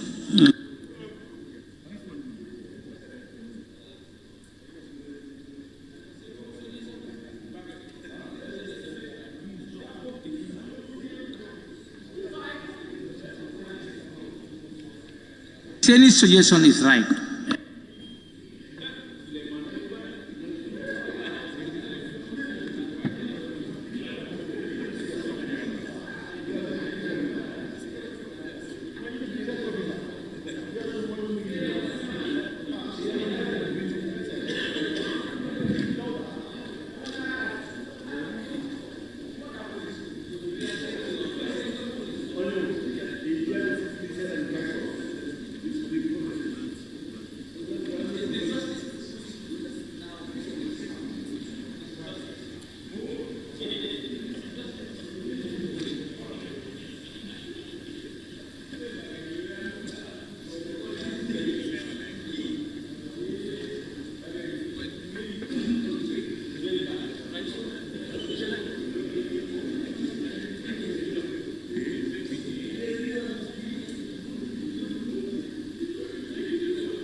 There is a proposed serious amendment by the Honorable Minister for Justice. And I have just read 3, 1 and 2, the proposed amendments, isn't it? You are all aware of that. Now 3, 1 and 2, 3, 1, 3, 2, there will be added 3, 3 and 3, 4. Clause 3 will have 1, 2, 3, and 4. Sub 1, sub 2, sub 3, and sub 4. And sub 3 will be where you have your number 5. Your clause 5. You see clause 5 on your bill? Clause 5. Yes, down. Clause 5, supplements to the schedule. That clause will be sub 3. Yes, it will be 3 of 3. But that clause is amended. It's amended where you have human rights violations on the second line. Have you seen human rights violations? In relation to the TRRC should be added. In relation to the TRRC. Where a court of competent jurisdiction convicts an individual of an offense connected to human rights violations, in relation to the TRRC, the court may, in addition to a custodial sentence, ban the said person from holding public office for such time as the court deems fit. That will be sub 3, of 3, that's 3 of 3. And you go to the next one, which was 2, 5 of 2, that was the last one. That will now be sub 4, meaning 3 will have the fourth subsection of clause 3. But the wording would change. It will read this way now. Where the court bans a person from holding public office, the minister shall publish the name of the person in the Gazette by way of order. Full stop. Full stop. where the court bans a person from holding public office, the minister shall publish the name of the person in the Gazette by way of order. So now, yes, exactly. This time you are a little bit clever. So now we have 3-1, 3-2, 3-3, and a 3-4. And then from there you have the clause 4, that's where it ends. I hope everybody is following. Now I am going to put the question for 3. It is proposed that clause 3, banning of persons, stand part of the bill as amended. Those in favor, please say aye. Not in favor, please say no. The ayes have it. Clause 4, offenses and penalty. It is proposed that clause 4, offenses and penalty, yes. Pardon? Now, it's just a simple deal. Well, it says a person who, while being subject. So I'm just suggesting we just put subjected. While being subjected to a ban. You are saying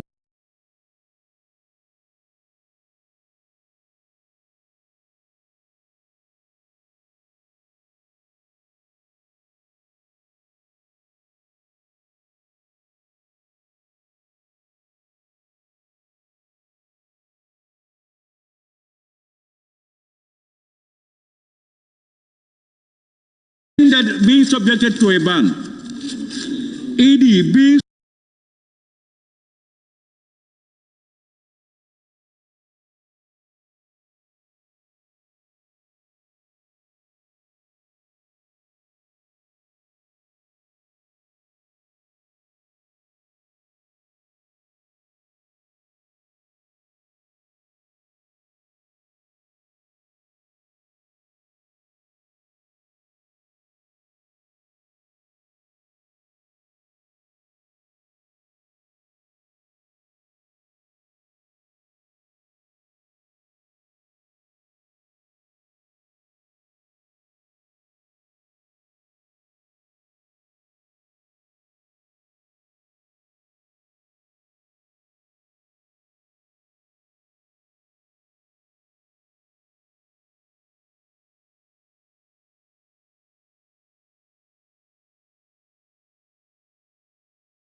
resumes.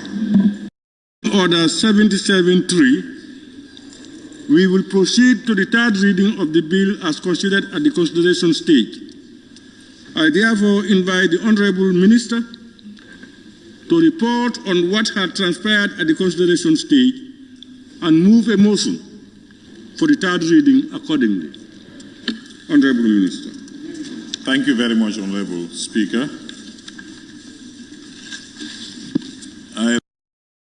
151 or visit Yona head office at Tipa Garage.